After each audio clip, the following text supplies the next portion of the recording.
Now, I am going to be having my guests over. It'll be Greycart and Aru, like last time. And we'll be first covering the Tsumihoroboshi like dev commentary before we actually jump into it. So we'll get that going in a little bit. And also, hey Fisty, thanks for stopping by over on the Kick side. The music is actually a song I made with AI actually. It took a little bit of finicking, but I wanted to get something specifically for summer. So now that we are in the summer season, almost, it's technically not, is it next week? I ask this question every fucking week. It's the week after next week. That's when summer officially starts. So, I wanted to change it up a little bit, at least for summer. We've got one for spring, we've got one for summer. I think I had one for winter, I keep forgetting. It's been a while, it's been 6 months already. But anyway, we'll be doing the dev commentary for Tsumihoroboshi in a little bit. Now, as always, I am still having upload speed issues. My frames are all over the fucking place. But luckily for us, this is going to be just like a podcast. It'll be mostly me reading. It'll be mostly just be us talking. There will be nothing really on screen. But as always, for anyone watching on YouTube, they will be still getting the best quality since the stream is going to be recorded anyways. But either way, let me swap on over to the dev commentary 1 second.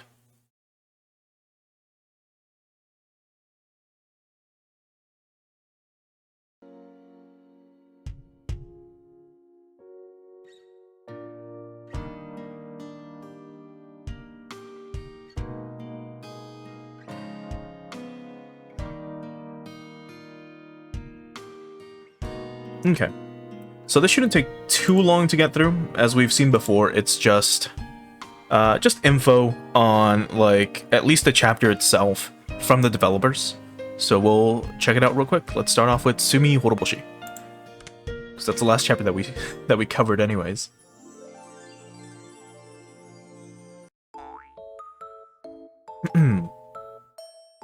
Hello, Ryukishi07 here. Higurashi's finally up to Chapter 6.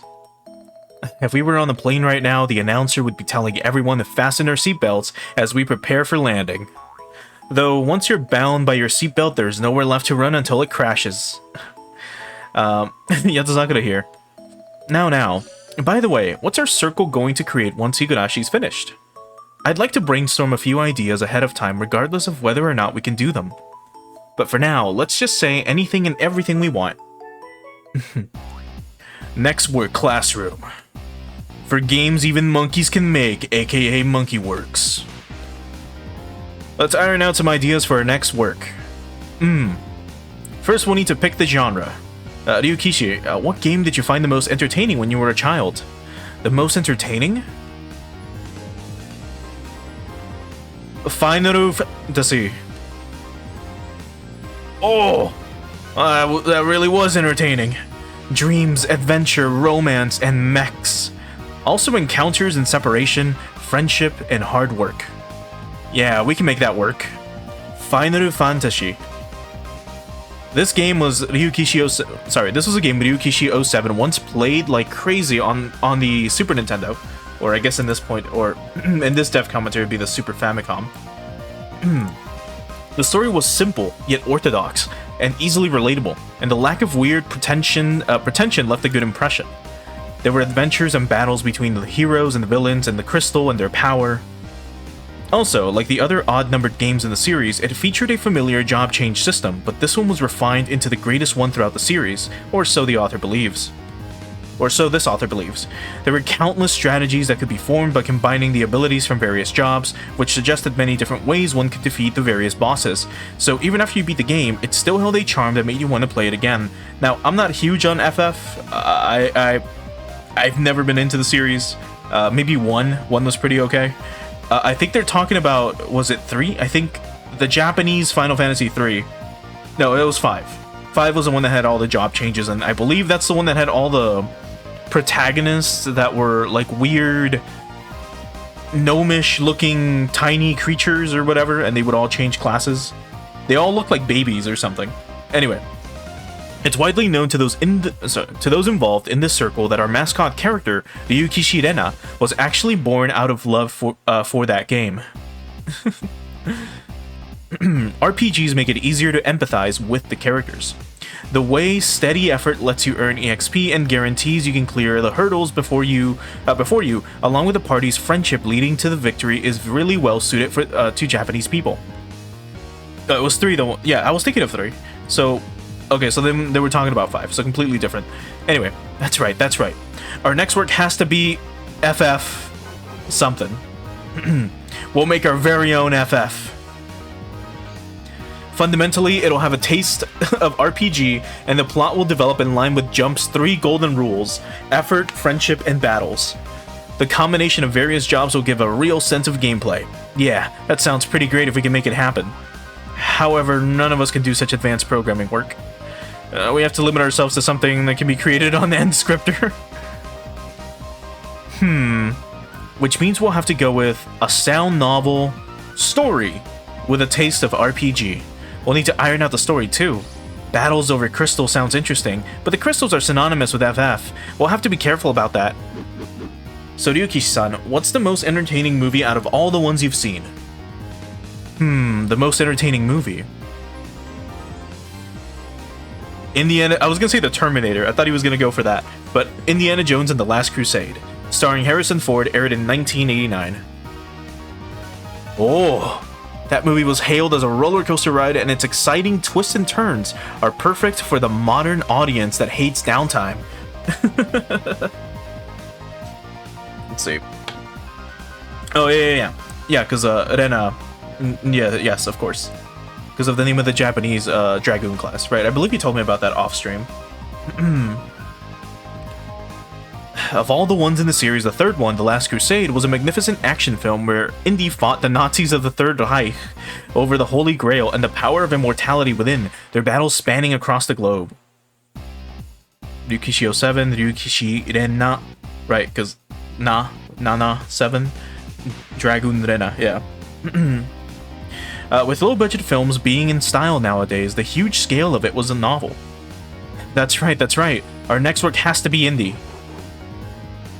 We'll make our very own indie. So if we're going to adapt that, then first I think we should update the setting to modern times. If we do that, then we'll have 4 modern students going on a big adventure for the Holy Grail. No, the Holy Grail would fall under the Agency for Cultural Affairs jurisdiction. They'd have to contact the Vatican too, so the students would never be able to touch it. One wrong move and it'd become an international incident. So then we just need to make the main character an employee at the Agency for Cultural Affairs. If we do that, then they can go in and out of the ancient ruins too, and they'll be able to uncover legendary treasures as well. So then what? The agency employee gets a job change and fights evil? What's a job change here anyway? Is he going to become a warrior, ranger, black mage, or something? The term warrior doesn't fit the time period at all, and I don't think the young people living in the now of modern times would get it.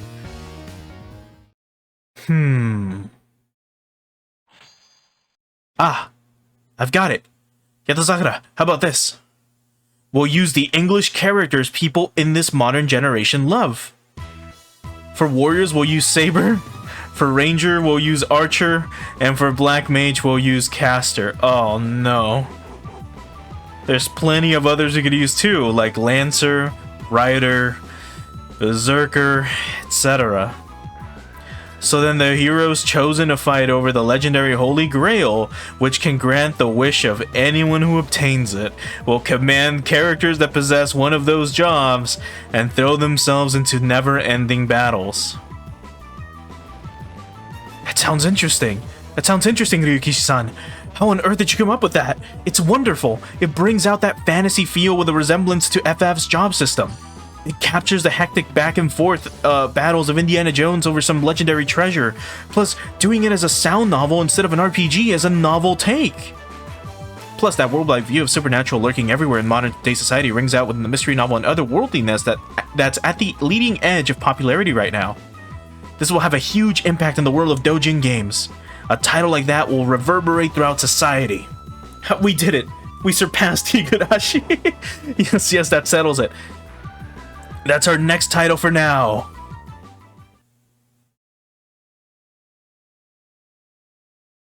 Huh? All right, let's take that wonderful setting we came up with and iron it out a little. Ryukishi did not write Fate, did he? Didn't Fate already exist? I'm pretty sure this is a joke. First, what should we go with for the title, yeah? Yes, I have a revolutionary title that I just thought of. What a coincidence. I just thought of a title as well. Oh, then let's both say ours together.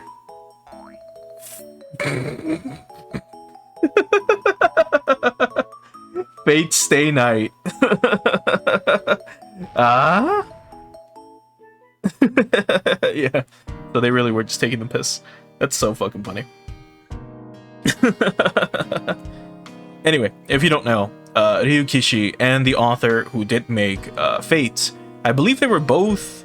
I know they're both friends, and I believe they were both going to like the same comic hits to promote their work. I think. I don't remember off the top of my head. I don't know much about Fate. I've tried not to read much about Fate, because it's a ton. I remember a friend of mine tried to really get me into it, and I was like, how much of Fate is there? If you were to give me like bullet points, how many things would I need to read or experience? And he gave me like more than 50, and I was like, I'm not doing that. And Higurashi, and I'm still doing Higurashi.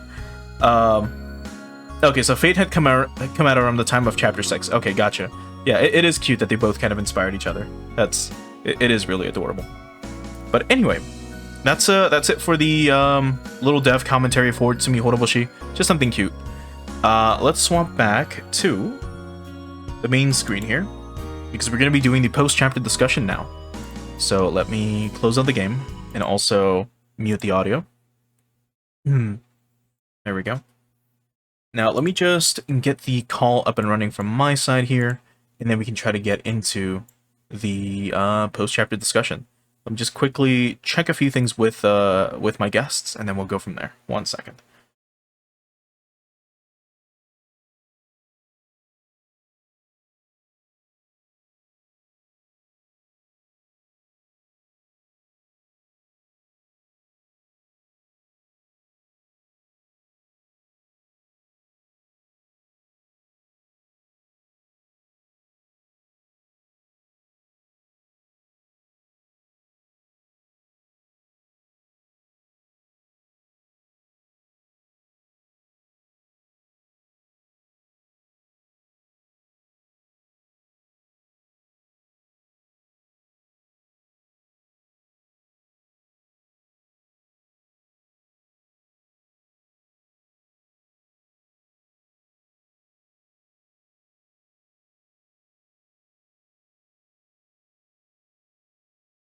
Alright then.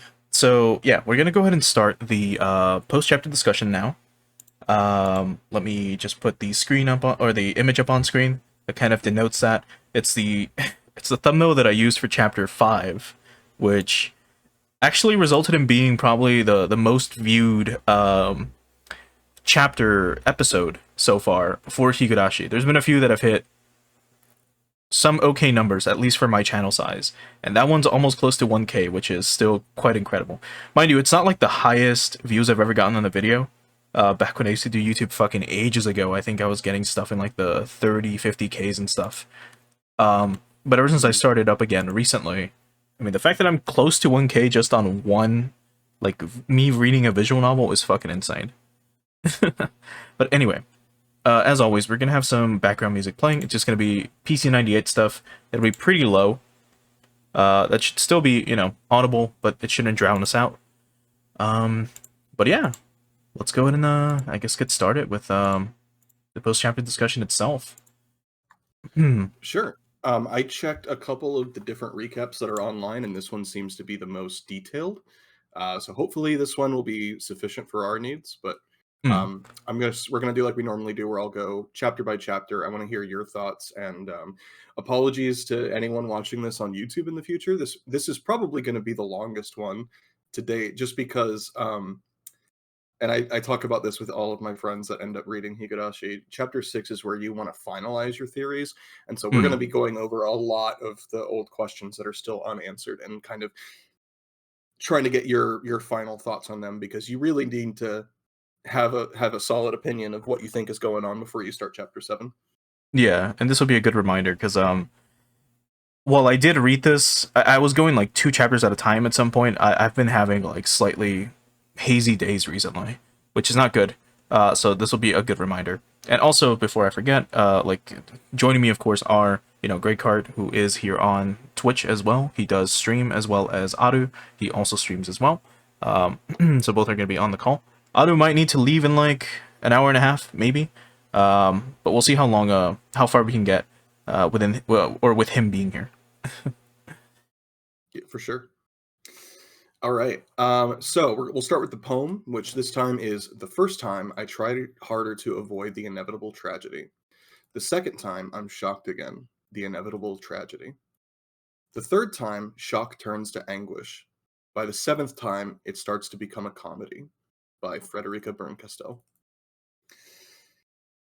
We start off with, it is early evening. Rena has called a meeting for the games club at the junkyard, from where she usually collects her treasures. She announces that she has gathered them here today to tell them about the bad things she recently did and explain why she did it. So kind of a strong opening. This doesn't go into too much detail about that scene, but it is very, very striking. Yeah, especially with how at the very start of the chapter, right before the poem, Ryukishi normally gives you a message, and he tells you how difficult the chapter is going to be. He's like, hey, this will be a very difficult chapter. Hey, this will be a very normal chapter. For this specific chapter, for chapter 6, for Tsumihoroboshi, he specifically says, this is a very, very, very easy chapter. Please lay back or sit back and enjoy as you watch the clowns up on stage perform, or the jesters up on stage perform. And I was like, there's no fucking way that's true. This is probably going to be the hardest chapter or some like there's no way this is going to be an easy chapter. I don't believe it for a fucking second. And then what happens? The chapter happens. Anyway.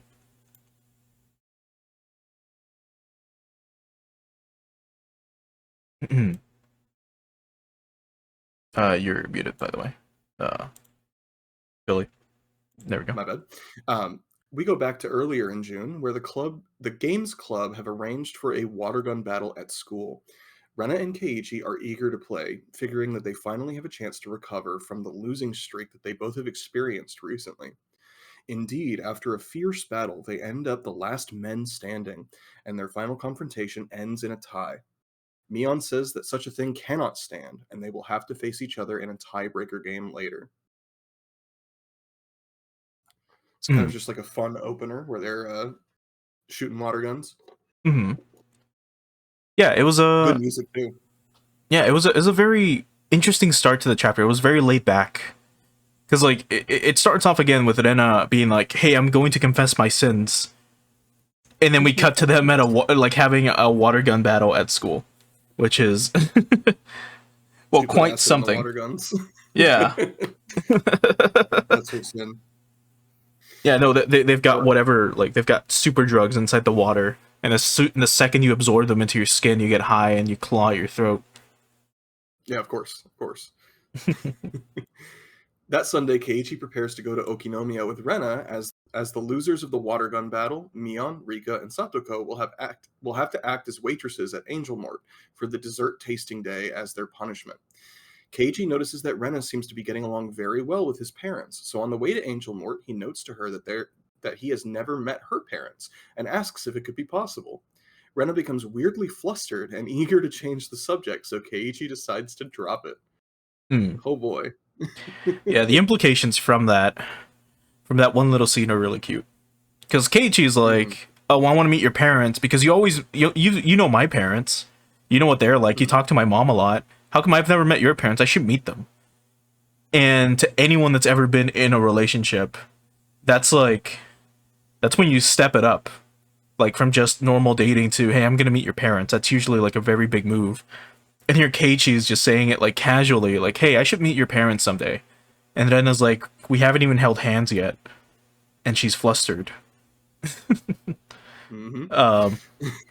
So she threatens him with "Well, if you try to meet my parents against my will, I will tell everyone the story about when you," and then he like cuts her off or something. Or I believe she was gonna play when he went to bed. Honestly, masterful Riz. That's crazy. For sure.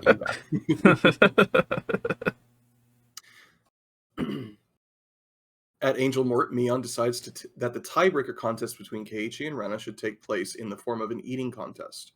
However, several other customers, including Kameda and Irie, take an interest in the contest and end up joining in. During the contest, Rena excuses herself to the bathroom. On the way there, she encounters a familiar face. It is Rena, a woman her father is currently dating, who is looking to buy some cakes. Her and Rena have a short, pleasant conversation, but there is clearly a strained undertone to it. Rena doesn't really know what to make of her. Yeah. The second that character got introduced, I was like, have we seen this character before? Like, am I mistaken? I believe I Googled her. Just to be sure. I was like, Higurashi, Rina, and then I was like, no, I've never seen, like, I didn't recognize her last name. I was like, no, we've never seen this character before, so they're definitely new. Because maybe I'm mistaking her. Like, for some reason, I'll forget their names every now and again. I think during one of the streams, I had almost forgotten Satoko's name, and I was like, "What's her fucking name? What's her fucking name? It's not Rika. It's not Rika. It's Satoko." Like, I was thinking about it, and almost fucking forgotten. But yeah, we encounter Irina for the first time, and the second I saw her, I was like, "This woman is a whore. What is she doing here?" Whoa. And then immediately we learn that she's seeing her dad, and I'm like, oh no, nothing's good is gonna come from this. What were you saying, Aru? I just said, whoa. Whoa. Rena, whoa. This woman is a whore. Whoa. Whoa. This guy could smell a prostitute a mile away. It's like... I was very interested in her Joestar. Yeah. Arc. Yeah, it was crazy. I think what was it? I don't remember if the console art kept it, but I think the manga art one did. That's crazy. But yeah, my first thoughts were that as well. I'm like, oh, she's a Joestar. Neither the original PS2 version nor the updated DS Onward version has it, but the Manga Gamer, the Pachinko one, does have it. It's just a shame that the Manga Gamer art is terrifying. So it's weird that they keep certain things and they discard others. What's funny is I think Rina is one of the few sprites, like her neutral sprite is one of the few ones that doesn't look completely terrible. Like, it looks okay. It's not the best. Obviously, I prefer the original sprites, but this one doesn't look as egregious as some of the other Manga Gamer sprites. It's probably because her shirt isn't as like, because again, like even just looking here, I'll put it up on screen, real quick. This is the image that Billy sent. So this is the Manga Gamer sprite of Rina. So from what you can see here, right? Like, you've got Rina there in the middle. Hold on, let me select her. There we go. And she looks normal for the most part. But do understand, she's wearing a skin-tight shirt. Like, she's wearing a skin-tight top. That's what she's supposed to be wearing. And that thing has how many fucking wrinkles? 1, 2, 3, 4, 5, 6, 7, 8, 9, 10, 11, 12. 12 at least, not including the ones underneath her bust. 13, 14. There's 14 or so wrinkles on her shirt. Why? If it was just, a tight shirt, this would be a perfectly fine sprite. The pants are fine. The wrinkles are where they should be. By the pockets, by the crotch area, because that's where it's gonna be sunken in a little bit or more worn from when you sit down. But like the shirt, that doesn't make any fucking sense. This is implying that she's like standing in the middle of like the windiest field while wearing like a ton of gel so her hair doesn't move. It's odd. I don't like the Manga Gamer art for stuff like that. Like, just it's terrible. They do make other minor changes, like one of the more prominent ones are like the uniforms that the characters wear for baseball are kind of like pink with red, I believe. It was pink with yellow and black, something like that. And then for the Manga Gamer art, if I recall, they changed them to red for one thing. that I don't care about. But it's like they make weird changes. While with the Rina sprite, they kept the Joe star. Let's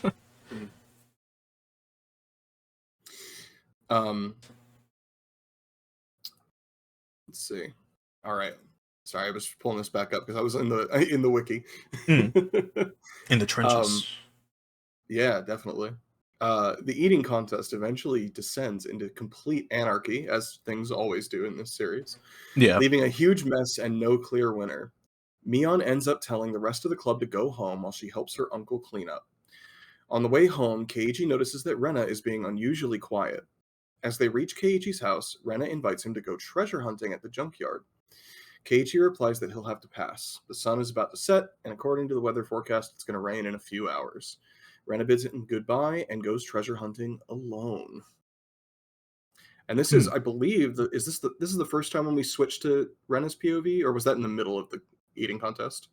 It happened a few times it happened in the I think it happened in chapter 1 as well at one point.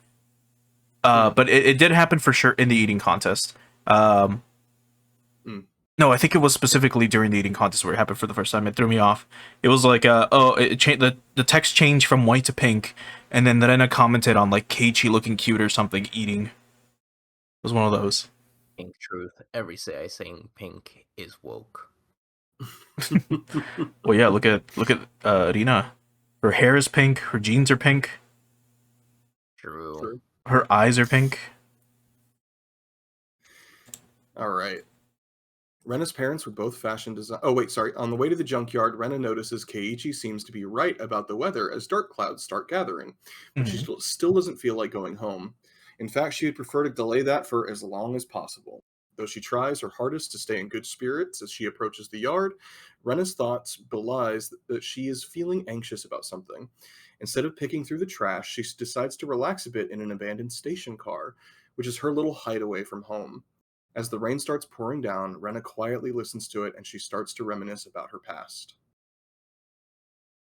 It's not a lot to build off of. She just kind of went to the junkyard. Yeah, here we kind of learn about Rena's hideaway, or her hiding place, and how she basically took a car that was in the junkyard and just remodeled the interior so that it's not dirty, it's padded, and it's comfortable, which is quite something. More than she can say about her home right now.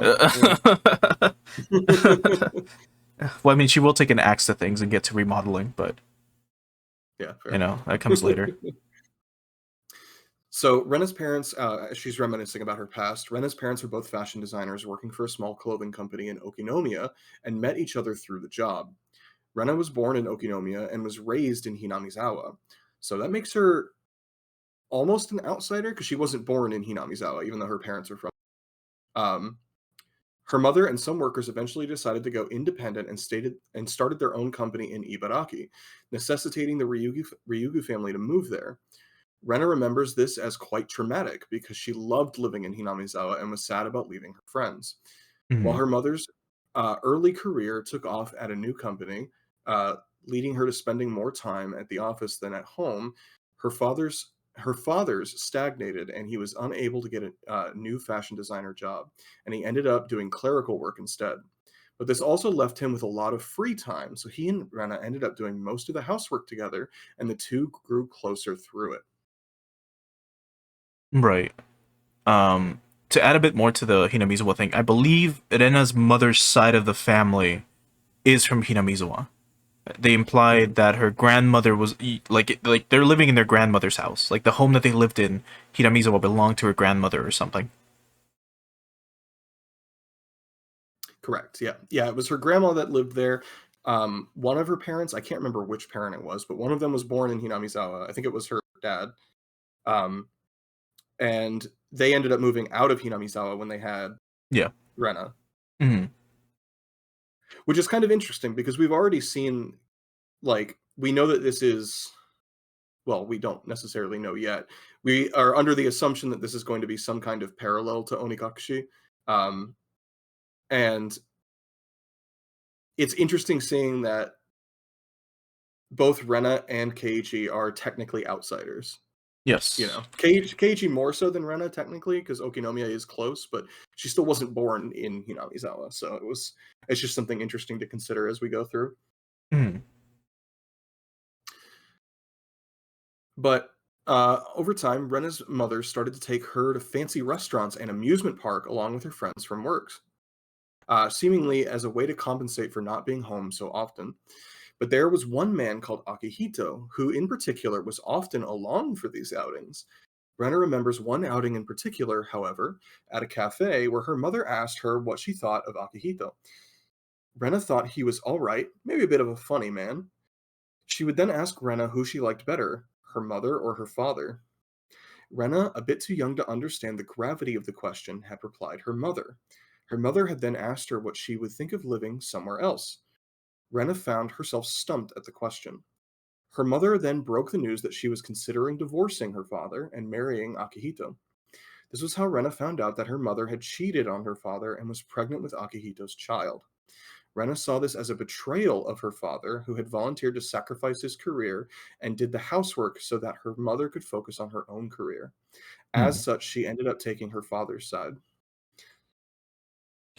Oh, Yeah. That scene was pretty fucked up. yep. Like seeing that play out and reading it was like a fucking night, because Rena's like 5 or something. You know, she's very young. She's a young kid. She's not a teenager yet. She's like under 10, and she's being asked these very serious questions, like, "Hey, who do you prefer more, like your mom or dad?" And then her Yep. being like, "Well, you, of course, right?" And then she sees that her mother is like cheating on her father, who's working so hard so that, or who's working hard taking care of her so that she can pursue her passion. It is so heart wrenching seeing all that shit. Hmm. Absolutely. Throughout the divorce, Rena stays with her father. The only contact she and him had with her mother was through the lawyer who was handling the divorce. Her father didn't take it well and sank into a depression. At one point, her father tried asking her about her mother's new relationship. Rena told him that she had told her mother. Rena told him what she had told her mother. Her father, already emotional and frail, reacted in anger and struck her, only to be immediately over horror at what he had done and broke down into tears as he apologized. The lesson Rena took away from this was that her father had gotten angry because she had been accepting towards Akihito when she should have thought him as an enemy. She promised herself that she would never be overly trusting around new people again, which still like 5 or 6 years old, very young, Yeah, crazy mentality. yeah. Uh, and she still kind of kept that going into Yeah. adulthood, so you can see the trauma, just how much it built up, because like it just really messed her up. Like that one interact, if her father wouldn't have struck her, she probably would have been a little bit more normal, maybe. Hmm. Yeah, Maybe. this is a crazy mentality to shove onto, someone so young. Yeah. Her father is like, now, like, her father's not defendable at all in this situation. Obviously, he was immediately remorseful, but like, I don't think he realized how much this affected her, and so like, just Mhm. kind of a crazy situation to shove onto someone that young. Yeah. Yeah. All right. The next time Rena saw her mother through a meeting facilitated by the lawyer, she asked once more for Rena to move in with her. Rena, in turn, handed her a goodbye letter from her father. Her mother had told her she would read it later, but Rena could tell she was lying and had no intention of reading the letter. At that moment, she knew that she wanted nothing to do with her mother. Her mother again tried to appeal her by her name, Reina, but Rena decided that she hated the sound of it and would never have anyone call her it again. That was the last time she spoke with her mother. And this is interesting because I feel like they did a decent job of localizing this scene. I don't Mm. know exactly how it played out in Japanese, but um, the way that they justified it was she took the I, which to her represented something icky out of her Yeah. name, um, which I'm assuming there's probably something similar in the Mm. Japanese script. But yeah, bravo, masterfully done. Yeah, they're probably playing with a change in the kanji. Like how with Mion's name, you can see the character for Oni in it. It's probably something along those lines. Or was it in the Sonozeki? One of those two. One of the one of the first or last name have the kanji for Oni in it, while the other sister doesn't have it. I'm pretty sure they probably did something similar like that with Rena and Reina. Anyway, sorry, Aru. Tonosaki would be shared, so it's first name. In Rena's case, it's stylized in katakana as Rena. Reina is, I believe, both the kanji. Okay, so she stopped spelling her name in kanji, basically. Yep. Yeah, sounds like it. Neat. In the aftermath of all of this, Rena felt like all emotion had left her except for anger. Her father would cry at everything he saw, who would cry over everything he saw that reminded him of her mother. So Rena took it upon herself to remove all her belongings from the house. The anger still persisted in her, and one day Oyashiro-sama spoke to her and told her to return to Hinamizawa. Rena figured that it made sense. All the bad things that had happened in her family life was because of Oyashiro-sama's curse, which her family had called upon themselves by moving out of Hinamizawa. As such, she convinced her father to return there with her, and soon after they had moved back into her grandmother's old house, it almost felt like the old days again. Yeah. Yeah, if you just talked to Yashiro-sama, there was nothing else to that scene. Nothing at all. Nothing at all. Nothing happened. No, she just went back home. Do you have the image handy? Oh yeah, it's on screen right now. Okay, good. Yeah, horrifying scene, genuinely terrifying. Especially because so just as a little bit of personal history, I guess. So I had seen that meme, the one that I think is up on screen right now. Yes, it is. Good. I had seen that when I was in the middle of chapter 1, and it was like, oh, haha, that's so funny. Everyone's paranoid and acting weird, haha. And then when I got to chapter 6, it was like, oh god, that's real. That's a thing that happened. Well, that's gore of my favorite character, Ryugu Rena. that's gore of my comfort character. Yeah, and then she just has a scene where she has a mental breakdown where she feels things crawling under her skin, literally. And as she grabs a blade and slices her wrist open, instead of blood, was it scarabs or maggots that come out? Maggots, yeah. So maggots start crawling out of her skin. And she starts seeing them and starts panicking. And I believe she starts to, does she try to pop them? Or does she keep slashing at herself? I forget. She slashes it at herself.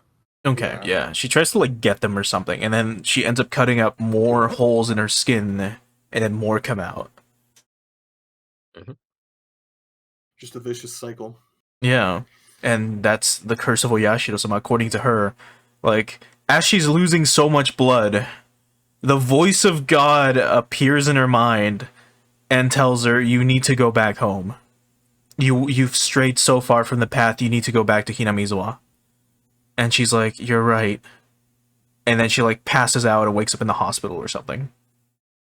And I believe this is probably the start to her institutionalization, or at least one of the multiple times she was institutionalized. So we actually, in the recap, it jumps to present day. We go over that for a little bit. So in the present, in the old station car, Rena wonders, we're back at the junkyard. Rena wonders if it was really Oyashiro-sama she had heard back then, or if it was just her trying to rationalize her emotions surrounding her parents' breakup, combined with the bout of mental illness she experienced back then. The doctors who had treated her after her mental breakdown had prescribed her some medicine that made her memories from that time kind of hazy. She only knows that she hasn't heard his voice since. Still, she wonders if he really is looking out for her. Will he be able to help her now that she feels unhappy, even here in Hinamizawa? At least she can take comfort in the fact that her father seems happy in the company of this Rena woman. but still, she feels as if there's something wrong about her. Hmm. And also, yeah, I don't know if the anime did a good job with that, but I assume it did, as Fisty is saying over on the kick side. But again, I've not seen the Higurashi anime at all, except for like the little bit that I did see in like 2008. So I'm not sure if that scene got animated, and if it did, it's probably grody as fuck. We actually, so I have not seen it either. I've been waiting. Who is it? Discotheque. They announced that they're doing a reprint of Oh yeah. of the series on Blu-ray. So as Mhm. soon as that drops, it'll probably drop by the time you're done. We could do like maybe a watch along A watch together on a along. call or something. Yeah, we could do that. Yeah. That'd be fun. Have that be on the Patreon. I need to set one up first. That'd be funny. But yeah, no, we end up yeah, just here we have Irena trying to again rationalize her divorce, her parents' divorce, and anytime she tries to think of that time, of that scene, she would have these like major headaches. She would like blank out. She couldn't remember much until she remembered like the scene with the vision. But that's later on. I'm sure it'll get covered in the recap later on, but anytime she would try to think back to the time of like any time before she came to Hinamizawa, she would just her head would hurt a lot. And that was about it. Like she would just get a major headache. She would start seeing like flashing lights or something, and that's it. But hey, at least her father has Rina, so he's happy. Or is he? Or is he? Exactly. Um, let's see. I can try to. BRB, so I can go for it. Hmm. Let's see. We were out at. Oh crap! I lost myself. It was after back in the present. So it's the paragraph that starts with back in the present. Okay, hang on. And then it's the one right afterwards. Or I guess I can continue. There we go. Whichever. Back in the present, in the old station car, Rena wonders if it really was Oyashiro-sama's voice she had heard back then, or if it was just her trying to rationalize her emotions surrounding her parents' breakup combined with that bout of mental illness she experienced back then. The doctors who had treated her after her mental breakdown had prescribed her some medicine that made her memories of that time kind of hazy. She only knows that she hasn't heard his voice still. Still, she wonders if he really is looking out for her. Will he be able to help her now that she feels unhappy even here in Hinamizawa? At least, she can take comfort in the fact that her father seems happy in the company of this Rina woman. That's crazy. But still, she feels as if there is something wrong about her. Yeah, in the company of this Rina whore. That's whore. Yeah, you gotta say like an Italian. Like she's a fucking whore. Like Danny DeVito. Yeah, So exactly. More New York at this point. Mm-hmm. I mean, same thing. Pizza pasta people. Oh my god. Pasta people is great. Don't say that, please.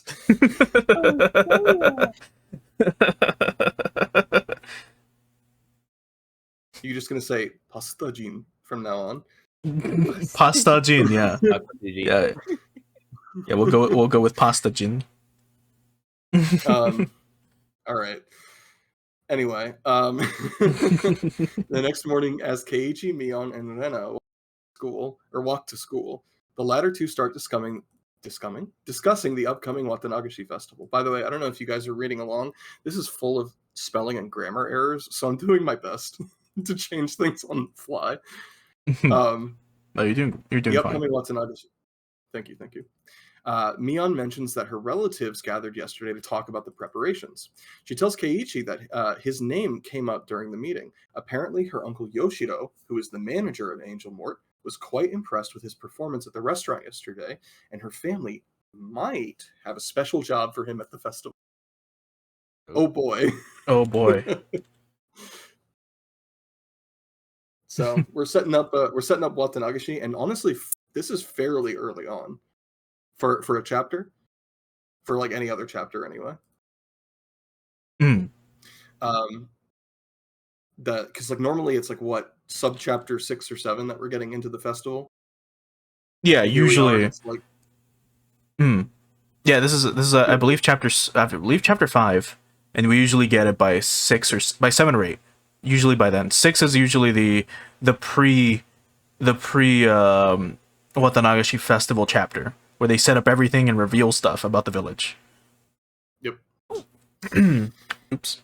Speaking of revealing things about the village, in the afternoon, Neon receives a phone call about something that needs her attention and ends up calling off the club activities.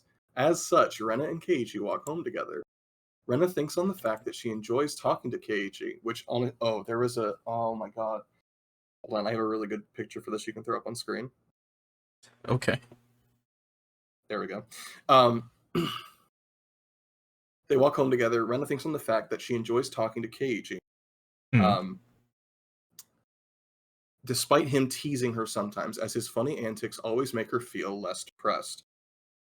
Here is the here is the image that comes to mind. This lives in my head rent-free. This thought catches her off guard, and she wonders why she thinks of herself as depressed. She's never thought about like that about herself before. Then her thoughts drift off to her father and his relationship with Rena.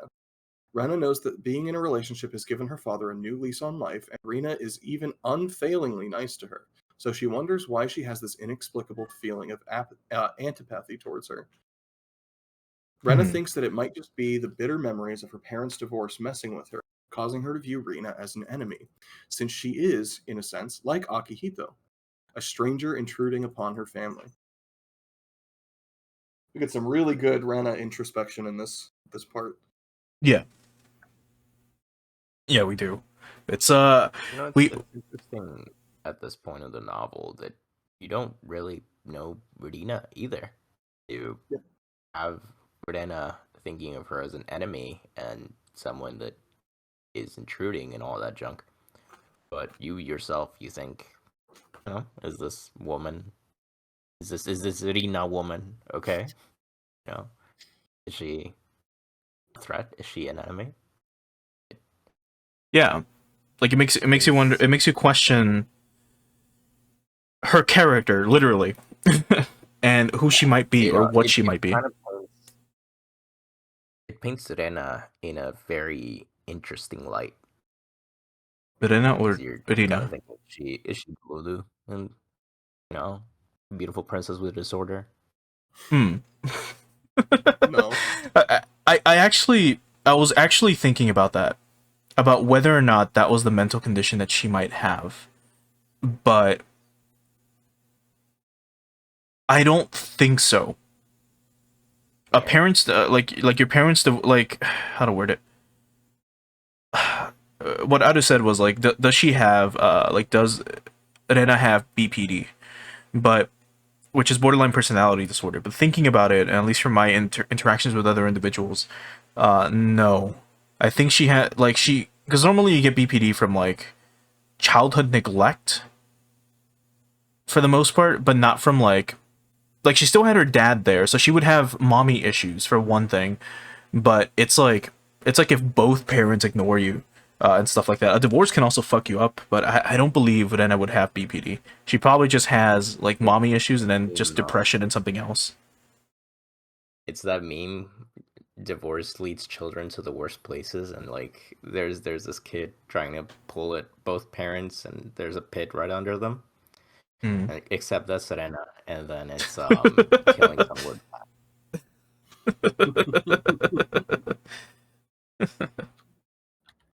Okay.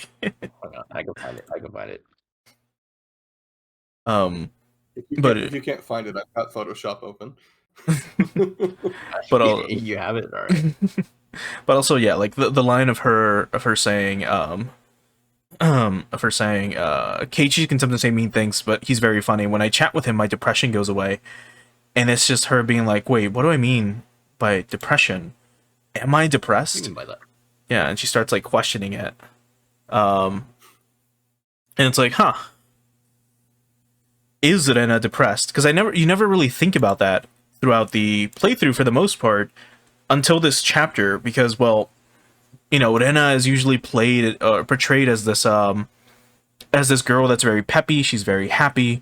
She never really has any problems. She's always smiling. We know that she can be fucked up, but we never like consider her to be maybe depressed, just maybe insane like all the other characters in this fucking series. Like I wouldn't have guessed that Shion was depressed, but technically she does have depression. Mion, we're not really sure. She's probably just dumb. Meanwhile, Rika is like, well, a fifth dimensional being, and then Satoko obviously has like, I think Satoko could probably develop BPD possibly. Maybe later on in life. There's She's probably still more young. you can still learn about Satoko. Oh yeah, definitely. It's crazy how much you can still learn in the last 2 chapters about these characters. Even having dedicated things for them, yeah, you're still learning. I'd assume so, because I mean we've had like, I assume chapter 7 is going to be all about like Major Kimiyoshi or something. Like it's just going to be things from his point of view. But yeah, like the fact that we had an entire chapter dedicated to, for example, just Satoko and like the child abuse that she went through, an entire chapter dedicated to what happened before she got that fucked up mentally, an insight into like Shion's mind and what led to her depression, which is her boyfriend being kidnapped and murdered after he commits a murder, shit like that. I can only imagine what chapter 7 and 8 will have, because holy fuck, like we're almost done before the epilogues or whatever of the Answers arc, and it's gonna be, I fucking can't wait. We're definitely finishing this stuff probably before winter is here, I want to say.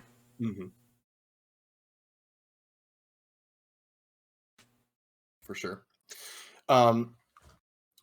So we're at this point now where she's having a lot of introspection, but she concludes that she still believes that her father has a right to be happy too, and it would be selfish of her to keep him from pursuing that relationship.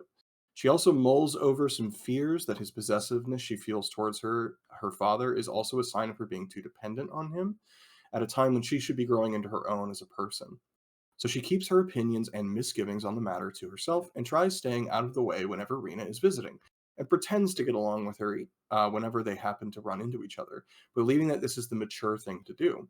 She finds herself wishing that she could talk about these feelings, but she doesn't think anyone would come of it, or anything would come of it, even if she did. So some more introspection. Yeah. Here she's like, I should play nice. Yeah, she's trying to be the bigger person and like not interfere with her dad's wishes. Because she is right. Everyone deserves happiness, but she, knowing Rena as a character at this point, she's definitely a good judge of character, and she doesn't. I don't think she realizes that about herself yet, and she probably should consider those feelings towards Rena. Right, because she Vibes are off. She has her trauma from her childhood, and she's like, well, I don't want to repeat what happened then. So I'll just let my dad do whatever the fuck he wants.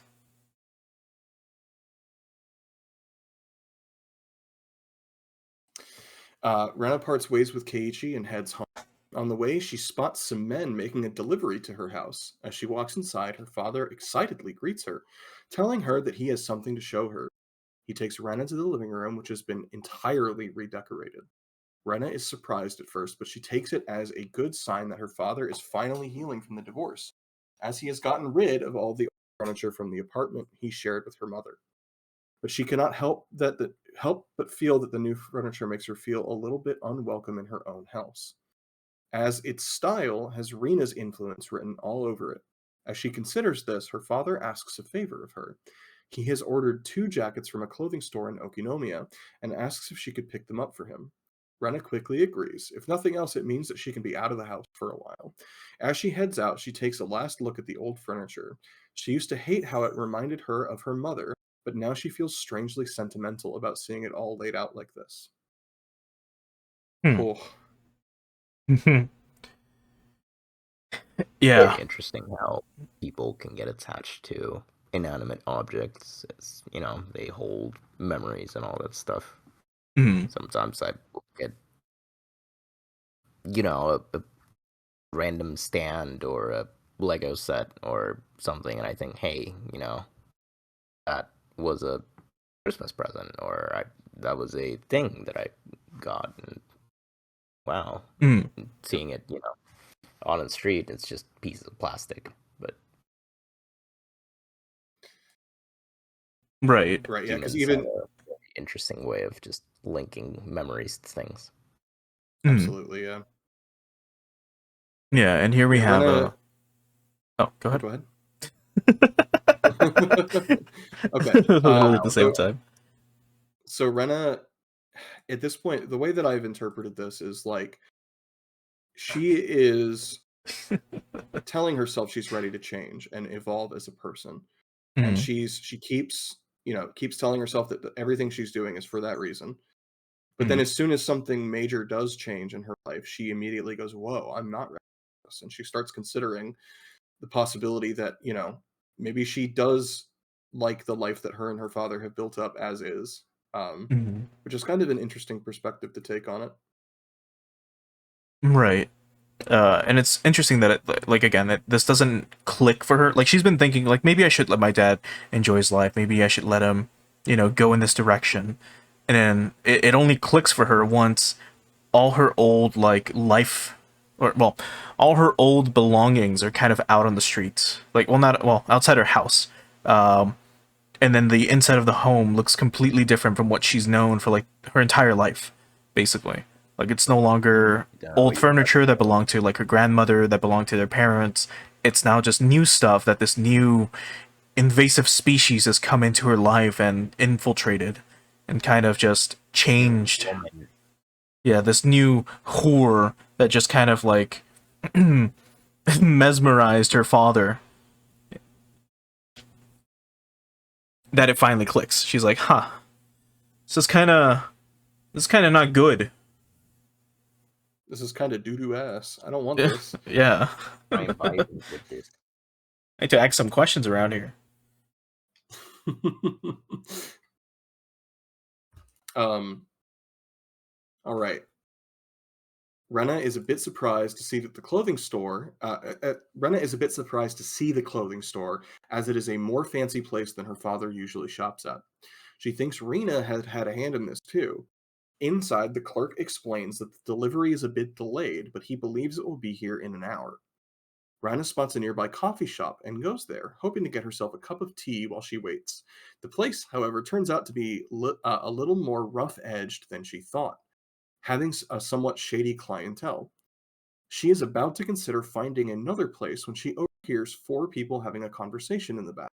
It sounds like two loan sharks, a man and a woman, threatening two unfortunate lenders to cough up their interest. The loan sharks turn out to be none other than Tepe Hojo and Rina, whose real name is Ritsuko, as the two's relationship is obviously more than just professional. Yeah, they go into gross detail, not gross, but like immense detail about how Tepe and Rina are making out, which is interesting. Yeah. I chuckled a little bit there. As soon as Rina, because like we start with, we don't see the other, and we just hear their voices. Right. Well, and she calls for Techan. Yeah. And at that point, we've never heard that name before. But if you couldn't piece it together from the nickname, then it becomes really obvious. Sprite shows up on screen. That it's Tepe. That's Techan. It's the first time we saw Tepe, I think. True. Yes. Yeah. No, we saw him before once. I believe it was during chapter 4 when they were cycling through like all the characters or something, and then they showed the sprite for the first time in chapter 4. And I was like, who the fuck is this? And then they're like, then you have Satoko's uncle, Teppei Hojo, who like went missing or whatever. And I was like, what? What do you mean? Also, wait, hold on. I think the only reason I know I think stream I died knew it was real quick beforehand Yeah, was it seems like it did. Ilya and I both got a special edition for Higurashi. And okay, we're back. It included a few interesting goodies. One of them was a quote-unquote SSR card for a character from Higurashi. And it's just in your cheery pink card of Teppei. And it's not randomized or anything. It's all supposed to be Teppei. That must be a huge spoiler for anyone that's never fucking seen that. They're like, who the fuck is this guy?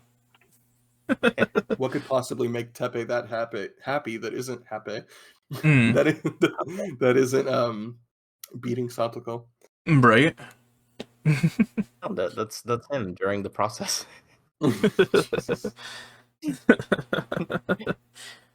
That's such a weird bonus to include. My god. Absolutely. Yeah, that whole limited edition box is interesting, but that's probably a discussion for after you finish. All right.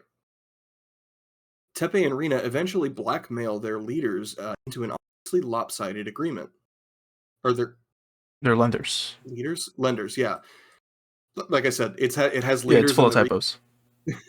Full of typos.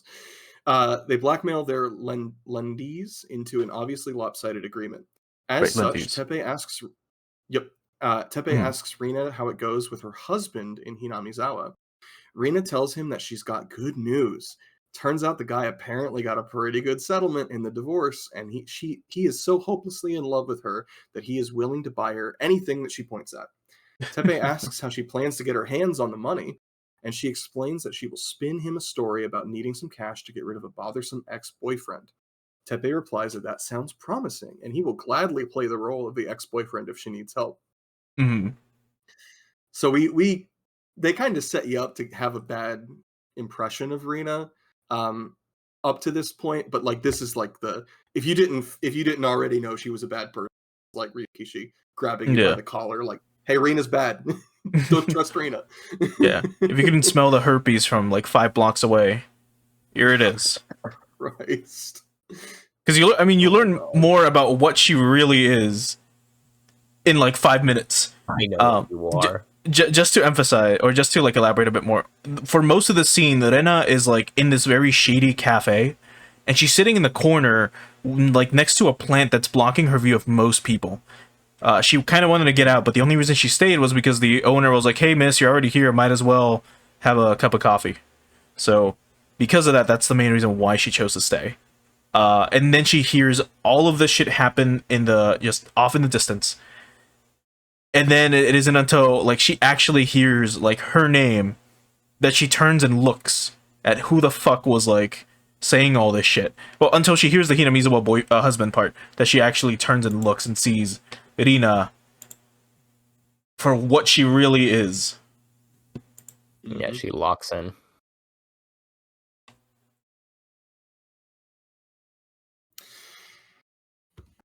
But just then, her and Teppei spot someone they recognize, none other than Kasai, which we know at this point.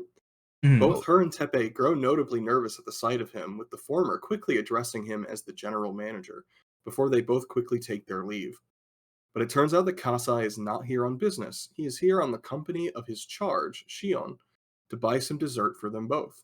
Shion spots Rena at one of the booths and greets her, and Kasai asks Kasai to introduce himself, assuring Rena that he is not quite as scary as he looks.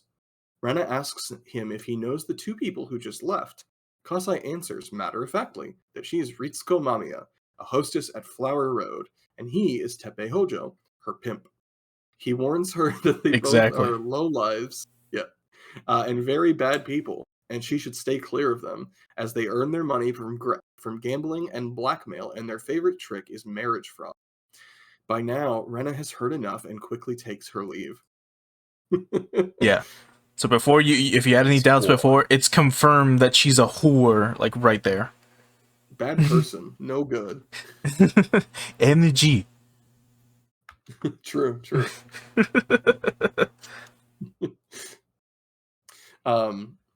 Yeah, like so yeah, just go ahead. The second we learned that she's a hostess, I'm like, oh no, this dude fell for like the oldest trick in the book, and I'm like, come on. And then I gave the example that it's like chicks who fall in love with their psychiatrists, or guys that fall in love with their favorite stripper. It's like you don't do that, and that's what Irena's father like just started doing. It's like great.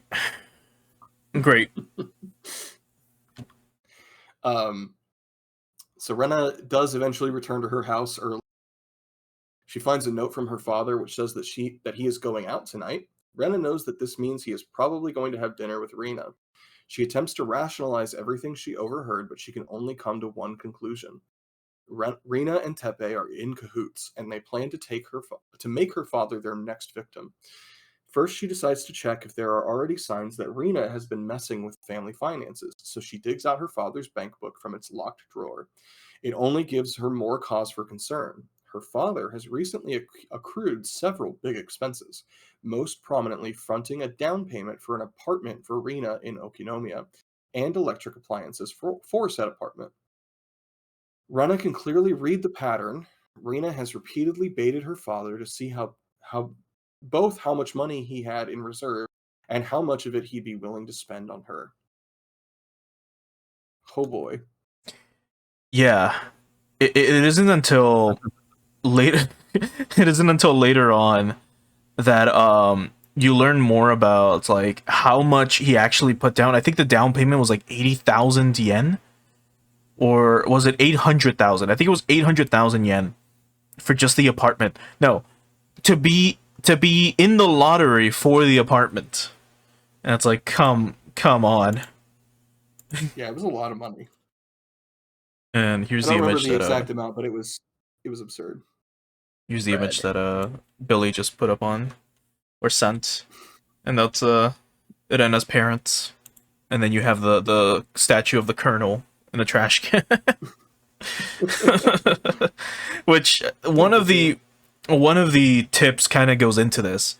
They're like, whenever you are traumatized and you end up getting into a depression, that it has been seen where some people, or it has been seen in some people, that they start doing odd things and partake in odd hobbies. Some of them will bring trash home, like broken appliances or broken items, and they will care for them, quote unquote.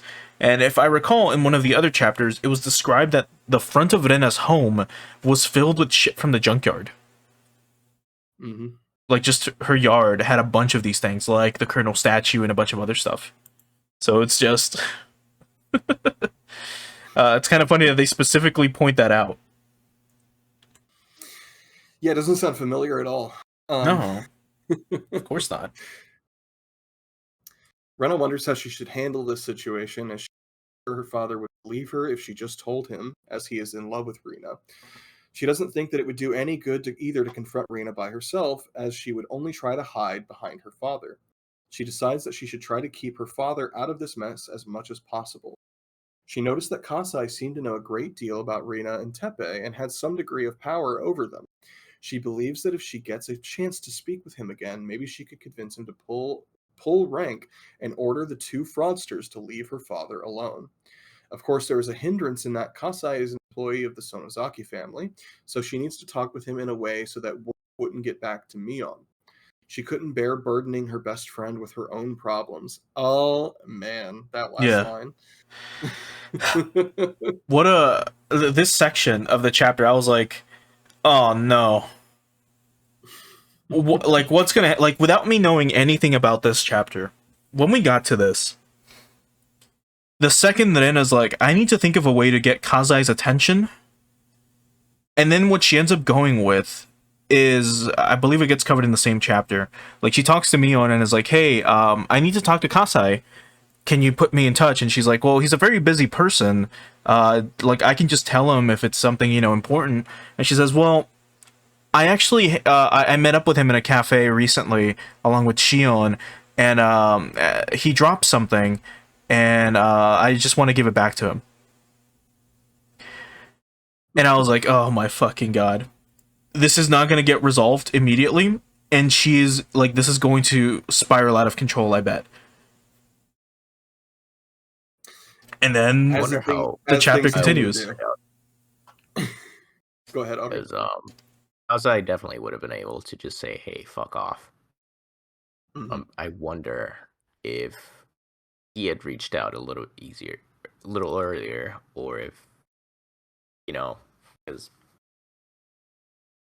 or if Rena had told Mion, hey, would it have turned out fine? Was the answer to all of her problems all along just talk to your friends? Mm-hmm. Yep. Or your dad. Yeah, apparently one of the studies, Fisty, they mentioned that like trash collection or collecting junk was like one of the symptoms of like having a major like episodic or depressive break.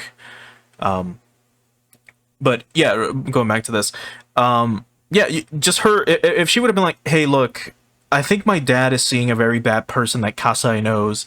Do you think you can have him talk to her or force him to kind of, stop? He's trying to steal money from us." Mion would have probably been like, "Oh, what the fuck?" And then like try to help. Maybe she hasn't had her character arc yet, so maybe she wouldn't have would have agreed. She probably would have been like, "Well, that's Kasai's business. I can't interfere." Blah blah blah blah. So who knows? But maybe if she was nice, she would have said, "You know what? Yeah, I'll talk to him." And then she talks to him, and then Kasai's like, "Okay, I'll get Teppei Hojo off your back because Mion told me to," and that's it. It's interesting that because Rena considers this a family issue, she thinks that involving any of her friends would just be a burden. Even though, like Aru mentioned, the quickest path to resolving this would probably just be talking to Mion. Yeah. She feels that it's not necessary, or it would be not rude, but like it would be a burden to kind of like even bring it up around, because she thinks that these problems need to be solved by her family and not by anyone else, which is as we see later, not always the best option. Right. And not only that, I mean, this is also just Arena being like, well, I shouldn't involve outsiders. Mm-hmm. This is more of a, like you said, it's more of a family issue. She's not very trusting to begin with, so she's just going to stick to, well, sorry, she's just going to stick to trying to fix this herself, which is going like the most roundabout way to actually get all this shit solved.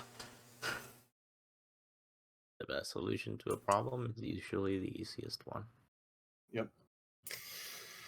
The next day, Rena tries to find out more about Kasai by about her encounter with him and Shion. Mion says that Kasai's primary task is being Shion's bodyguard and babysitter. He's supposed to keep her out of trouble, which is a tall order at times, Shion being who she is. But he also does other work for the Sonozaki family, such as overseeing a few other businesses.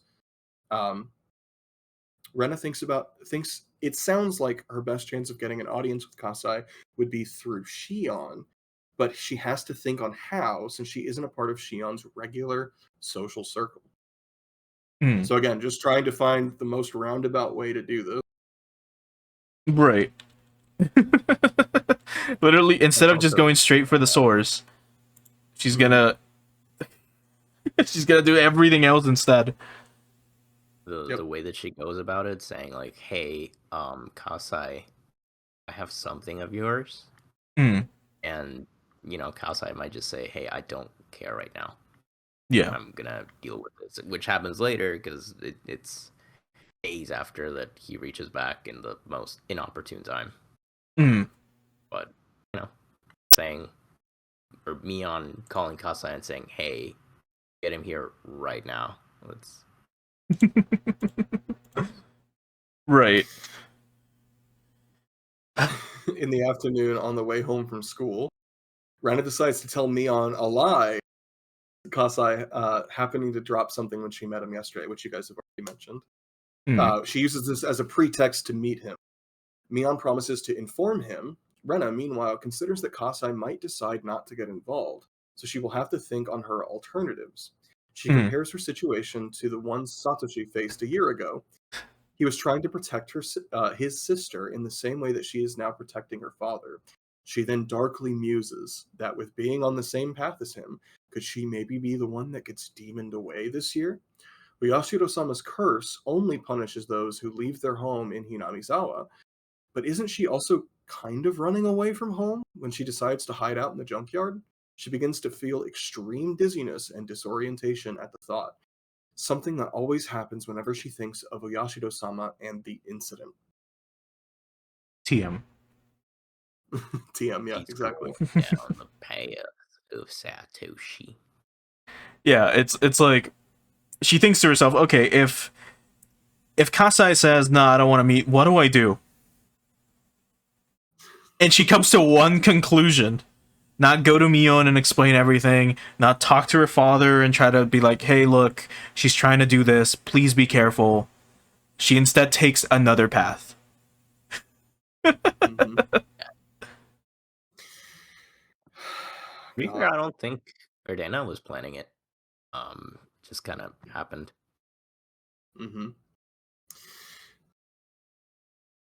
Rena gathers herself when she spots Rena's scooter out the house. Rena goes into the house hoping to dodge her, as she doesn't feel like speaking with her. God, knowing what she knows now. But nonetheless, she happens upon Rena in the living room, and she strikes up a conversation, telling her that there is something her and her father would like to talk about. Straining to keep up a pleasant facade, Rena excuses herself and says that it will have to wait till later, as she is meeting with some friends right now. As soon as she is outside, Rena starts running towards her hideout at the junkyard as quickly as she can, upset at feeling anxious and alienated in her own home. Right. And this is the epic of the issue, the incident, if you will. Right. I won't. Because immediately, like, once the scene came up, I'm like, oh, okay, he's gonna try to talk to Rena about that, about her moving in, about her maybe now being a part of the family, about Rina now being more involved in their life. And Rena knows this, so she's like, nope, I gotta meet with my friends, I gotta go. And let me delay it. Yeah, she's like, I'm gonna push this back. I need to go hang out with my friends. Talk to you later, and she storms off from out of her home. And then, of course, she goes to, like you said, her hideout where she kind of, like, is thinking about all this shit. And I mean, if you were in her position, like, what the fuck would you even do? Like, you know this woman's trying to swindle you, but you have no proof. Or even if you do have proof, your dad's not going to believe you because he's so delusional. Like, what the fuck do you do in this situation? Why not call it at that point? You're almost getting an audience with Kasai. I would maybe call her bluff. I might say, hey, I know what you are. In front of her dad, too. I know what you are. And I can call in someone who knows who you are and leave now. Yeah, she could probably threaten her with Kasai specifically. And be like... Kasai is a bargain. Yeah. Because Rina doesn't know Rena knows Mion. She probably doesn't even know who Mion is. But she could just say, like, she's got ties with the Sonozuki family. And I can tell them... Yeah, like, she could just say Kasai on them. Or if she mentioned something like, I can tell them about you and Teppei.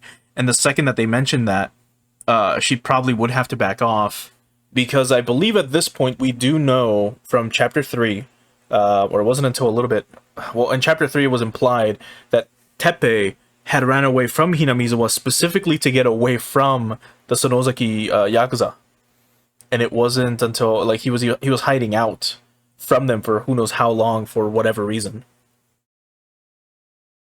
So that can probably also get them both out of her hair. But she instead runs away from her problems. Yep. So at this point, she has run away from the house and she's laying low in her hideout late into the evening, trying to gather her thoughts. She perks up when she hears the hum of an approaching engine. She thinks that this is unusual. Aside from her, almost no one ever comes here on foot, let alone drives out here in a vehicle. Looking up from her hiding place, she discovers to her displeasure that the visitor is Rena. She decides to make herself visible to, if nothing else, find out what she wants. Rena tries to make small talk, but Rena suspects that she is trying to placate her after her curt interaction they had earlier, or after the curt interaction she had earlier. Mhm. Eventually, Rena decides to ditch Rena and go back to her hideout, only to see Rena follow her. Oh boy. Right. So now Rena is not only invading her home life, she's invading on her safe space. Yeah.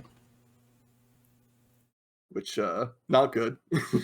No. Not good at all. Especially when Rena keeps repeating, I have the home advantage, I have the home advantage, I have the home advantage, like 5 times in this chapter. Mm-hmm. Oh, man. So, of course, this just completely infuriates Rena. Rena has now invaded both of her sanctuaries. Rena, meanwhile, comments on her secret hideout, calling it cool. Rena comments that it's indeed cool, because no one ever comes here, and no one will hear them. She is taken aback at the later part, at the latter part, noting how creepy it sounded and wondering why she said it. Rena doesn't pick up on this threat and keeps praising her on her base building skills, all while Rena feels the bile rising in her. Rena finally notices her expression and asks if something is wrong. Rena does her damnedest to pretend that nothing is wrong. Rena then broaches the subject she wanted to talk about with her earlier. She tells her that she and her father have been having a serious talk about their future together. Rena is painfully reminded of the time when her mother announced that she was leaving her father. In a cold voice, she tells Rena point blank that she will never allow for her father to marry her. God. The way they summarize that, though, it's like, oh, you have good base building skills. Have you heard of a game called Minecraft? It's all the rage with kids your age. How old are you again, Rena? Like 16? 14? Kids your age love that game, right? You like the Minecraft. Hinamizawa Rena SMP.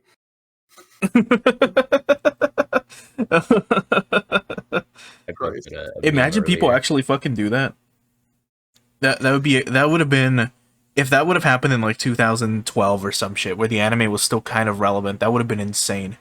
If you were assigned like a role of like a random villager, you were assigned the role of Rika or whatever, and then it's like you play through a quote unquote chapter, and it's just like, you know, like you all have to follow the same schedules of all the characters. Keiji going to school, Mion going back to her place, Rika dying on day 9. And yeah, Aru did post an SMP shit post earlier. Yeah. As he was mentioning. I completely forgot that SMP was a thing. Because I was not part of that crowd. No. Which is good, but that was such a weird era for YouTube back in 2011? 2010, I think, is when it picked up. Oh, yeah. Way later. Yeah. SMPs were a thing a couple of years back, I think. They were very popularized a couple of years back. Like what, 4 or 5 years? Something like that? Yeah. All right. So I've got to drop out. Oh, that's right. It's already time for him to go. It's one. Yeah. Right. Well, thanks for stopping by. Thanks for stopping by either way, Aru. Really appreciate it. Yeah. See you later. Happy to have you here. Have a good one. Bye. All right. So, of course, at this, Rena is taken aback. She then gathers herself and chuckles at the notion. She lets her mask slip completely and admits that she knew all along that Rena didn't like her, how hard she was trying to avoid her. But she never expected her to say it so directly. She then asks what she doesn't like about her. Rena replies that it's everything about her that she hates. Rena sarcastically says that it makes them even. She never liked her either. Rena demands that she get out of her home and leave her father alone. Rina proclaims that she doesn't need her permission. She can do what she pleases, and Rena cannot stop her because she is pregnant. Oh yeah. Because she is pregnant. Yep. She says that to Rena, which is interesting. Rena finally explodes in anger and calls her a liar. Usoda. She says that she cannot fool her. She overheard the conversation she had with Teppei at the coffee shop. God. And this kind of continues on for a little bit, so we'll get to a good stopping point probably after this one. But Rina mockingly asks her if she knows everything. Then what she is going to do, if she knows everything, then what are you going to do about it? Rena hesitates to answer. Rina seizes on this and says that, as she so astutely pointed out, no one can see nor hear them here. She suddenly lurches ahead, grabbing Rena by the throat and starts squeezing, telling her that she should just have kept her mouth shut. She says that she was hoping it wouldn't have to come to this, but she got millions of yen. She has millions of yen on the line. And if she has to kill to get them, then so be it. Rena struggles with all her might, even as she can feel her life fading. She struggles with all her might, even as she can feel. Fumbling for something, she gets her hand on a piece of glass and slashes at Rina's wrist, causing her to release her in shock. So we get into a kind of a brutal fight scene here. Yeah. Yeah, like Rena is almost like she's passing out, and she notices the broken glass, which she grabs and then slashes at Rina with. And it's only then that she breaks free from her grasp. Yep. She then proceeds to grab a pipe. Yep. Rena, now breathing again, wonders if it was fate that led Rina to face her here on her home turf in the junkyard. She knows that there is a heavy pipe right next to her, as you said, and she arms herself with it. Without hesitating, she brings it down upon Rina again and again. This is sounding familiar. Believing that she would try to kill her again if she lets up. Rina tries to block her blows at first, but ends up with her arms broken. Finally, Rina starts begging for her to stop, but Rena is too caught up in her anger and keeps swinging at her. Finally, in desperation, the heavily injured Rina attempts to make a run for it, but she trips on a piece of junk as she does, and so lands on her neck, breaking it. So it's interesting because it wasn't even, I mean, it was technically Rena that killed her because of being in this situation to begin with, but like the actual cause of death wasn't Rena at all. I don't know. I think in a court of law, it would be ruled as a suicide. In Japan, yeah, absolutely, it was a suicide. No But like, I mean, she was assaulted, yes, but she took her own life. Like my client didn't do it. Like, she didn't beat her to death with a pipe. She only, was defending herself. She lunged at her first. It just so happens that she turned around, ran away, and then slipped and broke her neck. That's not my client's fault. But I remember when we got to, when I got to that part, like the second, fucking when Rina is just telling Rena a bunch of shit. I was like, oh, she's gonna say the line. She's gonna say the line, and then I said it like at the second I pressed the space bar, and it was like Usoda at the same time. I was like, oh, I love these characters. We're rooting for them to have a happy life, even if even at things that are even at a high cost encounter like this. Mm-hmm. We just want them to move on and have a happy life. Yeah, and I mean, she kind of solved things in a way. Like, kind of, yeah. She wanted to fix things, so now she's kind of fixed them. Kind of. She's done half the job. Now she needs to somehow get out of Teppei, or get rid of Teppei, because he's obviously going to come looking for Rina when she doesn't respond for like a few days.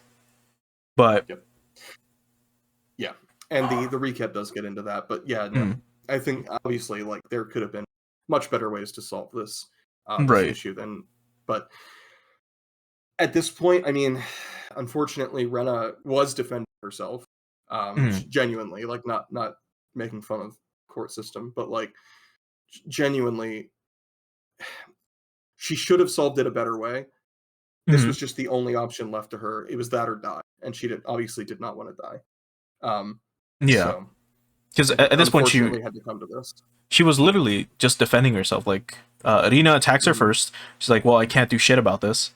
I might as well just try to defend myself. And she even thinks, like, while beating her, if I stop right now,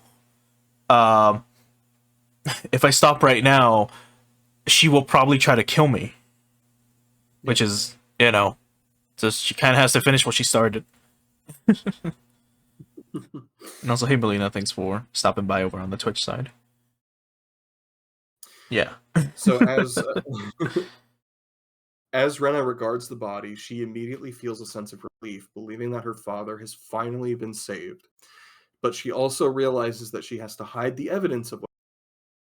She quickly hides Rena's scooter amongst the rest of the junk and hides Rena's body in a refrigerator. She notes that this can only be a temporary hiding place for the corpse. She has to find a way to properly dispose of it later, but it will have to do for now. All the while, she considers if it had been her intention to kill Rena from the moment she showed up at the junkyard, she admits to herself that she isn't actually... Oh, wait, hold on. All the while, she considers that it had been her intention to kill her when she showed up at the junkyard. She admits to herself that she actually isn't sure, but thinks that it all worked out for the best. She once again compares her situation to Satoshi's. She is now more sure than ever that he killed his aunt back then. She decides to go home to deal with the finer details tomorrow. She needs to be with her father now, as he is about to get some sad news. Yeah, because throughout the chapter itself, she had questioned, like, well, did Satoshi actually go missing, or did he do something that resulted in his disappearance? But he's like, no way, because Satoshi's a good boy. There's no way he could have done something that would have resulted in him leading to kill. Like, how could you... Like, what would you need to do to be in that position? And then she finally, like, realizes it when it happens to her, and she does it with Rina for the first time. Where it kind of clicks, she's like, oh, I guess Satoshi really did kill his aunt, considering his situation.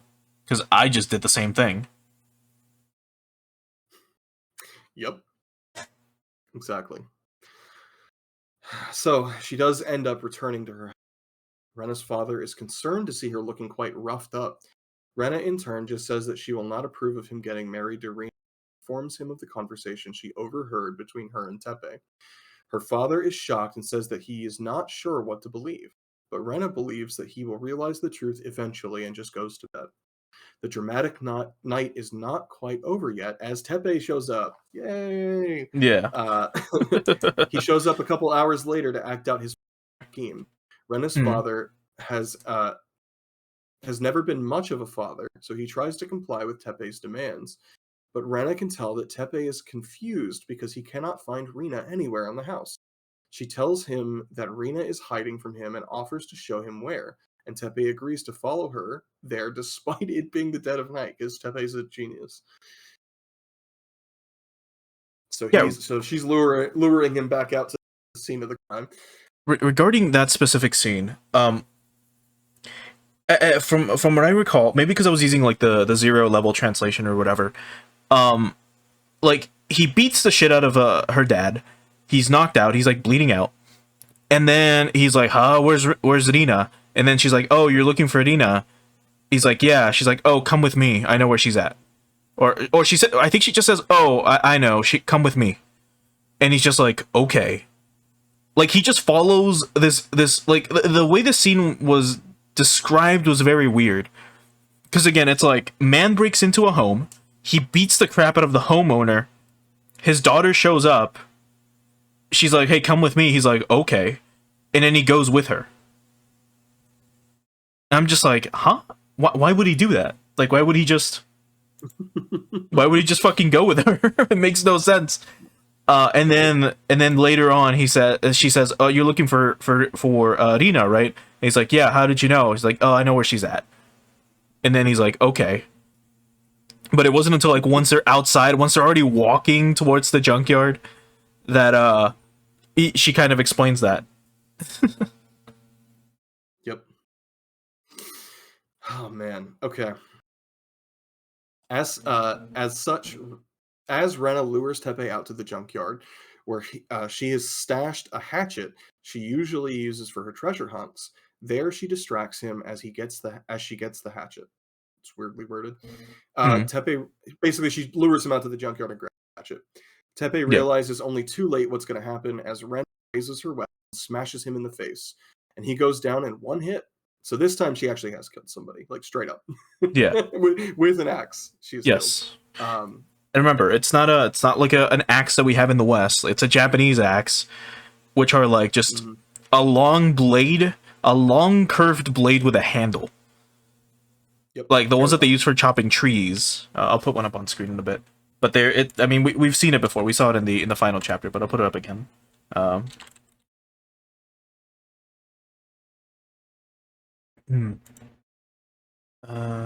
is it? Let's see. Is it really that hard finding? You know, I'll just find a picture of it now. Because I keep getting normal axes. Yeah, okay, here we go. It's like a YouTube video with one of the a tutorial for making her hatchet. Anyway, they look like this, which is like what old hatchets used to look like in Japan. Just basically that. It's a butcher knife with like a hooked end for the most part, and that's basically it. So that's what she slashes that down onto Teppei's fucking forehead and then kills him. Yep. So yep, she kills him in one hit, and doing this, she believes that this has finally solved all of her family's issues, so she can finally go home and go to sleep without any worries. The next day in school, Keiichi notes that Rena has fallen asleep in class, finding it highly unusual. Mion notices that it is unusual too. She also notices it's unusual and cautions him against waking her up. Keiichi thinks back on a conversation him and Mion had about Rena the other day. He learned that Rena's father is divorced, and as such, Rena does a lot of the housework at home. Back then, Mion told him not to mention they had talked about any of this to Rena because it is obvious that her parents' divorce is still a painful subject for her. Keiichi admits that he wasn't aware that Rena was facing those struggles, to which Mion replies that Rena is good at not letting it on when something bothers her. Again, just forcing that she doesn't talk to her friends about her problems. Right. Which is unfortunate. Kind of. Yeah. But it makes her character more interesting. But sure, yes. But yeah, it does suck. Like, technically, you should talk to your friends if you've got issues or problems going on. For sure, yeah, and especially in this specific, a lot of things fixed easier if she had just talked to her friends. Right. And yeah, it is kind of a. I mean, it looks like a machete. They call it a cleaver, I believe, instead of machete, in Japan, or it's more of like a kind of like a cleaver. But it doesn't matter. Anyway. Yeah. So it's, if she would have just talked to Kasai, maybe, or just talked to Mion and had her talk to Kasai and be like, hey, this dude, like Satoko's uncle, is trying to extort my family for all my money, for all the money that we have. Can you fucking stop them? I'm sure Mion, if she had her character development, she would have said, okay, sure, let's do it. Mm-hmm. But if this was still the Mion from Onikakushi, or sorry, from Watanagashi? No. Which is chapter 3. Tatari Oroshi. If this was the same Mion from Tatari Oroshi, it would have been like, well, why should I help Satoko out? She can't stay with me. My house is huge, but no. We're not going to help her. Then she would be like, well, sorry, Rena, sounds like a family issue to me. Can't really help you there. What do you want me to do about it? Kill them? Actually, yes. So in fact, the struggle is not quite over for Rena yet, as she knows the warm summer weather will cause Rena and Tempei's bodies to rot relatively quickly. As such, she spends another lonely afternoon in the junkyard dismembering the corpses, so she can dispose of the pieces somewhere where they hopefully won't be found. She takes the grisly task in stride, noting that it's not all that different from chopping up meat for dinner. Yeah. She thinks back to the dam. Completely normal behavior, yes. Yeah. She thinks back to the dam incident as she works, noting that the project foreman was dismembered too, and grimly muses that she would love to talk to the killer and get him to share his secret of where he hid the missing body part. So bringing up another unanswered question in the middle of this nonsense. Right. She's like, what are the odds? Look at the parallels between what happened here ages ago And what I'm doing right now. I love when. Oh, go ahead.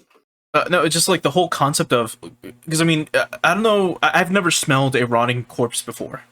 I've seen a corpse before, but I've not like smelled one. But you can just imagine, like, you have Rina's body fermenting in this fridge and rotting, and like it stayed there overnight. You'd normally think that it gets cold overnight, but I think at one point later on in the chapter, Rina like stays in her safe place like overnight, and she mentions how hot it is. So if it's hot in there while it's, you know, it's probably hot as fuck outside even at night. Imagine how hot it is inside of like the fridge. I say this as like Egyptian music starts playing from one of the PC-98 titles. What song is this? It's one of the levels from Zandu. But yeah, this is obviously like an Egyptian theme playing. Anyway, so she has to not only take the body out, she then has to butcher a rotting corpse and like stuff it in a bag or something. And she's like 14 while she does all this. It's insane stuff to expect from a child. And she has to do it twice, because then she has to do Teppei's body too. Mm-hmm. Exactly. And so the funniest thing is there have been a couple moments up to this point, like up to where you've read so far, and there will be more, but there have been a couple moments, and some of my favorite are where Ryukishi literally and not figuratively, he physically pops out of your screen, shakes you by the collar, and goes, "Hey, are you paying attention?" And this is one of those where it's like, "Hey, you know, parallels here. You should probably think about that a little bit." Mm-hmm. And then he just goes back to O7 headquarters. Who could have done the dismemberment? Who could have been the guy that got away? Was it Teppei Hojo? Nah. Nah, it couldn't have been him. After the chopping is done, Rena stands back with 12 body parts packed in black plastic bags. She thinks on what to do with them. She eventually settles on the idea of burying the bags somewhere deep in the woods. The next morning, she eats breakfast with her father. As she eats breakfast with her father, she notices that he seems to be in better spirits and even talks about getting a job. She thinks back to when she came back after killing Teppei. Her father, understandably, had been quite broken up about the whole thing with Rina, noting that it seemed like she was right about her. He apologized for not noticing Rina's suspicious behavior earlier, but he was blind to it, as though he had finally escaped his loneliness. Today, Rena is confident that the worst is now firmly behind them, and they have both gotten a new lease on life. Yeah, like I did the right thing. That part was so fucking funny, where you have Rena be like, "Look, Dad, she's using you for money. She's gonna try to do this specific type of scam. This is how it looks like." And he's like, "No, I don't believe you. She would never do that to me." And then they go to bed. Someone breaks into his home, and he's like, "And who might this dastardly gentleman be?" And he starts beating the shit out of him. Teppei starts to beat the crap out of him. Rena hears this, and she's like, "Well, it's for the best." And she just gets dressed, and then she meets him, and she's like, "Hey, come with me." And then they go to the junkyard. And it isn't until a few days later that he's like, "You know what? Looks like my daughter was right. I should get a job." That's what he gets out of all this. He's like, "I need to get a job." Yeah, I should probably start taking care of myself before I seek out another relationship. Mm-hmm. Like, mind you, they're loaded. It's explained at some point that, actually, when they go into like how much money he has, it's like 50 million yen or something. Like they are set for life due to the settlement from the divorce or whatever. But he's still like, I gotta do something. I can't just not do anything. Yeah, it's not about the money at all. I mean, like, obviously, like, will run out eventually, but like the idea of, like, you know, not being, because he was in a routine before, you know, his wife was working and he was doing the housework, and now he's not in a routine. He kind of just does whatever day to day. So getting a job is symbolic to him, I feel, of moving on, having that stable life and moving on. Exactly. Yep. Yeah, for sure. So At this point, Rena heads to school and meets up with Keiichi, who notices that she seems to be in a really good mood. After school, though, she opts out of club as she still has something to do. Keiichi notices that she was busy yesterday too and asks with a bit of concern if something has happened. Rena says that she is working on a bigger project at home and maybe it's going to take a couple of days still. In actuality, she is trying to scope out a place where she can safely bury the body parts. With a little luck, she might get it done today. Mm-hmm.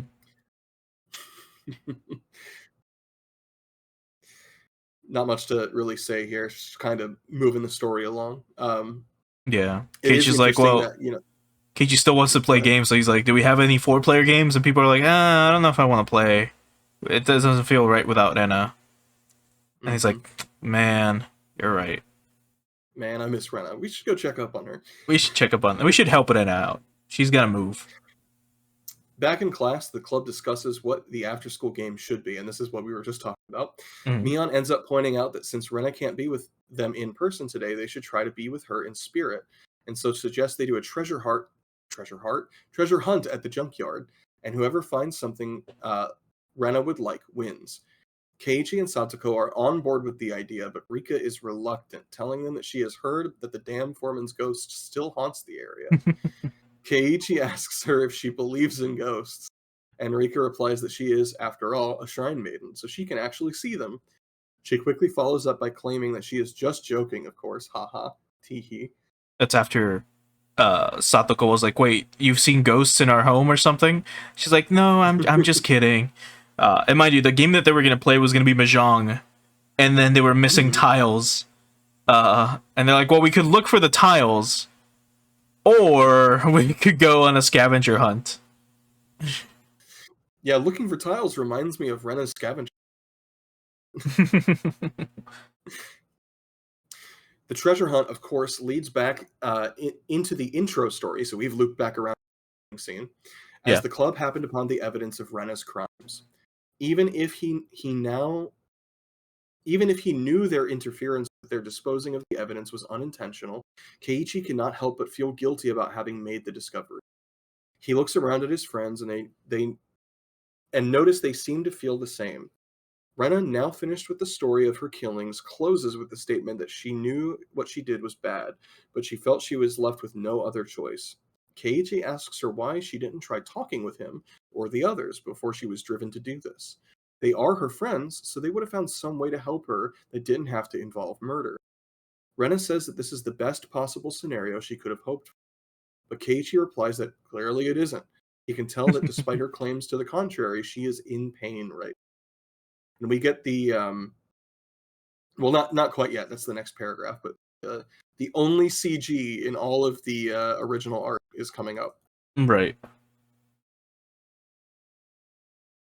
So, yeah, Keiichi kind of just, if you hadn't pieced this together for yourself at this point, Keiichi just goes, yeah, talk to your friends, idiot.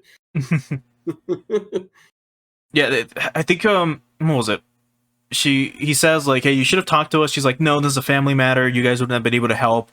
And then he's like, but why are you crying then? She's like, crying? I'm not crying. And he's like, yeah, you're crying internally. Because, I can see, like, you're not showing it outside, but inside you are crying a lot. And we could have just helped you out if you would have come to us. And then she's like, I'm not crying, you're crying. And then we get to the next paragraph.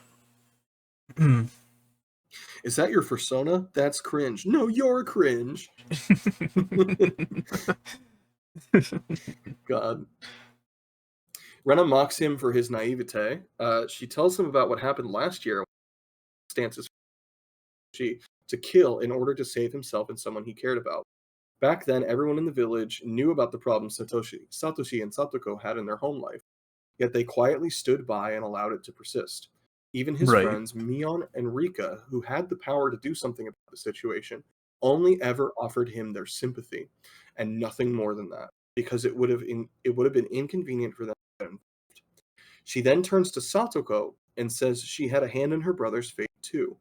To Keiichi's surprise, Satoko meekly replies that she actually agrees with Rena. She thought back to those dark days several times and realized in hindsight that there were things she could have done to help her brother, but she failed to do so, and she will have to live with that failure the rest of her life. Rena summarizes that all of this is why she is for something as serious as this. Sorry, you cut off for a bit. You said, when did Rena summarizes. Rena summarizes that all of this is why she... Jeez, it cut off again. Okay, hold on. Yeah, no worries. Like, it happened exactly at the exact same time. You're like, okay, Rena summarizes. All right, I just changed the USB. Oh. I heard I just changed USB port, and that's it. Oh, no. Hold on. Nope, that's not it. You gotta disconnect from your VPN. No, I'm kidding.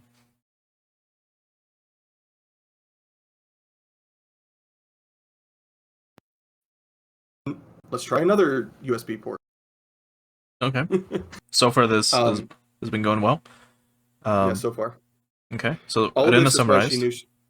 Yep, she summarizes that all of this is why she knew her friend something as serious as this. Am I still cutting out? Yeah, but let's just keep going. Okay. You'll be she fine. laughs bitterly after making this proclamation, only for her laughter to turn into sobbing. God, I can see myself cutting out now. It's okay. Hold on. It's not going to be as high quality, but I'm going to... It's okay. If anything, I can crank you up.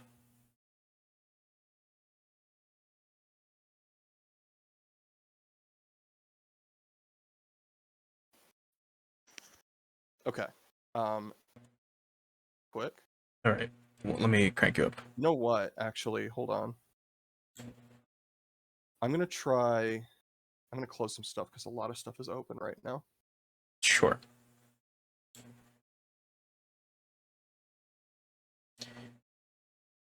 Yeah, so I guess at this point, during this scene, it's here we have Rena just kind of venting and then letting everything out of like what everyone's problem is.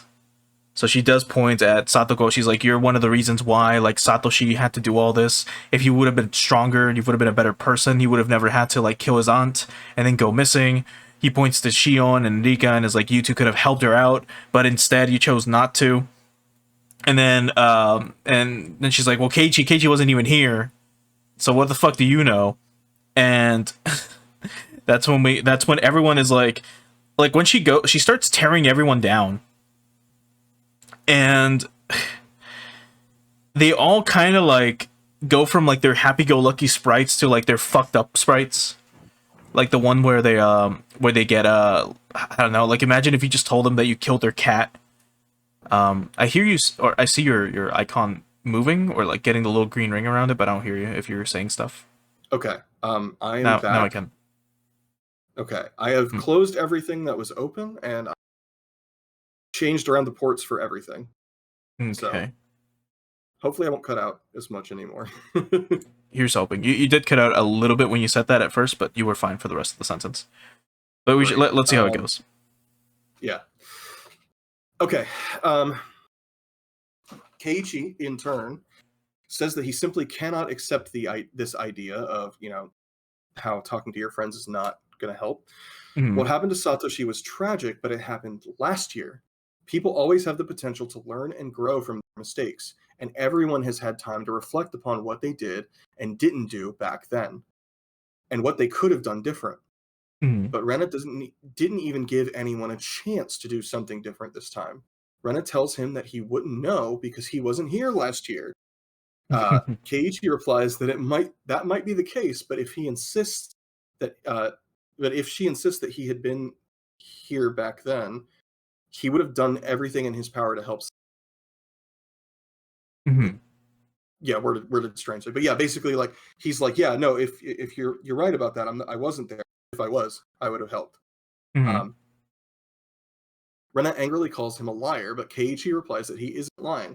He had been here back then. If he had been here back then, Satoshi wouldn't have had a chance to beat his aunt to death because he would have done it himself had he believed that was the only possible solution. Which more parallels. Keiichi is stupid, but like charmingly stupid. He's a fucking idiot. But he's got like the biggest heart. I mean, now, Which is really yeah. lovely. Yeah. To think that all he had to do was move to like a small rural town in the mountains. Normally, people in like songs bitch about how fucking horrible their small towns are. Yet apparently, Hinamizawa does wonders for the body and mind. Apparently, it's the swamp water. Yeah, it's whatever's in the fucking water. So Rena makes fun of him again, telling him that he doesn't know what it's like, so he can't appreciate the gravity of that act. Keiichi replies that he can declare with conviction that he would kill to protect a friend, but it isn't something that that should be done lightly. One evil act always begets another. Keiichi himself is surprised at this. Keiichi himself is surprised at this certainty as he feels himself speaking. Yeah, here's where you get like a hint. Mm-hmm. You get your first hint. It doesn't make any sense, but he is sure he has some sort of displaced memory of having killed to protect a friend in another possible world. But he doesn't. He also knows that the world ended up in a place that was as horrible as the sin he committed. Mm-hmm. Which is kind of like, is he noticing right now? Is he being clairvoyant? Can he see into the past, into the future, into other worlds? Is Oyashiro-sama in his head? So, despite this actually happening literally to him in real time, he dismisses and apologizes to Rena. Of course, he doesn't know what he's speaking of, but he insists that his point still stands. The reason why Rena is crying now is because she feels there were other choices she could have made, but in the end, she made this choice out of her belief her friends wouldn't change and grow in their regrets, from their regrets. Rena considers this and ends up conceding that he might have a point. Perhaps she was the one who failed to grow. Maybe she should have reached out, but it doesn't change that it's too late now. Keiichi replies that nevertheless, she is still his friend, and he can accept that she didn't see any other way out. So he won't hate her for what she did. Instead, he wants to apologize for not noticing her pain sooner, allowing a day like this to come to pass. He turns to the others and says if this was the best possible way, then Rena shouldn't be alone with this burden. They should help her with disposing of the evidence and never speak a word of this again to anyone else. Yeah, when we got to this point, I was like, I tried reflecting on that quite a bit, where I was like, would your friends, would real friends help you cover up a murder? And I'm still kind of on the fence about that. Like, if someone told me that they murdered someone, they showed me, like, the body bags and everything, I would probably be a little bit afraid of them, that they might get suspicious that I might report them and that they might try to kill me. Even if internally I'd probably be like, okay, well, that's kind of weird, but let's never talk about this again. So I can't, obviously it's going to be different than friends, but a while back I was discussing Nier with some friends, and we were talking about how it was interesting that they split the protagonists between a dad and a brother. And a friend of mine was like, yeah, dad seems like the way more canon option, because like no chance a sibling is going to do things like that for their sibling, you know? And since obviously they haven't read chapter 3. Since my brother was a part of this conversation, I asked him point blank, I was like, hey, if we were in a situation where I was like being held hostage, and it was like life or death, you know, would you be able to kill one of my captors? Like, would you have that in you? And he was like, yeah, absolutely. Obviously, like, not everyone is going to have that relationship with their family members, but I think you're right. I'm on the fence about it. It really depends on the relationship, and it depends on the circumstances. I feel like if it was justified and it was to avoid a worse tragedy from happening, your friends might help you. But I think for the most part, it's tough. You know, it's in this situation, this extreme hypothetical Kishi has cooked up. I think it's logical that the friends would help. Yeah. Yeah, because if it's like in your example, it was near. I mean, that's different. Like if you were kidnapped, I'm sure a lot of family members who are close to their siblings would probably kill for them, especially to rescue them. But if you're in a situation where, let's say, you walked into your brother's room and he's got like two giant body bags with him, Yeah. and then at that point, like, what would you do in that situation? That's kind of like, would you be okay with it? Would you just like dismiss it? Would you turn him into the police?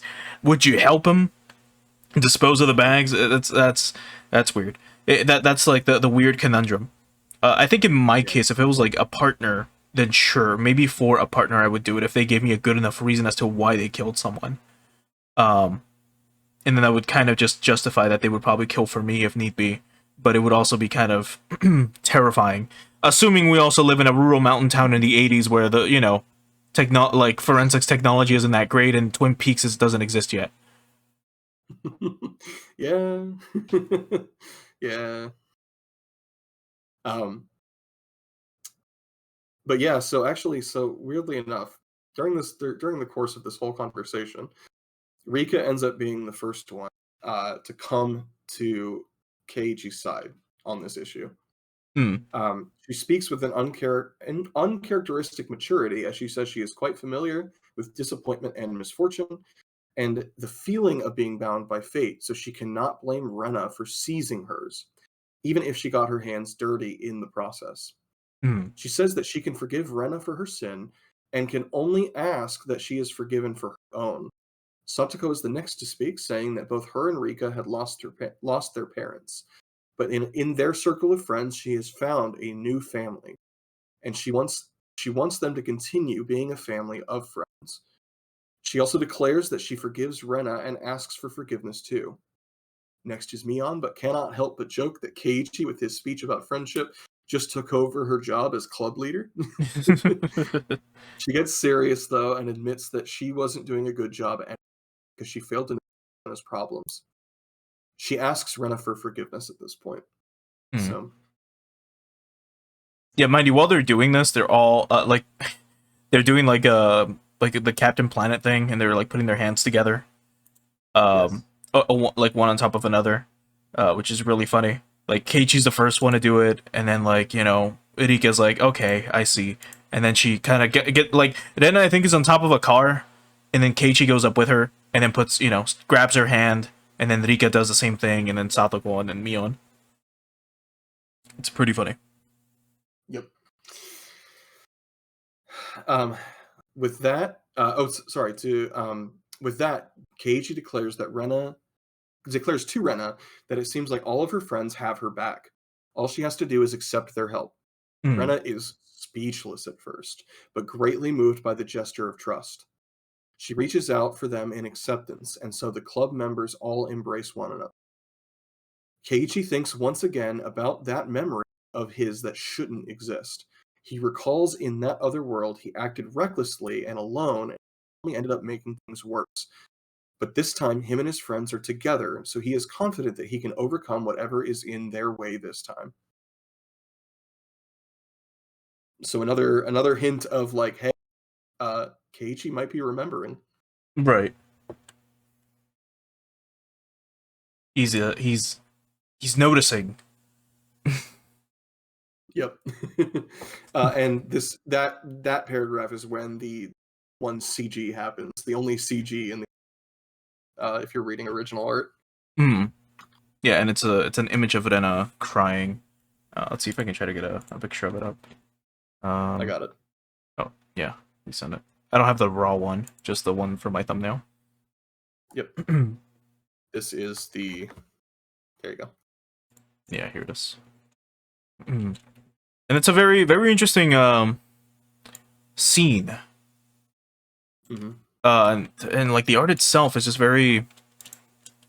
I don't know. It's very interesting seeing Rena from this perspective, like her crying, instead of the usual super cheery Rena that we know. Yep. Yeah, it's having her kind of like bare her soul to us is interesting because it's like up to this point, we've never seen the real Rena, right? And this is the first time we're actually getting to see that. We already got a sneak peek of like her inner monologue by watching the events up to this point, but this is kind of like everyone accepting Rena for who she is and kind of bringing not necessarily a sense of closure, but a sense of like acceptance, you know? Yeah, everyone coming together. They're like, hey, we've got your back. You should have really talked to your friends about this instead of committing murder. Before we continue on, do you mind if we take like so I can get some water? Yeah. Yeah, we can do a quick BRB. Cool. One sec. But yeah, so far, it's been it's been like a very, very crazy chapter. Like from Rena just actually, I think at this point in the chapter itself as well, we haven't I don't think we've discussed it, but whenever it swaps from Keiichi to Rena, the text changes color. It goes from white to pink. And that's how you know it's Rena. And I started noticing this as the game kept going. But Rena's dialogue started going from pink to a different shade before changing completely to red eventually. And I think by this point, anytime Rena would speak, after she commits the murder, that's when it starts to change. After her committing this sin, after her literally killing 2 people, her text starts changing to a slightly like darker pink. And I remember I had like a paint file open with like old screenshots, and I was comparing the text, and I was like, yeah, if you extract the color, they are slightly different. They're slightly different, and it's really fucking funny. Just noticing this, and it's super subtle. It's super fucking subtle. Like you don't really fucking notice it, and then it just happens. It just happens that one day like the text just goes completely red, like like the red in the background that we have right now on screen. It's just solid red, and it's just a constant like visual representation of Rena's like constant mental deterioration and how she's like slowly spiraling as the or as the chapter goes on. Because obviously, like I mean, if you're watching this, you already know what happens in chapter 6, but the fact that, you know, if you kill a person, it doesn't matter like how mentally stable you are. I think no matter what, any individual who does kill someone will get kind of fucked up mentally in some way, shape, or form. Like I can guarantee it. Like if you have taken a life, it's more than likely affected you negatively in some way, shape, or form, for sure. Like I'm pretty sure. And we can see that mainly happen to Rena as well. As the chapter goes on, as we'll see in a little bit. But the fact that like all her friends even just agreed to just be like, you know what, yeah, we'll move on. I think that's kind of like, how to word it. Keiichi did have a sort of like vision himself into like another world where he's like, oh, I know for sure I would kill for a friend. It might have been like subtly implied that the other characters might have seen something similar as well, as in, like we weren't told about Satoko, but maybe she remembered that she killed Keiichi, or that Keiichi killed for her, because he tells her like at the end of chapter 3, hey, I killed your uncle for you because he was fucking torturing you. Or maybe Mion remembers Keiichi's sacrifice during the torture scene at the end of Watanagashi. So that's my guess as to like what might have like led them all to kind of be like, you know what, sure. And then of course we have Rika being the omnipotent, like omniscient being that she is, just kind of be accepting of it. She's like, well, maybe things are changing. Why not? We'll all kind of agree to help Rena out if we can, or something. But anyway, it seems like Billy's back. Yes, correct. So in Unity and under the cover of the club goes to bury the remains of As their grim work is over, Keiichi notices that Rena looks a little ill.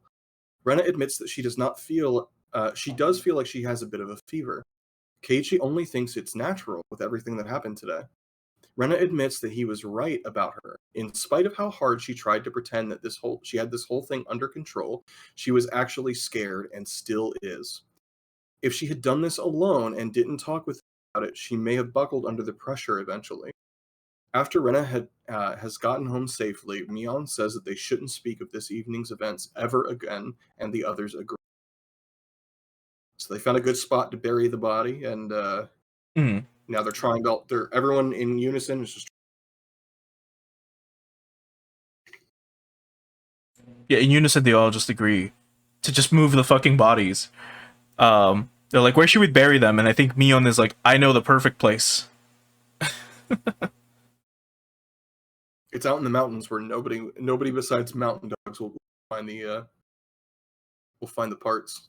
I believe they specifically mention it's past the old village, like what used to be like, you know, in the outskirts of Hinamizawa, but like all the people that live there kind of moved to Hinamizawa instead. Correct.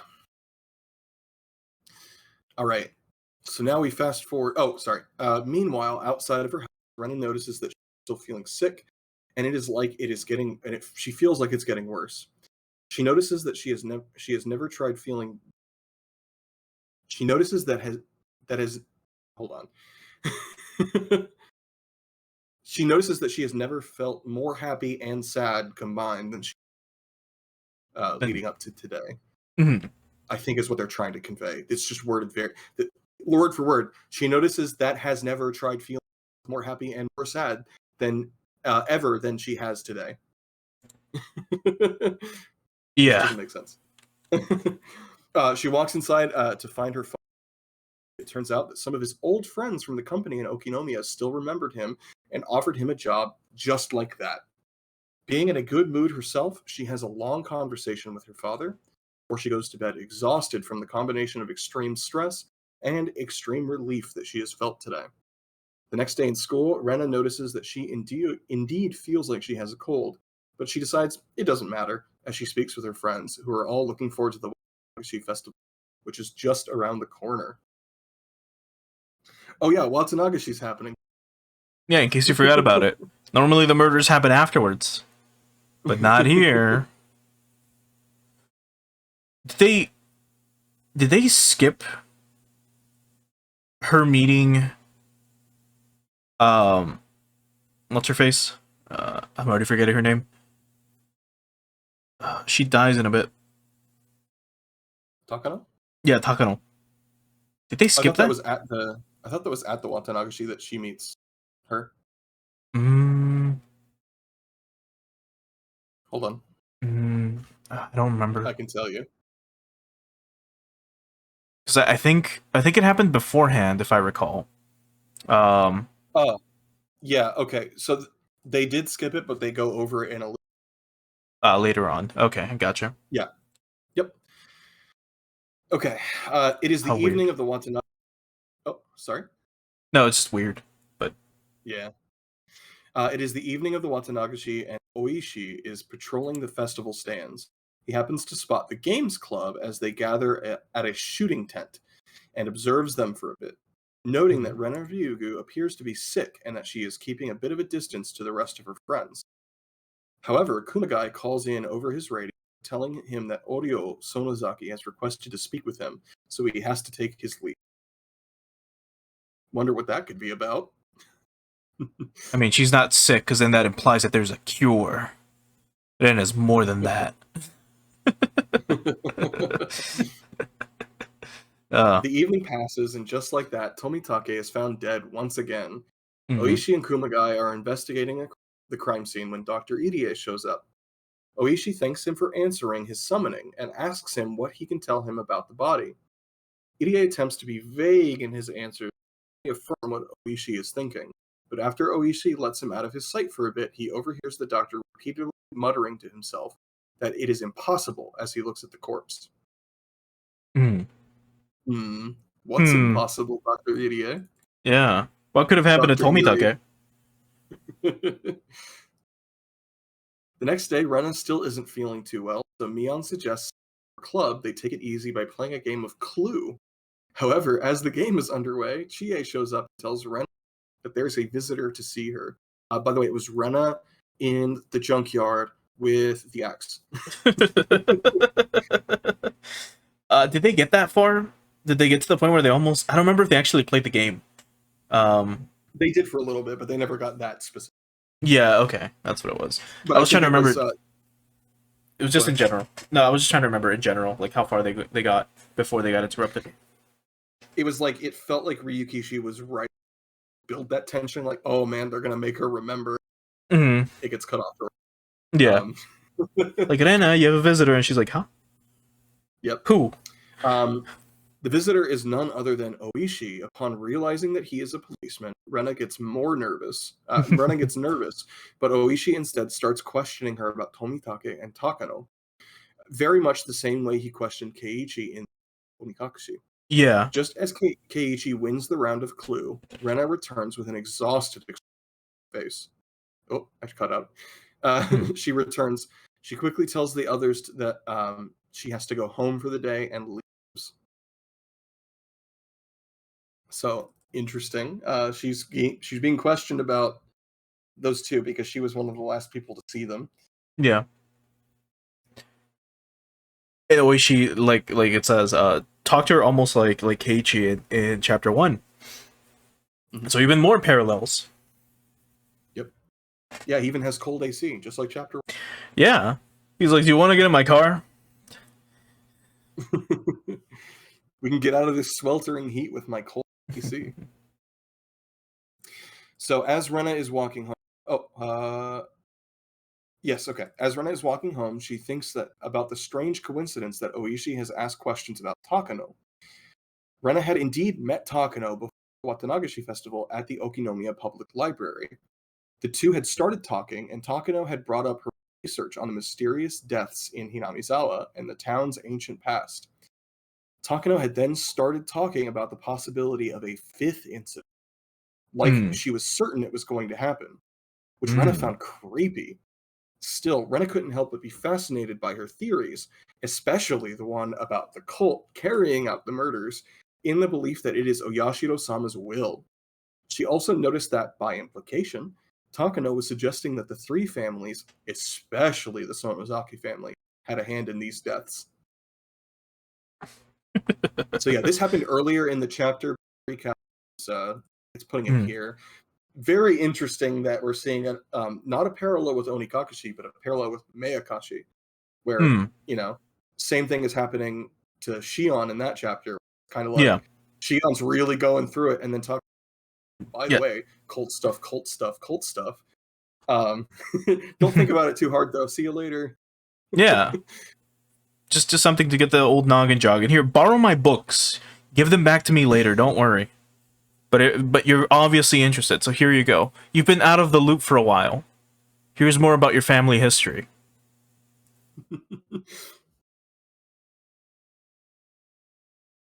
But yeah, it's interesting that we're seeing a parallel here, and this is obviously Rena is very interested in anything to do with Yashiro-sama, because of her religious experience that she had back in Okinomiya or Ibaraki, I think, technically. But right, yeah, when she saw God for a little while. So obviously this is gonna pique her interest now that she's actually. Yeah, I don't think the summary fucking went into it, but she remembered. She remembered the event, and she knows. Oh. Oh right. Well, there it is. Well, we'll just get into it then.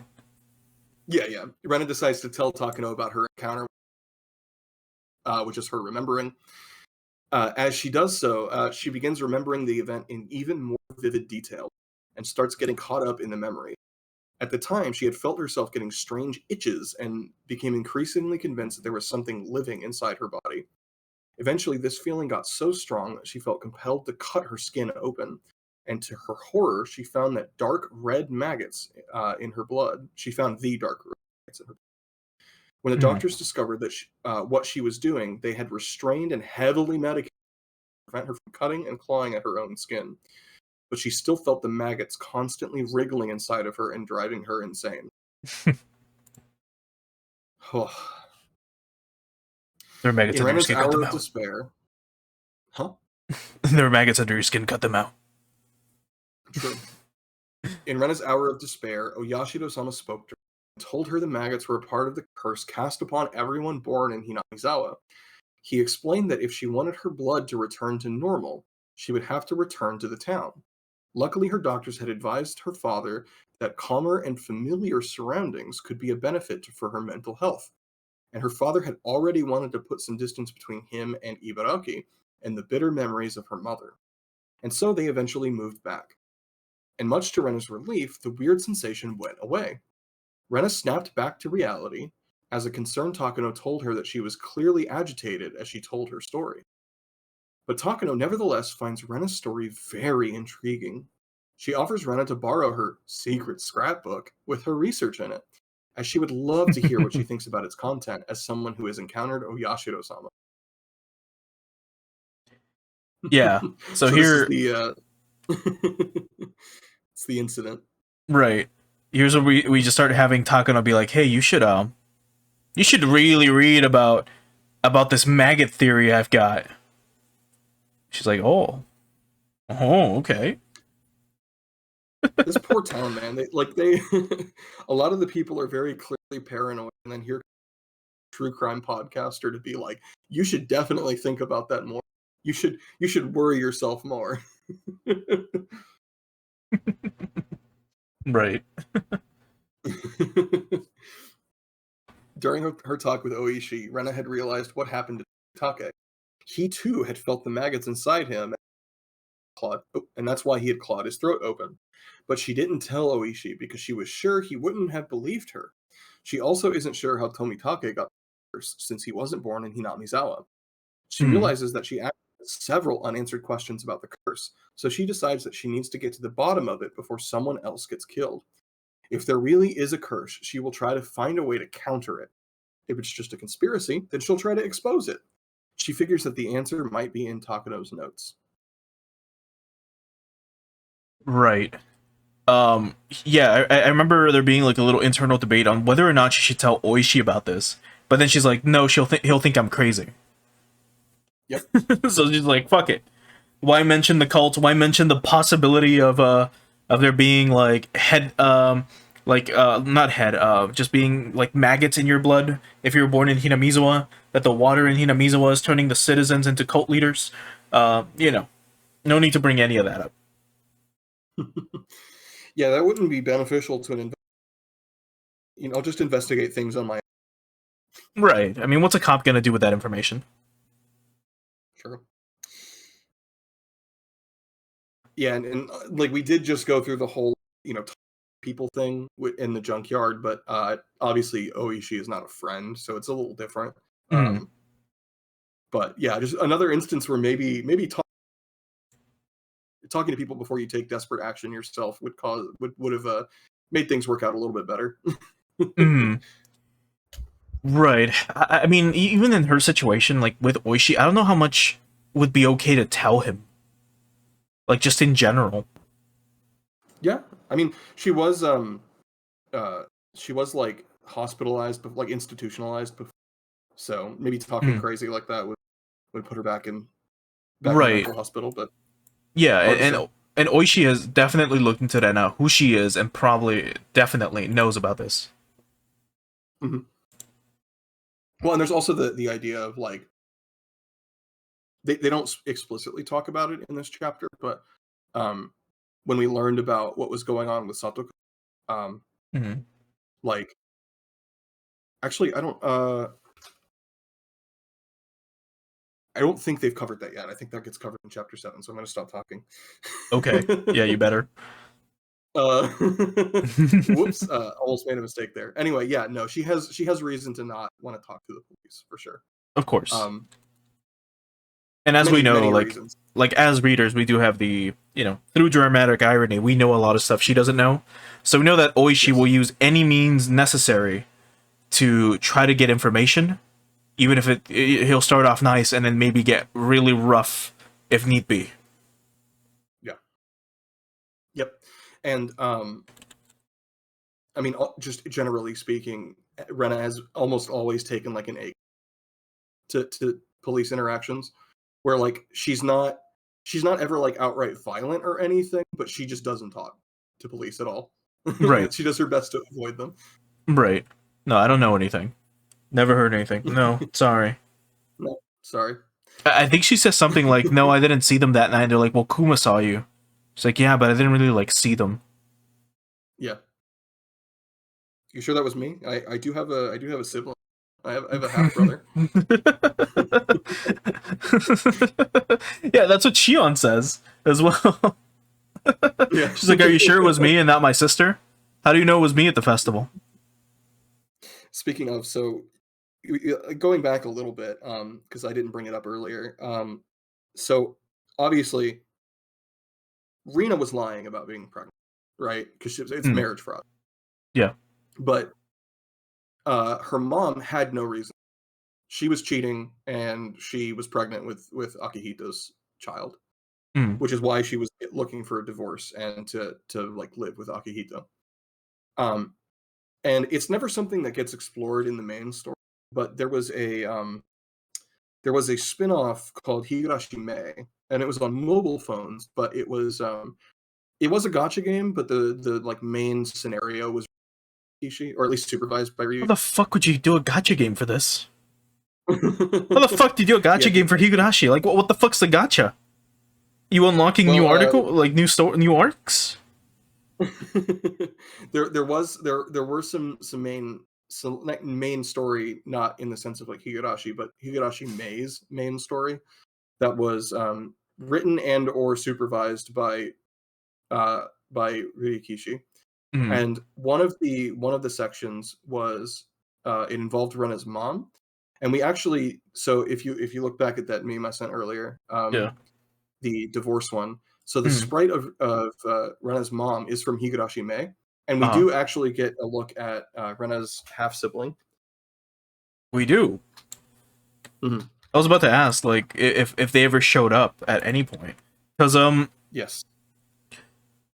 Because yeah, like technically, yeah, she does have a brother that's like maybe 11 or something. And I'm sorry, it was sister, not brother, but yes, yeah. Oh, sister. Oh my god. Yes. Of course she's gonna look like this. So Rena's mother is she's the ginger or the fair haired or well non-Japanese looking one. Yes. Let's see. Do we know her name? Or would that be spoilers? I just sent it. It's not a spoiler. Okay, one sec. Her name is Reiko. Reiko. Oh, the sister's name is Now. Now. Okay. Well, that's what she looks like. In her full outfit, and then here's the other one. Yep. You. And then, interesting. But yeah, it was kind of cool that they, we knew that sibling exists, obviously, because like unless there was a miscarriage or an abortion or something, which the latter seems way less likely. They're definitely like that sibling should exist, and we get a look at it, which is interesting. Right. Anyway, because I was thinking about that. I was like, well, what the fuck? Like, would they ever like bring this up? But I don't know if that would have been like spoilers for chapter 7. I don't know if like all of a sudden her sister shows up. We have like a scenario where it's like her like sorry, her. Yeah, I would not, if it was a spoiler for chapter 7. Brought it up, but it's just exclusively in the spin-offs. So right. No, it's something that I was thinking about before, where I was like, what if like they bring up what if because like in chapter 3, like everything got turned around when Satoko's uncle came back. It's like, what if Rena's mother came back with her daughter, and she's like, we need to live together now. Your father and I got together once more, and then it's Rena having like a mental breakdown for chapter 7. And then it's like her little sister is killing everyone.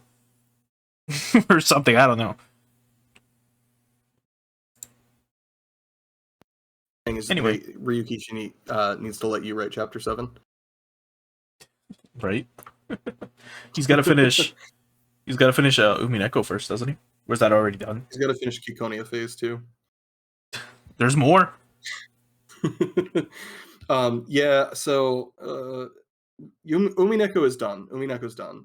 Kikonia Kikonia is weird because it's like, you know how, well, you don't know yet because you haven't read it, but both Umineko and Higurashi are 8-part series. Yeah. And they do have like dedicated like bonus CDs. So like Higurashi has Rei and Umineko has Tsubasa, Hana, and Saku. But Kikonia is a 4-parter, so it's going to be 2 questions and 2 answers. But even still, there's about 4 chapters worth of content in phase 1, so it's a lot. But unfortunately, a lot of it, he wrote this back in like 2019, but well, he wrote it before 2019, but it came out in 2019. A lot of the content of the story has ended up happening in real life events. And so he is kind of like, I don't want anything to do with this. I don't want to write anything more. Like, no, specifically, like he wrote about, if I'm not mistaken, because I haven't read it myself, but I have seen people talk about it. He wrote about a pandemic, like a global pandemic that happened. That's what I was going straight. Like I was thinking exactly of that. He also wrote about a war between Pakistan and India. Jesus fuck. And Russia being involved in wars, although I don't think it was specifically about the Ukraine. It was just Russia being in a war. Yeah. But like a lot of weird parallels that have happened, like real life events. And so every time something like that happens, it feels like it gets pushed back another year or 2. Because like the thing about Kikonia is both Umineko and Higurashi are set in the Showa era. Yeah. But Kikonia is actually set like somewhat. It was in the future. Now it's kind of like modern times. Modern day, yeah. Yeah, modern day. But it's it's supposed to be like a sci-fi anything, and yeah, just weird. In the far future of 2008.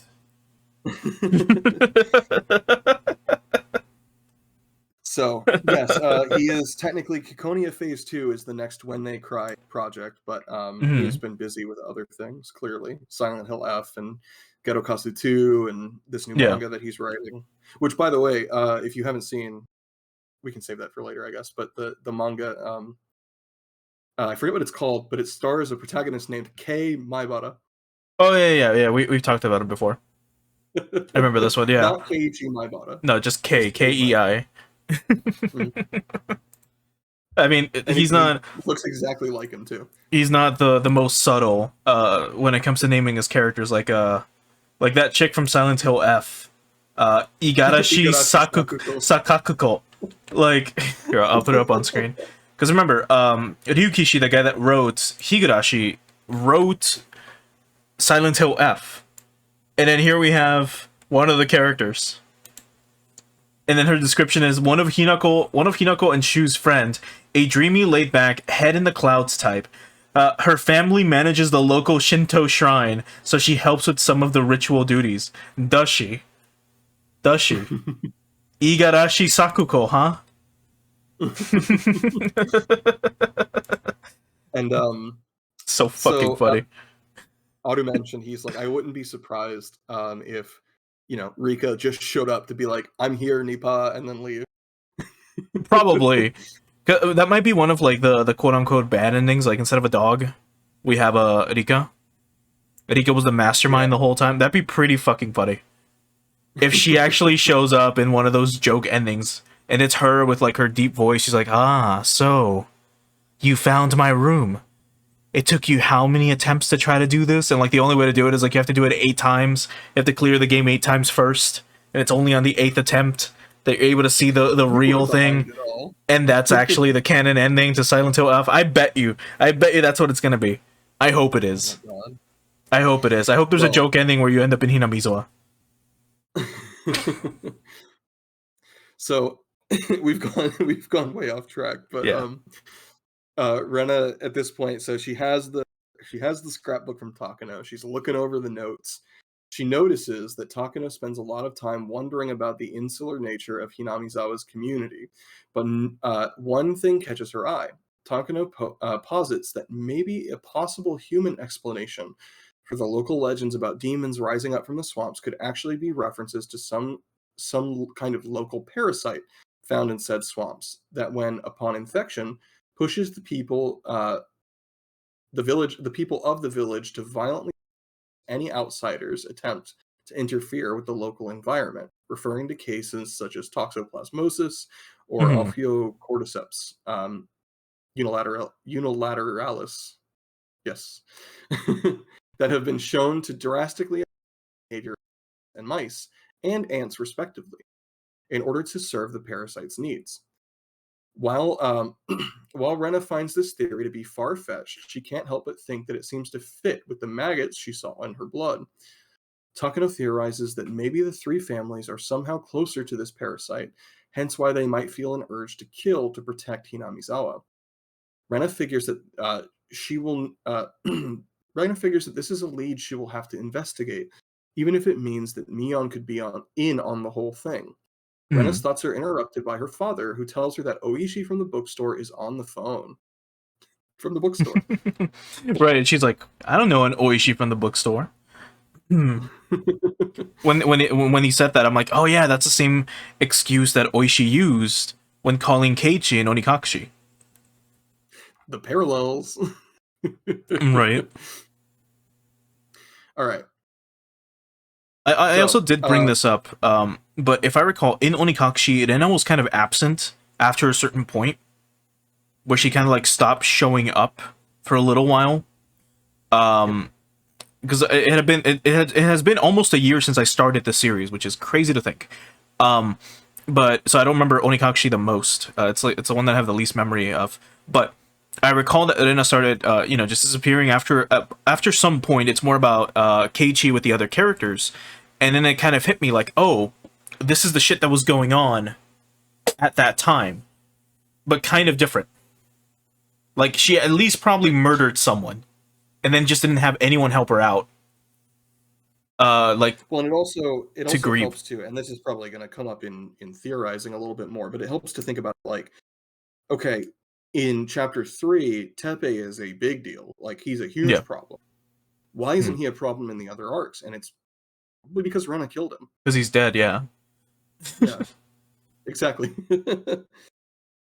Yep. Yeah, that was because, well, I mean, like, it's either he's dead or he's still hiding. Yeah, exactly. Like one of the two. But I guess at that point you would just have to think about at any point right before the Watanagashi where Rena just started disappearing for a little bit, or where her demeanor changes. Because it isn't until she kills, at least in this chapter so far, that she gets glassy eyed or gloss. Yeah, no, where her eyes glass over, and she gets the serious look, like, oh, so you figured it all out, huh? Like that phase. Except in chapter 6 or chapter 5, where it happened, where she met Shion for the first time, who was supposed to be Mion, and they talk about the, not the Onikakushi's curse, Hiroshiro-sama's curse for a little bit, and her eyes get freaky for a little bit. Yeah. Much to think about. Right. The next day at school, Rena calls in sick. Keiichi is worried, but Mion thinks they should just try to give her some space, referring to the incident, or referring to the toll the incident must have taken on her. After school, Keiichi walks home, but spots Rena covertly trying to get his attention as he walks through the local woods. She tells him that he might be the only person she can trust now. She informs him what Oishi told her about Tomitake and Takano's deaths, and that she has been reading Takano's journals. Based on this, she is investigating a strange theory about Oyashiro-sama's curse and some nebulous cults surrounding it that might involve both Mion and Rika. But she is worried to show her face in public right now because she has seen a white van that sometimes seems to follow her around. She believes that the people in the van had something to do with it, and they are now looking for her journals. Mm-hmm. At her insistence, Keiichi promises her that he will keep quiet about what she told him. Rena thanks him for his trust in her, and tells him that she will share her information with him soon as she is able to figure out more. Right. So this is when she just goes full on, like, like Unabomber. tinfoil hat. Yeah. And I mean, at this point as well, is when you see more of the parallels to Onikakushi, because like when Keiichi started to piece shit together, they sent like a white van after him. So when you see this, like as the reader, again through dramatic irony, you're like, oh, what if it's the same van of people that were looking for Keiichi in part 1? That's probably what's going on, right? They almost ran him over too. Remember that? Yeah. Yeah, it happened a few times where we almost got hit by a truck twice. Yep. Specifically, an unmarked white van was suspicious.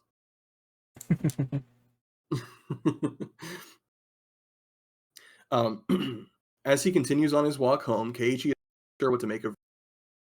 On one hand, he doesn't want to distrust a friend, but on the other, she sounds very paranoid and obsessed with some rather strange conspiracy theories.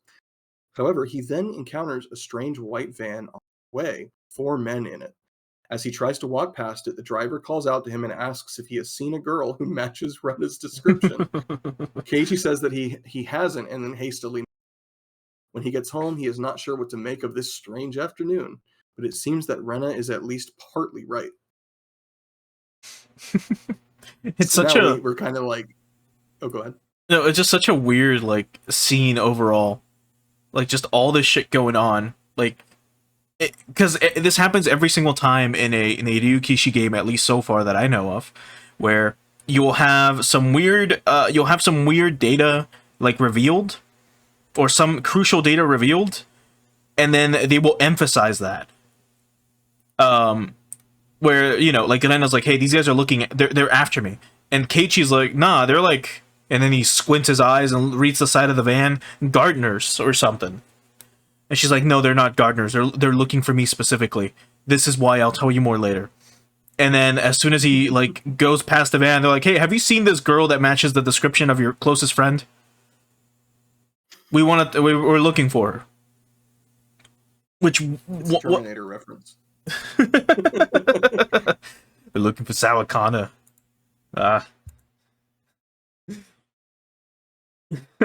No, but yeah, it's kind of crazy how, like, we know that these characters are getting paranoid because we can see it. Yeah. And it's easy to think like, oh, they're just crazy, just paranoid, whatever you want to call it. This is one of the first instances where it's like, especially coming out of Mayakashi, where the whole thing was Shion being paranoid, Stinger at the end to be, hey, none of that was real. Right. Yeah, that's the thing.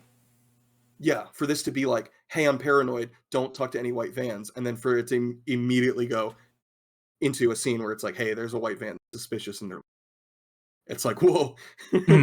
Right, and this happens like I said, like literally every single time. Like the way Ryukishi will write things is he will go one of two ways. He'll either write something happens, a character finds out about that thing, and then from there they will, like in this case, we know about the white vans. Then Rena tells Keiichi about the white vans. So Keiichi then one of two things happens. Keiichi will have an encounter with the white van. He'll be like, okay, well that was weird. And then what's going to happen afterwards is we're going to learn that the white vans were like, oh, they're just literally gardeners, right? Like they're just gardeners. So that happens a lot. But then like they still kind of do shit that kind of like tip you off, as what happens later on with what Rena tries to do with that with the gardener information, like when she looks at the card. So then like it constantly has you guessing, where you're like, oh, well, obviously the van is like probably suspicious. And then they're like, no, well, we're just gardeners. You're like, oh, okay, well, they're not suspicious. And then Rena does the thing with the card. And then what happens after on the phone? And then you're like, well, maybe they are suspicious. And then what happens immediately after with the principal and the teacher? And they're like, well, maybe they're not suspicious. So he always has you constantly guessing. He does this all the fucking time, which is very good writing. It's very interesting, but very good writing in my opinion. Because he throws you for a loop. Because you think ahead, you're like, there's no way.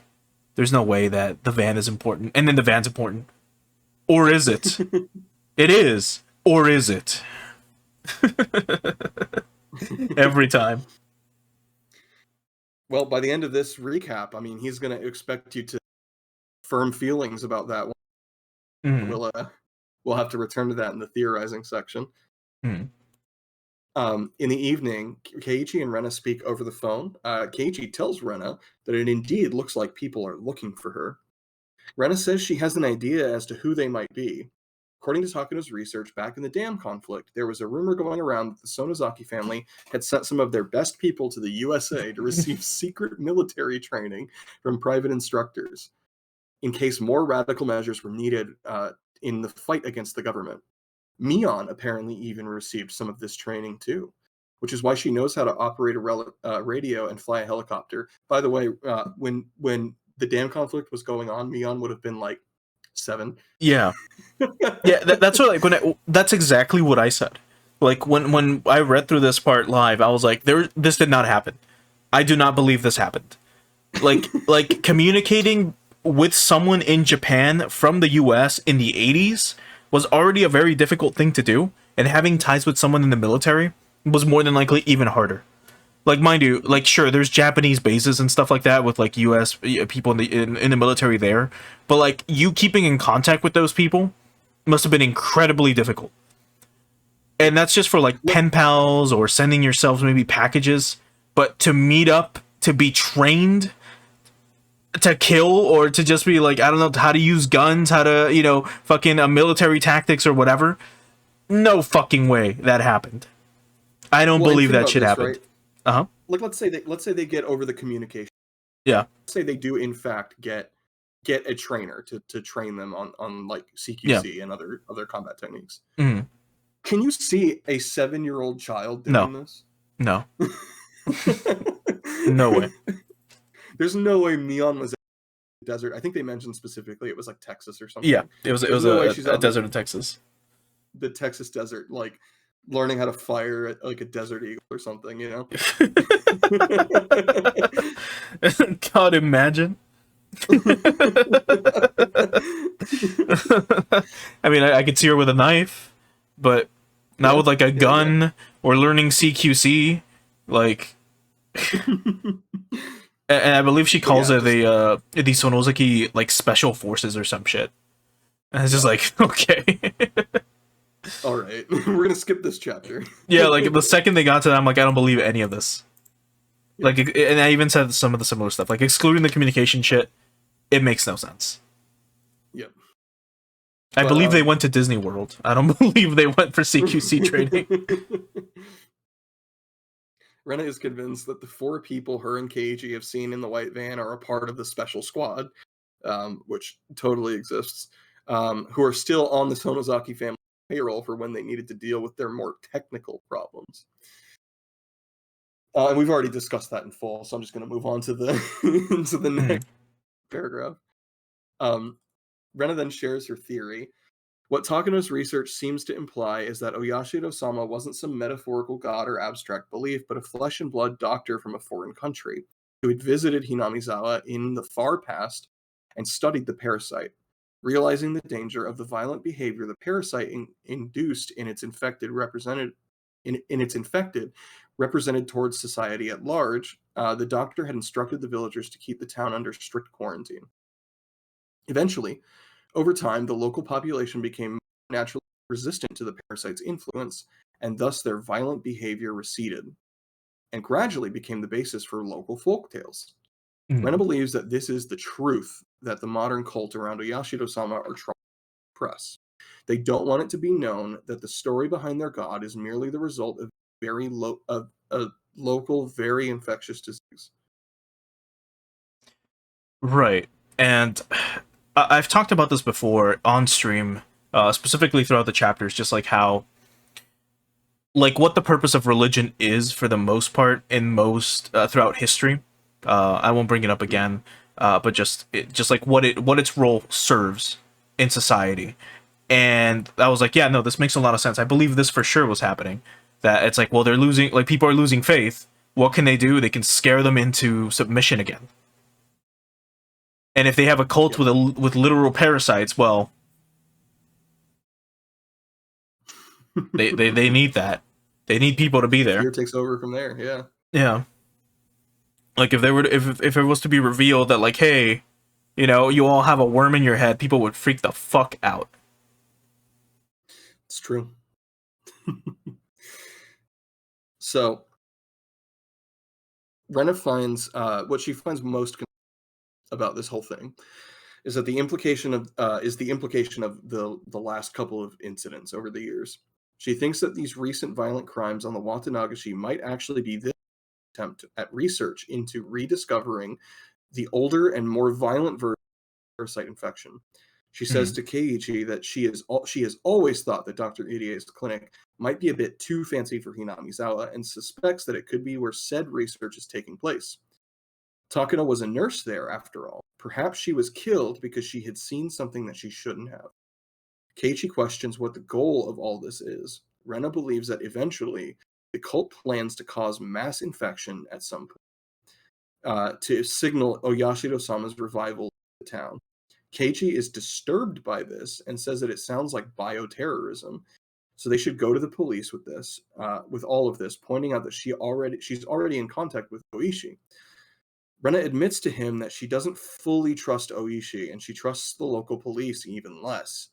The Sonozaki family's local political influence is strong, after all, and they might very well have several cops on their payroll, which honestly is probably the most sane thing that she has said in the entirety of this phone call.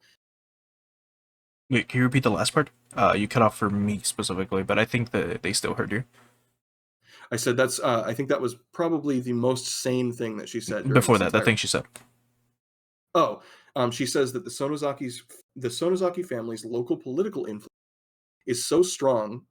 Is strong, and that they might very well have several cops on their payroll. Right. Yeah. Of course. And that is something that does get kind of like brought up every now and again. Of like, well, we know this. Like, as the reader, we know they do have cops on their payroll. We know there's a mole in the Japanese government. We know that they have people in politics in very high positions of power. So this is all, of course, it's no news to us, but it's definitely, you know, news to maybe Keiichi and Rena if she hadn't figured this out yet. Yeah, correct. Yeah, she.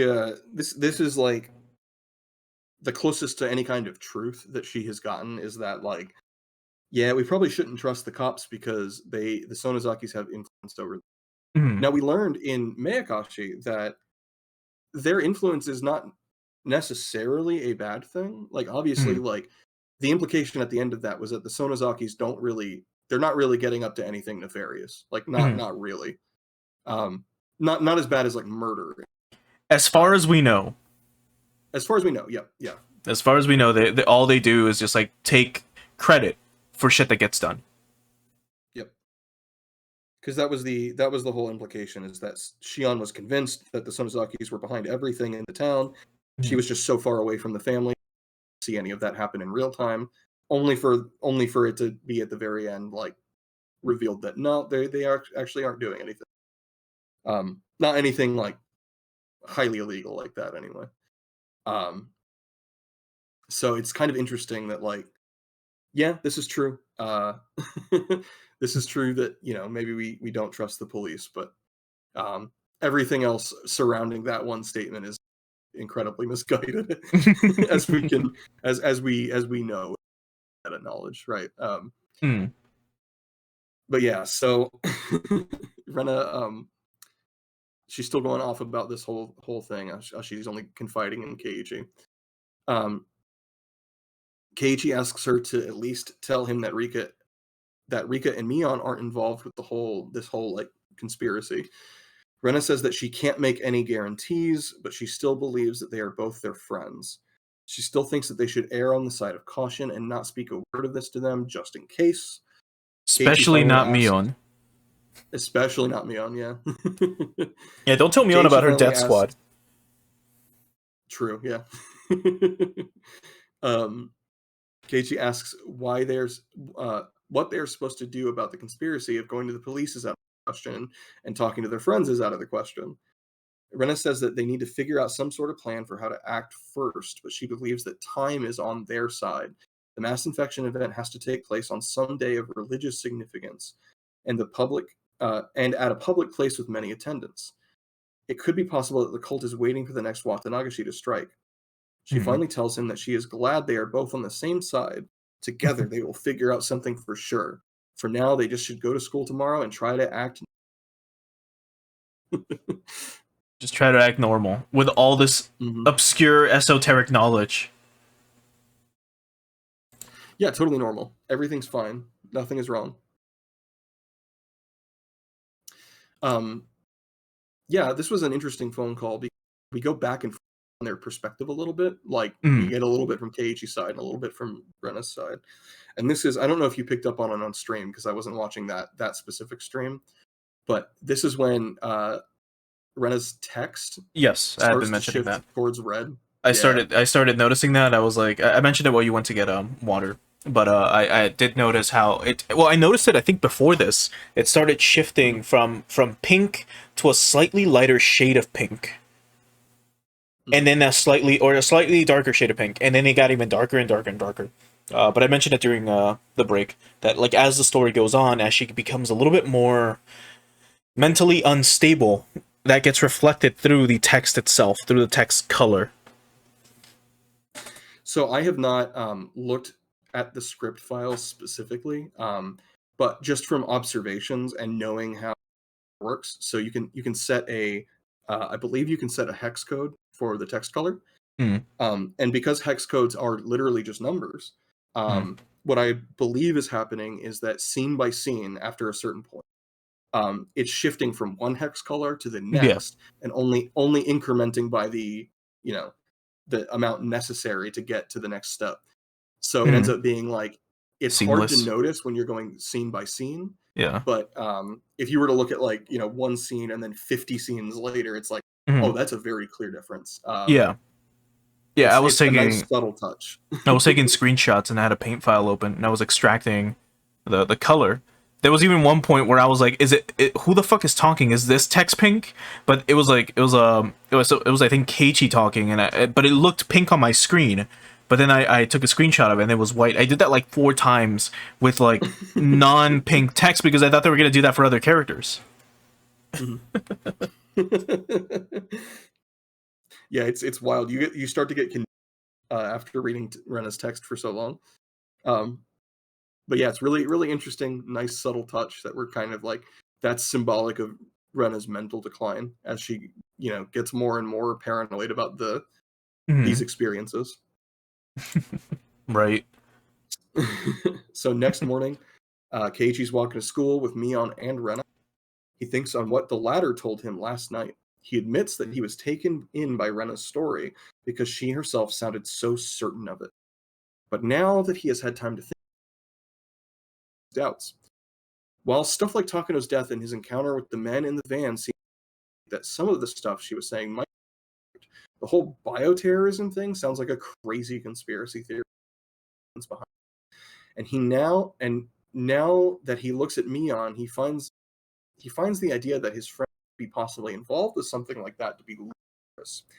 He concludes that he ultimately trusts his friends more than some out there theory, and figures that he should try to talk with Mion about what told him, preferably without Rena finding, because he did make a promise.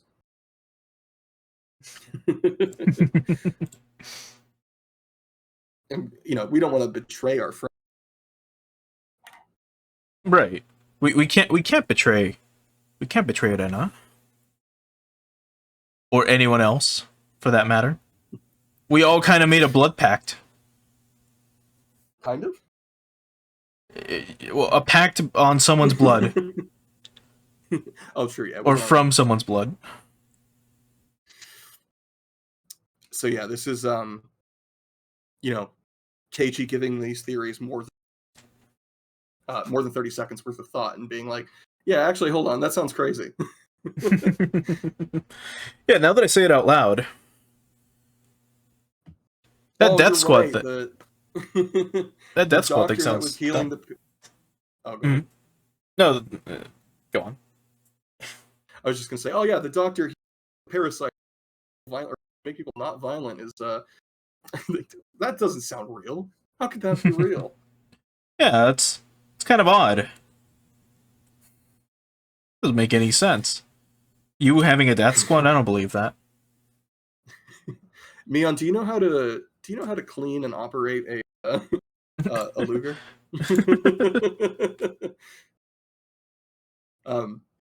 Yeah, so in recess, he asks if they can talk private. He goes for the direct approach and asks her what she knows about this whole plan to revive the cult of Oyashiro-sama. Mion, however, is like, what the hell, Keiichi? He then goes into detail telling her everything Rena told him about Parasite, and with the story of like the Sonozaki family trying to suppress the story of Oyashiro-sama's curse. Mion ends up being greatly amused by the whole, telling him Takano's stories.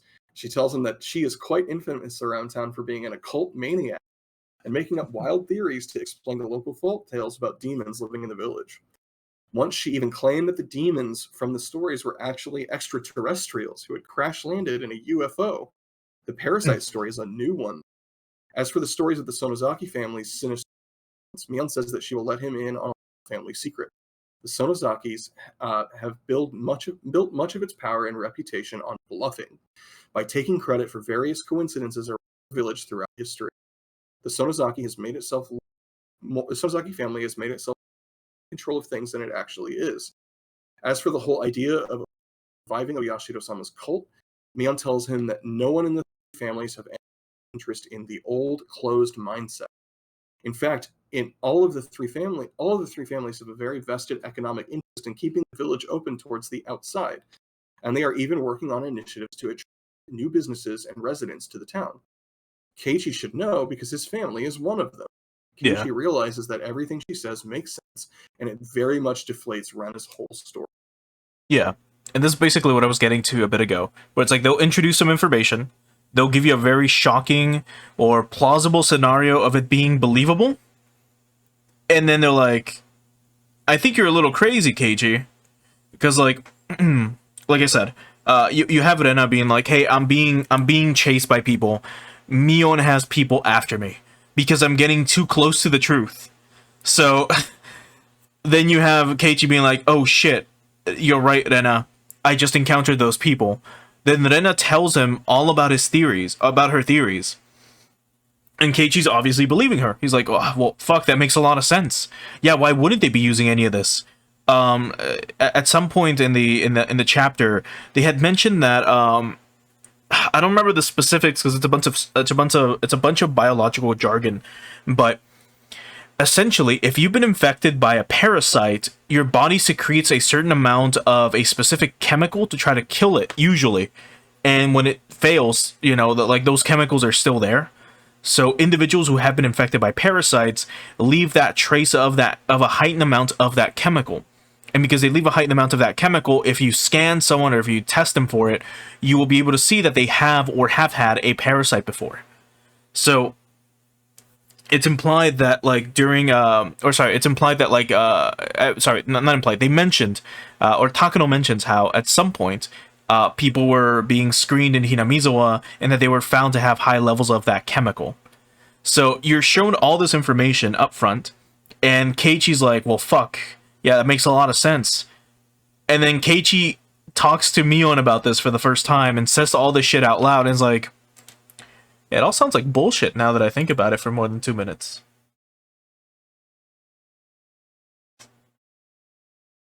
Yeah, that ends up being kind of the most wild part about this whole interaction. Is like, yeah, you probably shouldn't take Takano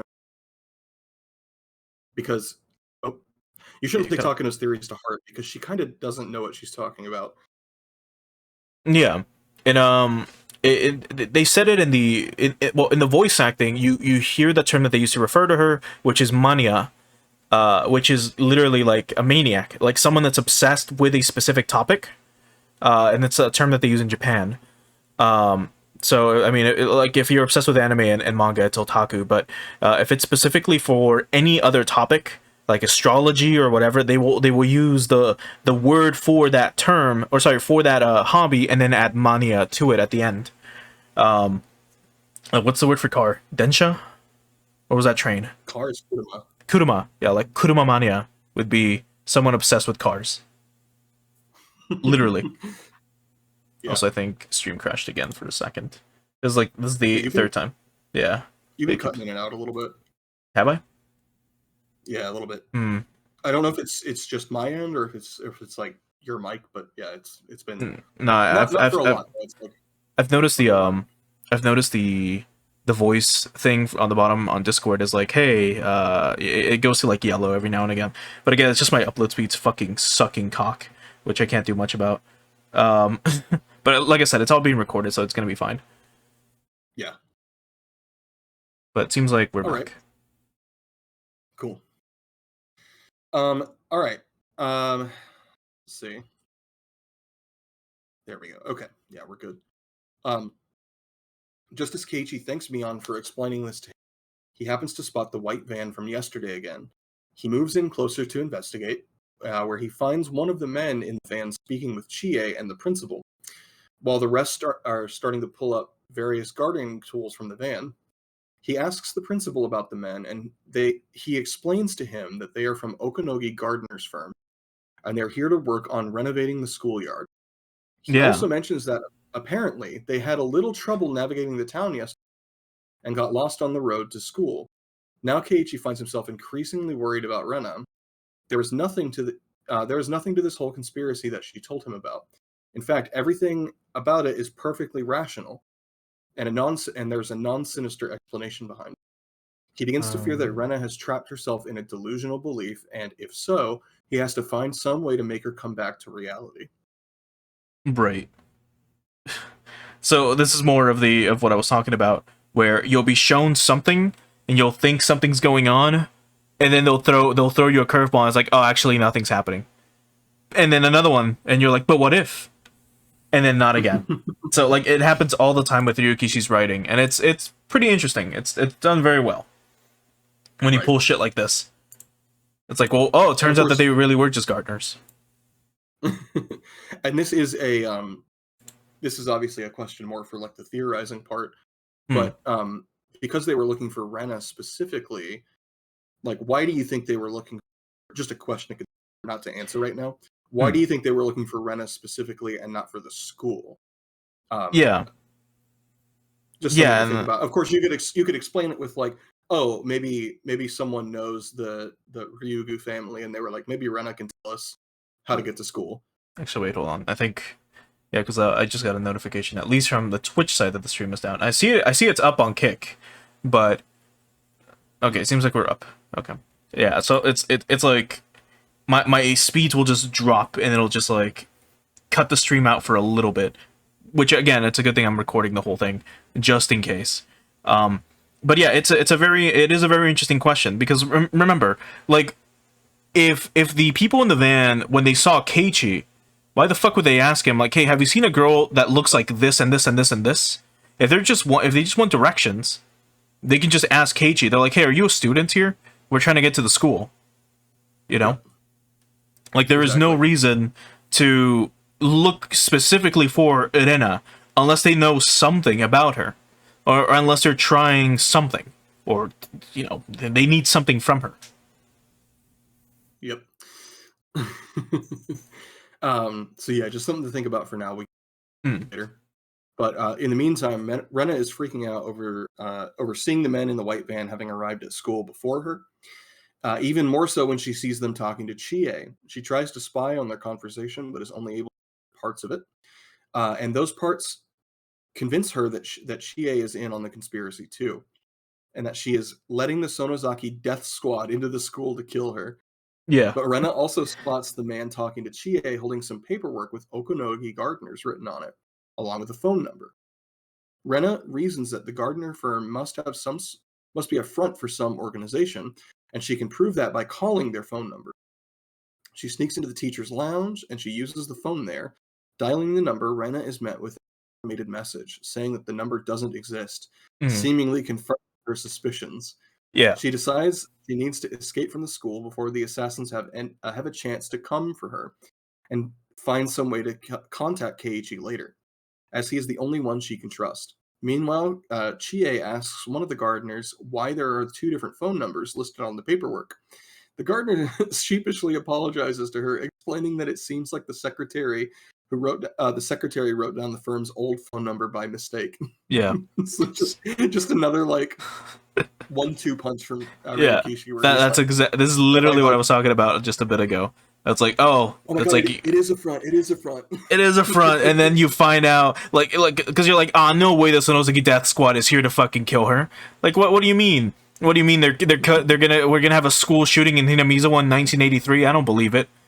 And then we like, she calls the number you have trying to reach is, is not in service, and they're like, oh fuck, Rena's gonna die. And as soon as she leaves, she's like, hey, how come there's two numbers? Oh, it's our old phone number. And it like, yeah, it's just dramatic irony going. It's just a roller coaster ride of emotions. Yep. So, Chie later on in the day has stormed out of the school without telling her. Satoko, Rika, and Mion express concern about this, but Keiichi is especially worried. Rena, meanwhile, returns home and tries to plan what to do next. She works herself up in a frenzy as she does so, wondering what the cult's plan is. She reasons that her research into the parasite might have allowed them to also find a medicine to counteract it. She thinks that this might be their plan: use the parasite to cause an event of mass chaos and then introduce Rika as a reincarnation of Oyashiro-sama and have her distribute the medicine to stop said chaos, making the whole event look like a miracle. She begins to wonder if the cult might actually also be aiming higher than just taking over Hinamizawa. Their research could also have allowed them to find a way to overcome the parasite's main weakness, namely its reliance on the local area of Hinamizawa to survive. She begins to believe that the cult might be plotting to take over all of Japan. Right. Dun dun dun. What if?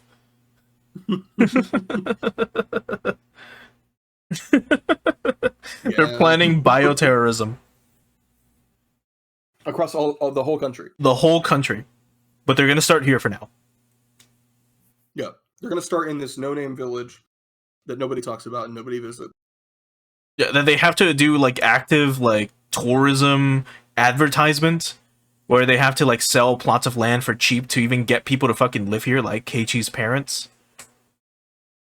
Yep. It's insane. Or is it? So we don't know. Tell us.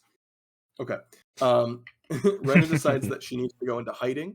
She takes some of her father's money and goes to the local general store to buy a supply of canned food before heading out into the junkyard. And bread. Canned food and bread. Yep, canned food. It's important. She thinks that her next move would be to contact Oishi and tell. She doesn't know if he is with the enemy, but it turns out that he isn't. That if he isn't, he might be her only real hope for.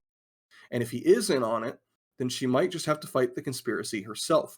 However, Rena doesn't want to be seen, so she will have to wait for nightfall to seek out the local payphone. In the meantime, there is one thing that she has wondered about, and right she has the time, and right as she has the time to control herself, ... it trails off. So I have no idea. Who knows what happened? Who knows?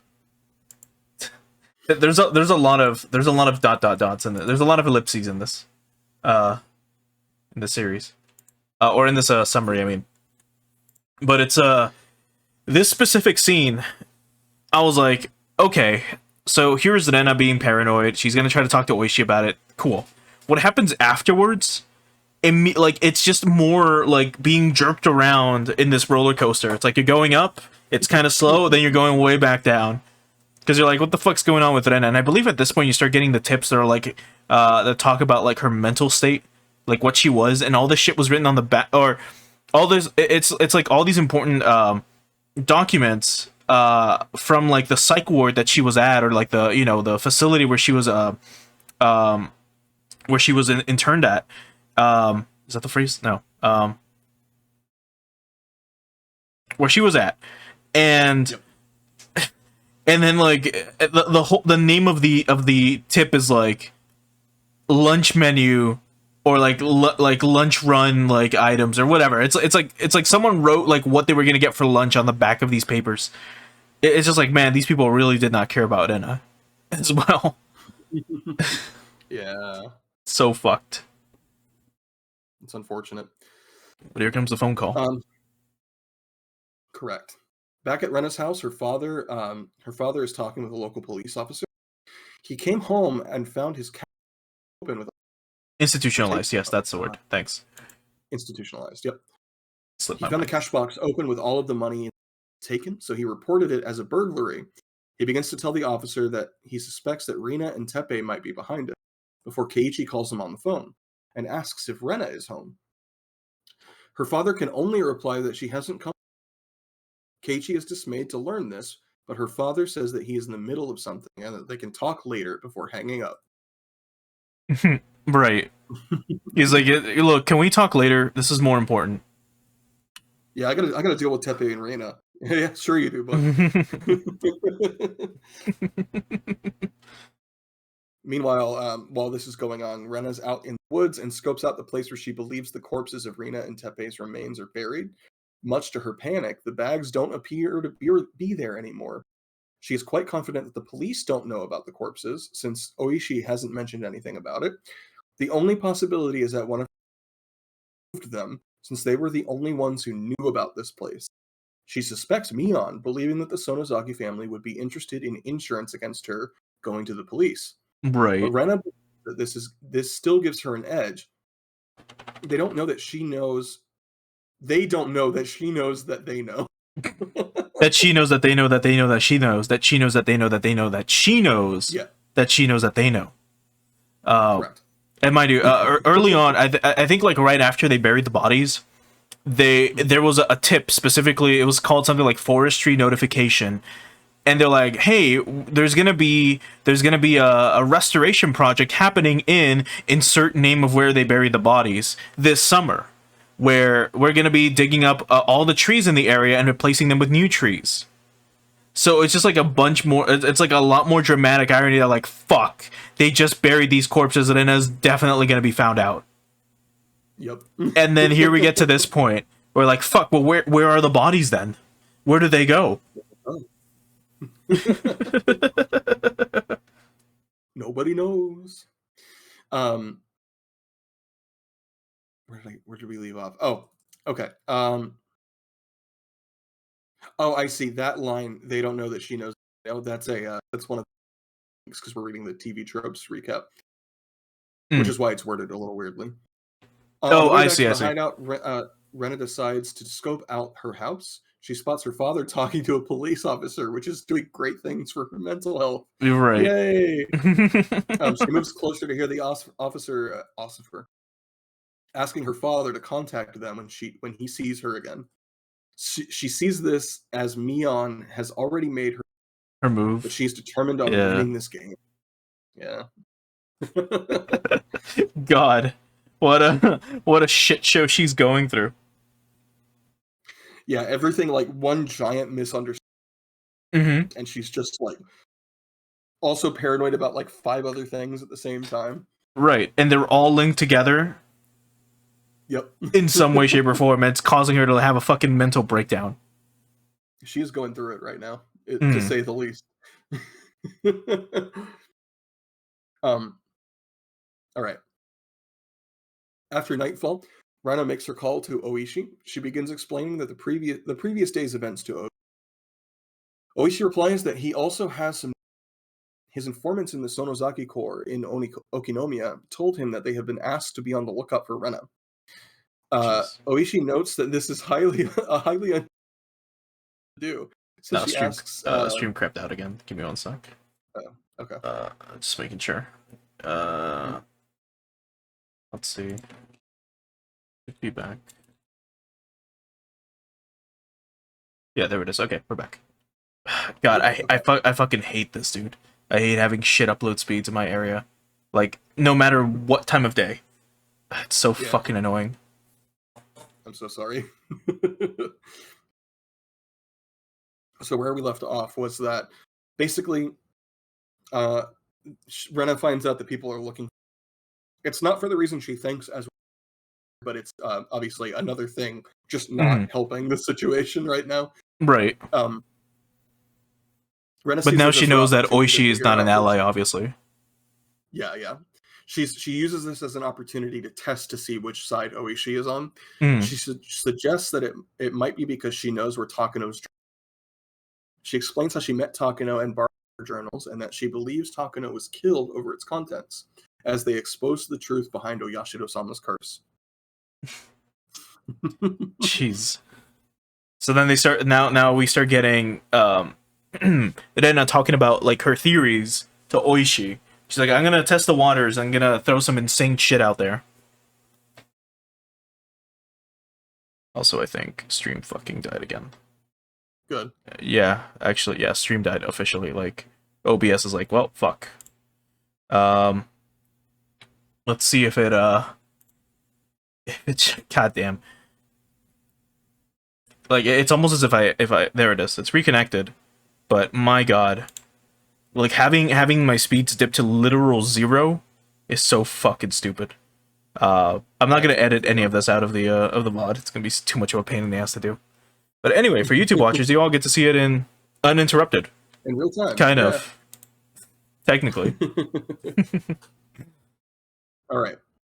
So Oishi cannot help but think the whole thing sounds outlandish, but he can tell that Rena is sincerely. So he offers to set up a protective detail for her. He asks if he could possibly examine said journals for clues himself. Rena refuses both of these, as she believes the local police might be infiltrated by the Sonozaki family, and she doesn't feel that either her or the journals would be safe in their custody. Oishi admits that she might have a point. Rena says that there is still a favor he can do for her.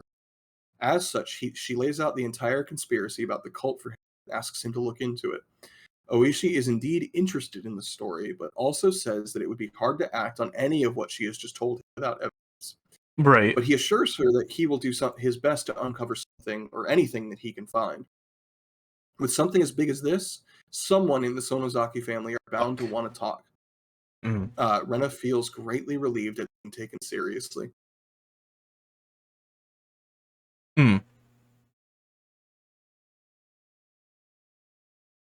Oh wait, can you hear me at all? Yeah, I can hear you now.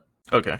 Yeah, so yeah, god damn it. No, because it happened again. It's still showing like 0. Jesus fuck, man. I think it was live for like a minute and 30 seconds and then it went down again. God, I feel so bad for the people that are gonna be like that are like following. They're gonna get like notification after notification that I'm going live. I was like, it's so fucking annoying. Anyway. Yeah. Like I said, it's being recorded, so it's whatever. So, yeah, basically just Rena doesn't want to accept Oishi's help because obviously, like, if he sends anyone else himself, then she doesn't feel safe. But she is glad that someone is appearing to take him seriously. So that's nice. Right, of course, because again, like, she does believe that someone literally from the Sonozaki family would probably try to take her out, especially if, you know, they provide like round the clock like monitoring. Yeah, it's unfortunate, but again, it just doesn't add to all the like paranoia that she's going through. Right. Just overall. And in fact, speaking of Rena being paranoid, Oishi says he has some Takano. Oishi has some news about Takano, but it's probably going to sound really strange. Rena told him that she and her friends had talked with Tomitake and Takano on the night of the Nagashi, but according to the forensics lab, the body identified as Takano had already been dead for about 24 hours when it was found that night. Oishi assures her that it is probably a mistake from the coroner's side. Rena, however, is paralyzed with fear. Right. If Takano had already been dead that night, then the Takano that was with Tomitake must have been an imposter. A doppelganger. Sus. As she contemplates this, Oishi speaks up again and says that he understands why she's hesitant to trust the local police, but he assures her that she can trust him at least. He tells her that he can find a safe house for her, which no one else should know about. But Rena doesn't think this is enough. Not with what she just learned about Takano. She thanks Oishi for his concern and tells him that she will contact him again before hanging up. So, right. This is just more things piling on for the Rena paranoia pile. And mind you, while this is all happening, she's making this phone call. She went to buy bread and canned food. She tells the old lady like, "Hey, where's the nearest payphone?" And she's like, "Oh, it's down the road that way." And then shows up to this payphone that's lit up with like a flickering light in the middle of nowhere. And then it isn't until like when she's done with this call that she realizes, "Oh fuck. I've been standing out here in the middle of the street, visible to anyone that looks in my direction. Anyone could do anything to me right fucking now."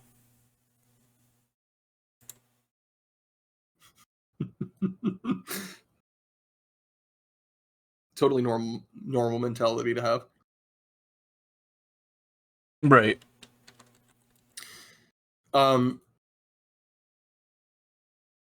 Yeah, sorry, I was trying to pull up. I'm still having mic issues, I think. No, don't worry. You're fine for the most part. You do cut out a little bit, but it's not that bad.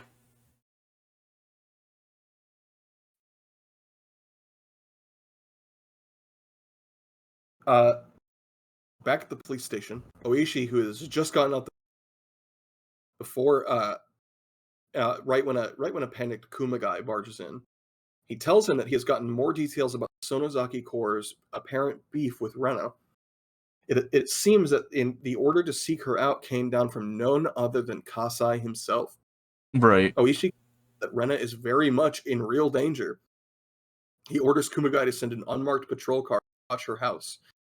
Kumagai sheepishly admits that he just learned from one of the other colleagues in Inamizawa. It appears Rena has run away from home and taken her father's money with her. Apparently, a car from the Sonozaki Corps has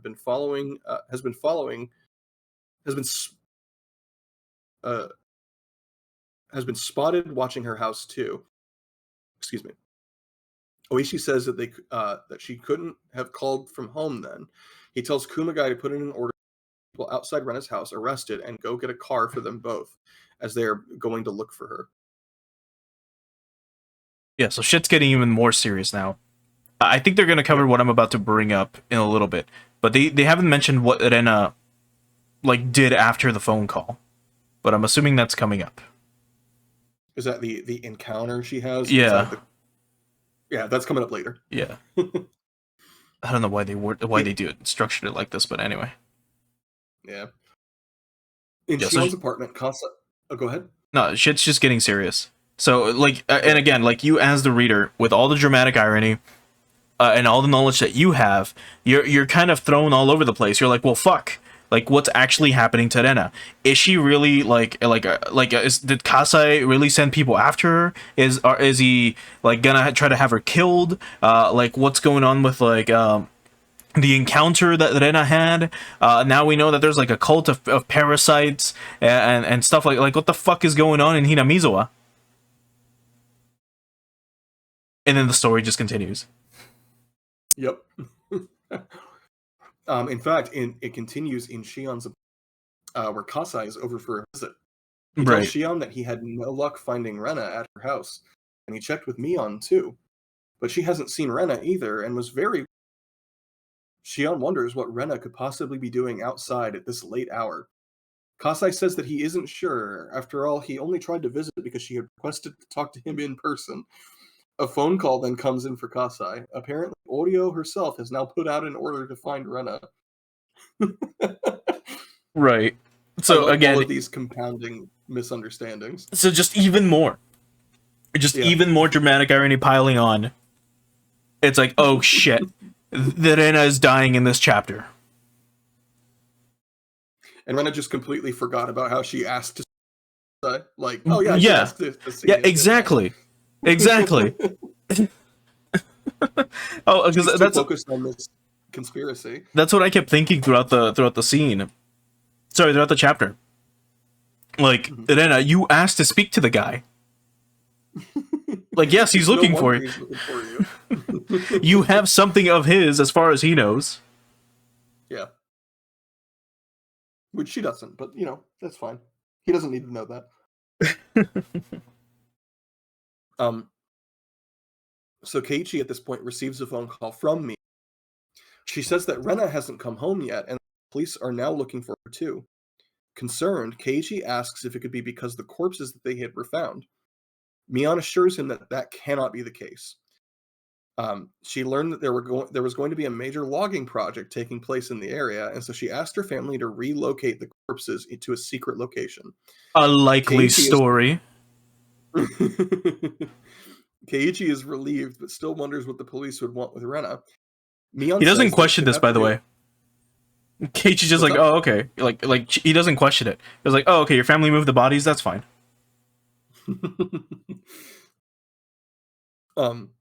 Keiichi says that it's Keiichi is relieved, but still wonders what the police would want with Rena. Mion says that it could have to do with Rina and Teppei's blackmail attempt, but maybe they want Rena to be a witness. But they want Rena to be a witness for that. Keiichi says that it's hardly any better, at which she tells him not to worry. She has asked her relatives in Okinomiya to look for Rena. They are sure to find her before the police can offer her legal protection. She will also spread a rumor that Rena was spotted near Gogura to distract the police. She tells Keiichi that it is possible that Rena will try to seek him out at some point, since he is the only one she trusts the most, and to contact her when that happens. God. Keiichi reminds her of the conspiracy Rena is obsessed with, and that she might not trust the Sonozaki family to protect her. Mion tells him that if she can only get a chance to talk with Rena, she should be able to make her see reason. If only, right? But like here we have like just even more shit. It's like the police are looking for Rena because they believe that the Sonozaki family is looking for her. And now here we have Mion asking the Sonozaki family to protect Rena because they believe the police are after her. And Rena thinks both are after her. Rena believes that the Sonozaki family betrayed her and told the cops about the body, so now they're both looking for her.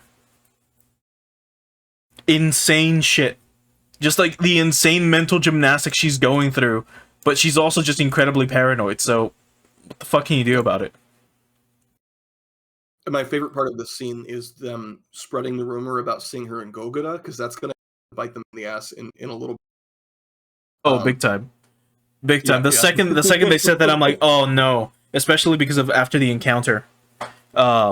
Which happened. It's like, oh, okay. Now they're going to spread rumors of a doppelganger.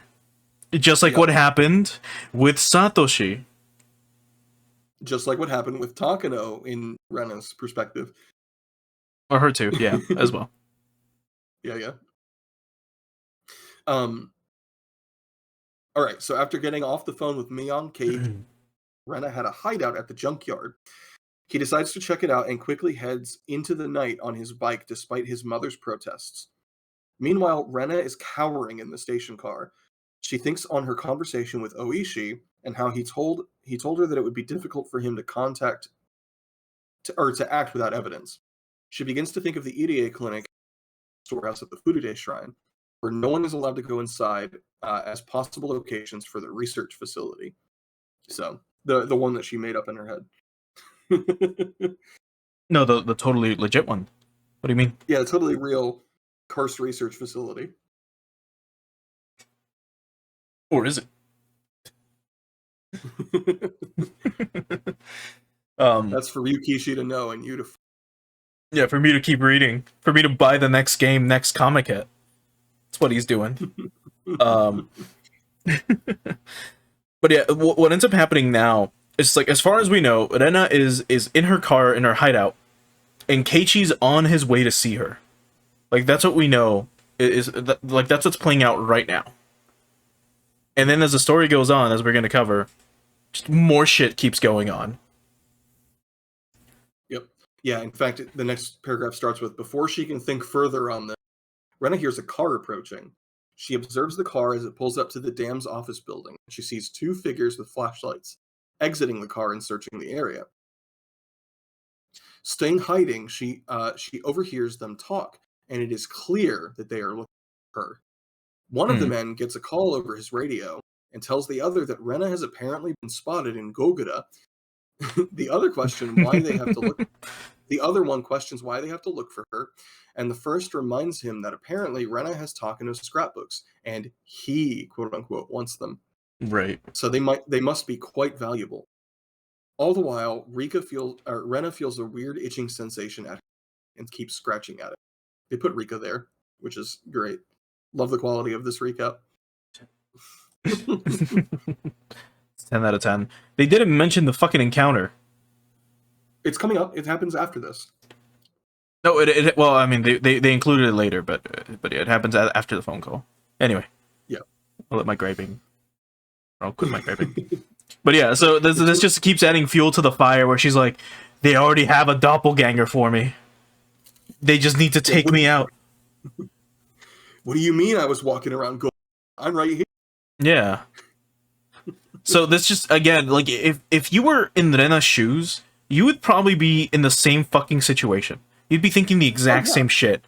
It's like, fuck. If doppelgangers are real, if this fucking village is literally trying to take us all out and conquer the whole fucking nation, yeah, it's really highly likely. And then there's a doppelganger of me out there already. What do you mean I was in Gogura? I'm right here. So, jeez. So these two men decide that they should head back to the office. Rena is convinced that the two were Sonozaki gangsters, and now she knows for certain that they are looking for Takano's journals. But that is not the scariest thing she learned from their conversation.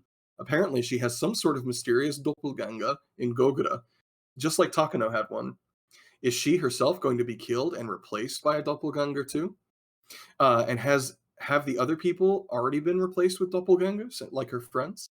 Just then, she hears someone else show up, walking down the slope towards her. She cannot see them clearly, but it is a smaller figure with a flashlight. Rena pulls a blanket over her head and tries to lie as still as possible, but the figure goes up to her hideout and proceeds to knock on the door. Rena tries still not to move, but the figure now shines its flashlight straight at her and chuckles to itself before asking what she's afraid of. Rena screams and throws off her blanket, only by the sight of Rika standing outside her car.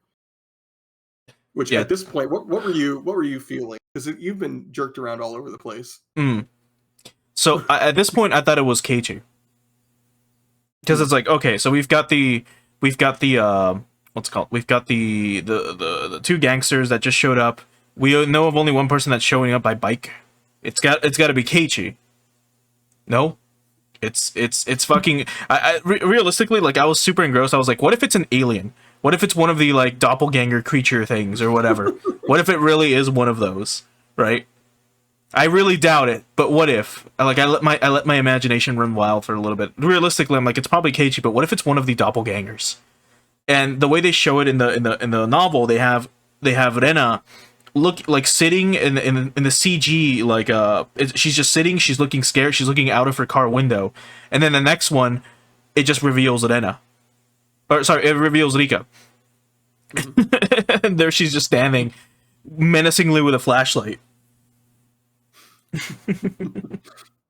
But yeah, what if the doppelganger is another surprise twin sister? It's probably like Nao. They saw Nao in Gogura. They didn't see Rena. Like, we don't know what she looks like. Ginger, blue eyes, yeah, they're the same thing. Sure. So as Rena looks back at Rika, she realizes that very off about the, and she believes she has already been replaced. She declares aloud to Rika that she cannot fool her. You might look like Rika, but you are someone else. And Rena demands to know who she is. Rika takes a moment to process this before she tells her that she is someone who has lived for a long time. She says she always knew that Rena had a pretty good intuition, but she didn't expect her to look through her like this. Like, and again, this just keeps adding more fuel to the fucking fire. Yep. Rena asks Rika how long she's been this Rika. Rika replies that she has been like this for about 100 years, give or take. Yeah, they were Rena is baffled by this reply, and Rika continues to say that she shouldn't be scared. She is the one on the inside of the car, so it would be rather... And, excuse me, regardless, she might have lived for 100 years, but Rika is still very much so a little girl. so she probably couldn't harm Rena even if she wanted to. If anything, she should be scared of Rena trying to harm her. God. So yeah, it's just like this one little scene just adds even more paranoia. Like, we have an inkling of what Erika might be, but Rena doesn't. And the second she's like, I know what you are, and she's like, I always knew you were astute. I always knew that you had sharp senses. You're not the real Erika. How long have you been like this? Like 100 years. Like, what the fuck are, like, especially when she's talking, like, imagine if it's like a close friend that you've had for a while, at least for a year or 2 years in Rena's case, because that she moved back to Hinamizawa a year ago, so she's been here for 2. And you're like, imagine one of your close friends starts talking in a different voice, and then they just start saying like, yeah, that's right, I am someone else. It seems you finally noticed. Like, what the fuck do you do? especially when you think that you've got fucking cops after you, that you've got a Yakuza group after you, and that you think that doppelgangers exist because the village you're in has a conspiracy going on. Oh man. It's so insane. Such an insane chapter. So Rika goes on to assure Rena that she's actually here to help her, and explains that Rena is sick and in need of medicine. She asks her if she would accept some, or if she asks her if she would accept some of the medicine if Rika would give it to her. Rika procures a little case from her pocket and presents its contents to Rena. It has a syringe with something inside of it that Rika insists will make her feel better.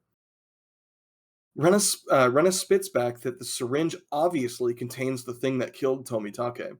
When Rika assures her that it is quite different from that, Rena says that she doesn't believe it, asking if she is going to force the injection upon her. Rika replies that she has tried that before, but it has never worked, so she decided that it would be better to let her choose whether or not to take it herself. Rena replies that she refuses to do so, and tells her to go back to her cohorts and tell them that she couldn't convince her to take the shot, and that she intends to fight until the very end. Rika smiles bitterly at this and says that this is exactly what she expected her to say, but she should still have the offer nonetheless. Right. At least she tried. Yep. Rika tells her that she can try and fight if she wants to, but it won't matter. This world is going to end very soon. What could that mean? Kind of a bleak ending, and also another misunderstanding waiting to happen. Yeah. The world's going to end soon because we're going to take over all of Japan, and then all of the world with a virus. Rena, you've cracked the code. The alien apocalypse is coming. Which is why, like, when eventually they're like, hey, if you find Rena, please let us get a lawyer. And then we'll have her psychologically evaluated. So that literally, once she explains everything, anyone who hears like the story at all, they'll be like, oh, I can see how she fucking got to this point. Like, anyone who would be in her shoes would also reach this point. Yep. Yeah, this exact chain of events, like, extremely, like, unfortunate events one after, like, God. It would lead anyone down a bad path. Right. So Rena is obviously taken aback by the statement ending, and she asks Rika to explain. Rika says that it has nothing to do with her. It is just something that is going to happen. Rena demands to know what she is planning to do to her, and Rika replies that she isn't going to do anything to her. She has given up on this Rena, and she hopes she will get better along with the next one. Rika muses that in the beginning she has always tried so hard to fix every problem, but she has gotten tired of doing so, and she is no longer interested in trying with this Hinamizawa anymore. She's just going to have to wait and see how things turn out with the next one. Of course, this Rena only has this Hinamizawa, so she should try most of it while she can. She then puts the case with the syringe in her back pocket and walks away as she bids Rena goodbye. Rena declares that she isn't going to let her replace her with her doppelganger. Yeah. But Rika is unmoved.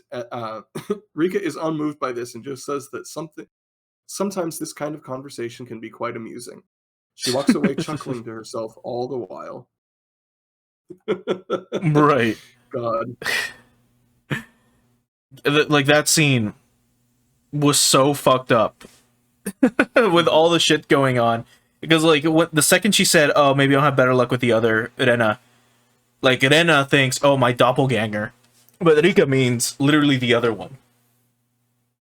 Yeah, the next world. Yeah. Rena is completely confused by this whole conversation she just had with Rika. Rika seemed to both confirm some of her worst fear, but also raise several more questions. Mm.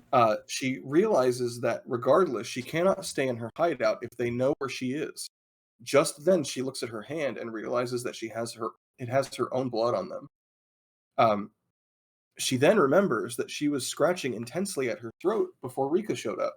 She doesn't know how, but she is showing the signs of the maggot disease again, as she tries to suppress the urge to scratch, knowing it will only make things worse. She begins to pack up her stuff and prepare to leave. Oh boy. It's happening.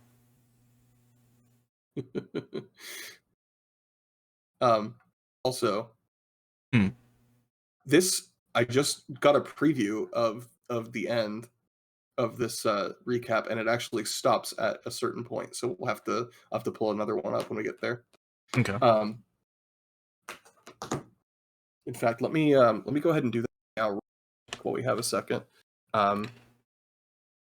Tsumihoroboshi. Actually, yeah. Give me like a minute. Be right back. Sure.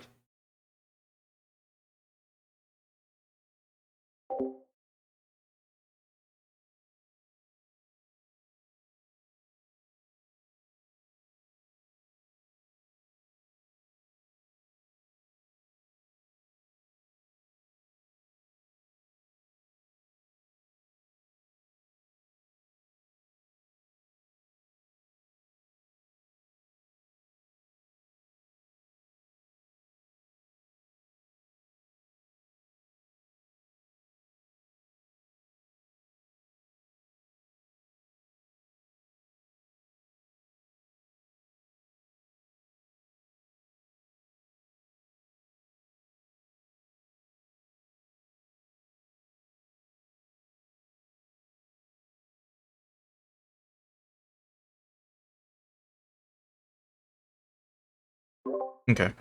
Went to get some more water real quick. Good. Yeah, this is still all just a recap. So far, we're almost done. We're almost done with the recap, because then after this we get to theorizing. Correct. Yeah. I'm trying to find. Okay, so there's only one other real recap, and it's much shorter. So we're gonna read up to the end of the current one we're reading, and then we'll switch over. But I'll drop this in our chat real quick just so you can follow along. Yeah, if not, I can also keep summarizing, since I still remember most of this pretty well, for the most part. Yeah, for sure. It's funny that they include the lighter, of all things, the fucking lighter in that image. Right, because Rena has never held a lighter before, at least as far as we know. So it's kind of what could be what could be symbolic, here, or what could that be symbolic of? And just yeah, we won't know for another. I mean, is it even symbolic at all? Who knows? Also, hey RJ, thanks for stopping by over on the Twitch side. But yeah. Keiichi is rushing to the junkyard. He thinks about the sickness of the mind that seems to have taken over Rena. He understands why it happened. Rena had been in great emotional distress, and so she was vulnerable to anything that could help her make sense of things, even if it was hogwash like Takano's theories. He doesn't know what to think about Oyashiro-sama's curse, but it sure looks like Takano's scrapbooks are cursed. He finally reaches Rena's hideout as she wants to leave. He is shocked to see to see her looking haggard and with a wound on her throat. Rena tells him that she is happy to see him, but she is going to go into hiding, and for both her and his safety, she won't tell him where she's going. Keiichi tries to convince her to stay, telling her that it is nice looking at the Sonozakis. Rena says that it makes sense. She figures Mion would use her trump card, calling her a conniving bitch. Sure. Keiichi tells her not to talk about Mion like that, and her friends want to do nothing but to help her. Rena balks at this, pointing out how the corpses were moved, and she had just had a weird conversation with. So it sure seems like they were out to get her. Yeah. And then Keiichi's like, no, she had her family move them. A likely story. It's just her playing her card right now. And he's like, Rena, please. Still out to get me. Rena, please, just think for 3 seconds, please.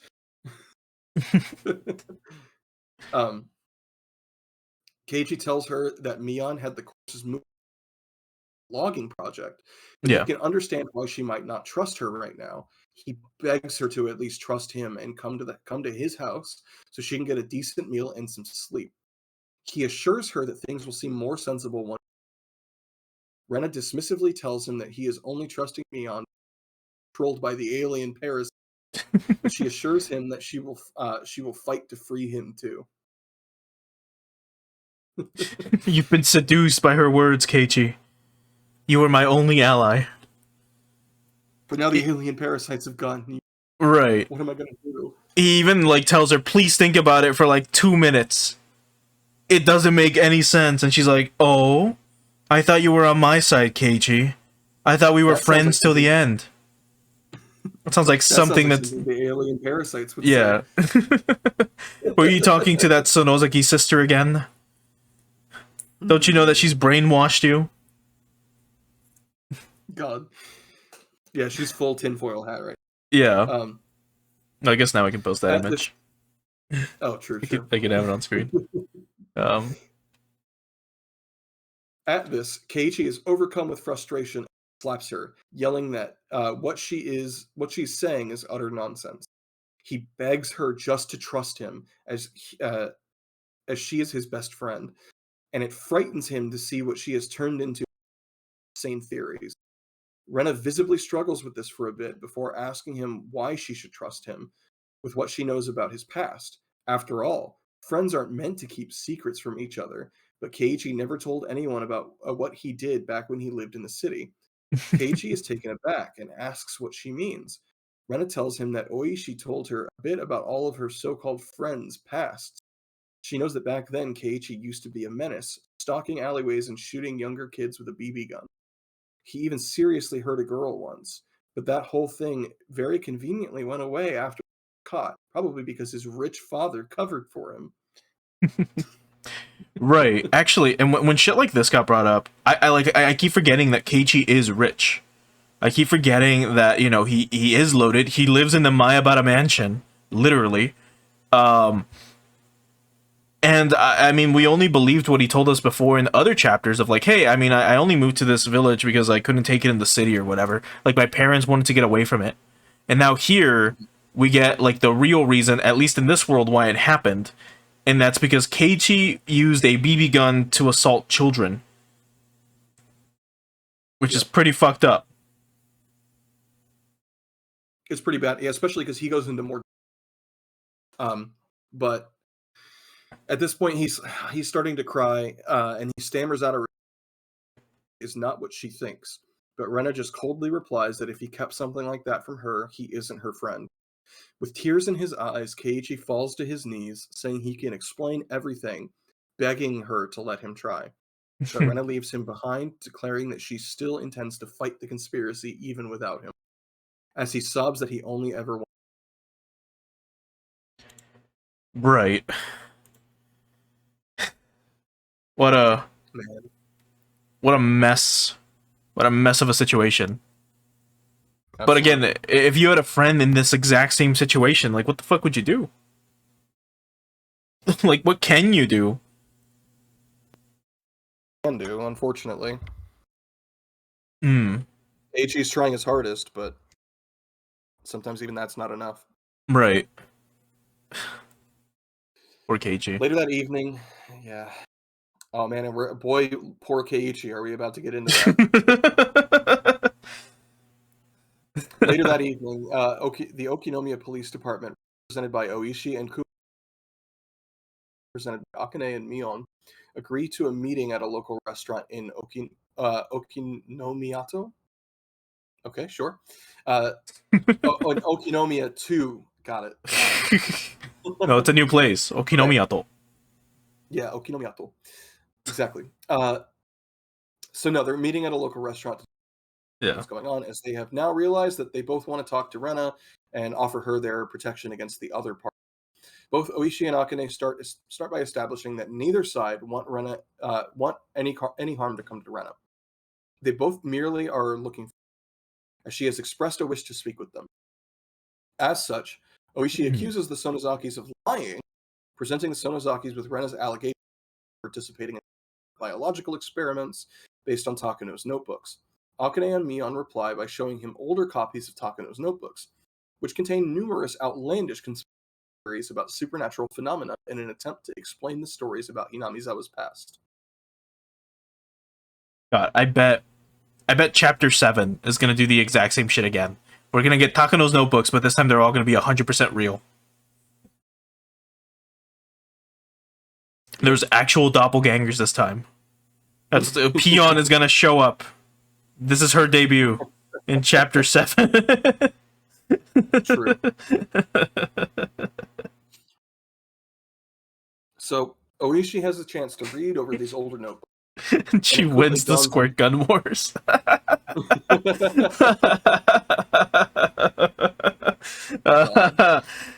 She never runs out of ammo. That's so stupid. Okay, let's move on.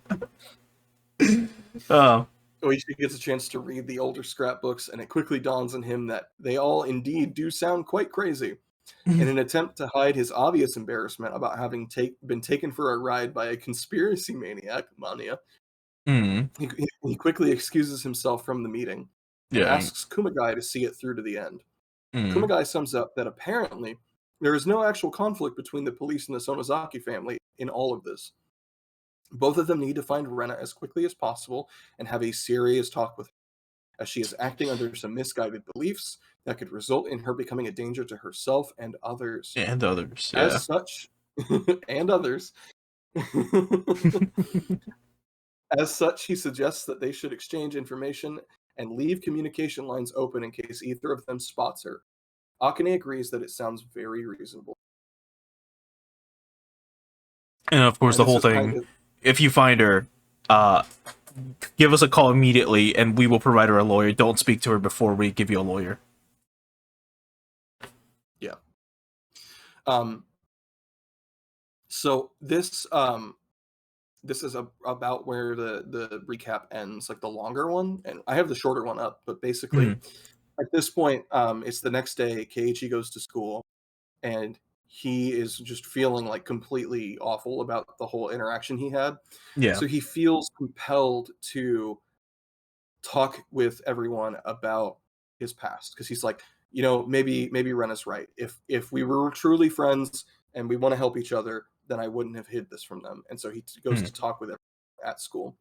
Yeah, we have a very awkward scene where Keiichi's like, hey, I gotta tell you all something. And then he goes into very graphic detail on why he's living in Hinamizawa now. And then everyone literally tells him, it would have been a lot easier on us if you had not told us any of that shit. We don't care. Yeah, like we have gotten to know you over the past couple. We know your character.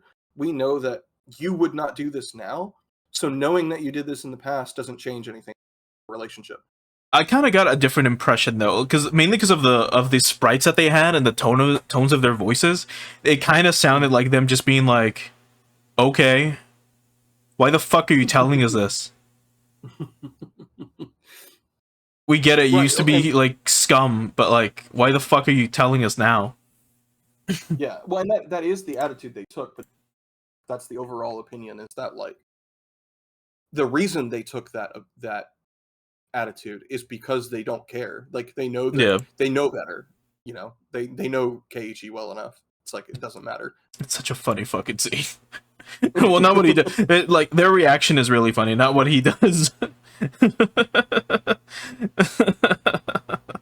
So this is actually the one part that both recaps skip. And actually, that is that during this, before I forget, I think specifically when he's doing the recap, Rika says something like, "Are you trying to like atone for your sins?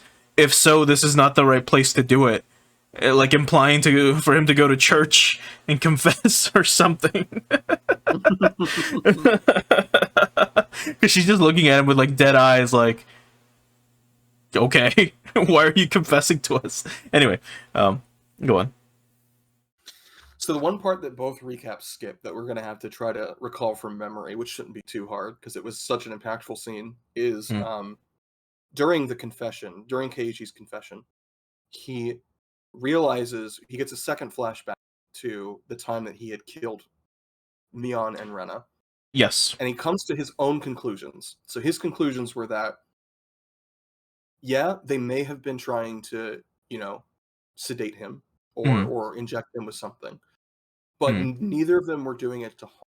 They were trying to do it to protect him. And in fact, there were some instances where, like, when he thought that Mion was going to inject him, she was actually pulling out a marker and trying to write on the shirt. Trying to write on his shirt. And this, a lot of this is going to, this theorization segment. But yeah, they did skip this bit. Yeah. It is clear that he is recalling the events of Oni Kamishi, or at least a world that very closely resembles Kamishi. He kind of he's seeing himself in Rena, like what happened to him back then, and he starts thinking like, oh, like I can imagine how Rena is interpreting all this shit because when I lived through it, at least I think I lived through it. All these things were going on that I was misconstruing, like. I think at one point, yeah, like you said with Mion, trying to write on the shirt, it looked like she was pulling a syringe out, but he was gonna write like "get better soon." But they were trying to help him, even though it seemed like, you know, to him it seemed like they were trying to kill him, which they were trying to kill him, but you know, he's just kind of coping really hard. So he is realizing now. Just ignore it. You're like, well, we're not in the theorization. I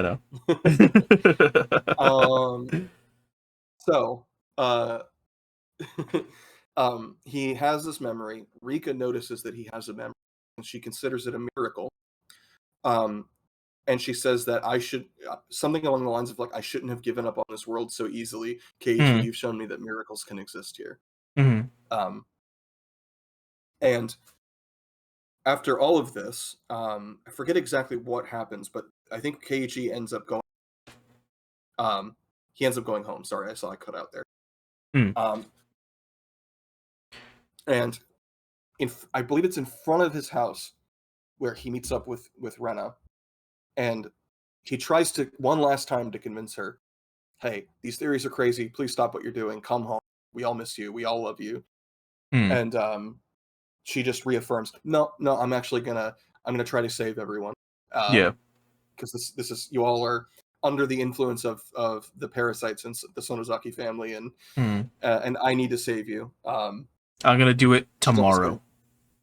Yeah, she's getting a little bit of a savior complex at this point, but yeah, she's like, I'm gonna do it tomorrow. And so, you know, we end up going to bed. Oh boy, and this is a little. I understand why the recap, like this part shows up in the recap. I understand why it's so short because technically not a lot happened, but this is a 5-hour chapter that's condensed down to a single paragraph. Right. And also, just before I forget, because they did not include it. When Rena talks to Oishi for the first time on the phone, on the payphone, after her interaction with Oishi in that payphone, when she realizes, shit, I'm standing out here in the middle of nowhere. Anyone can see me. I could be taken out at any moment. She hears rustling behind her, and she turns around to see a figure with glowing red eyes.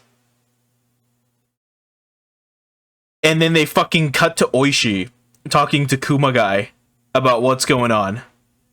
That's why when Rika shows up, I thought, okay, it's definitely like one of these alien creatures, maybe.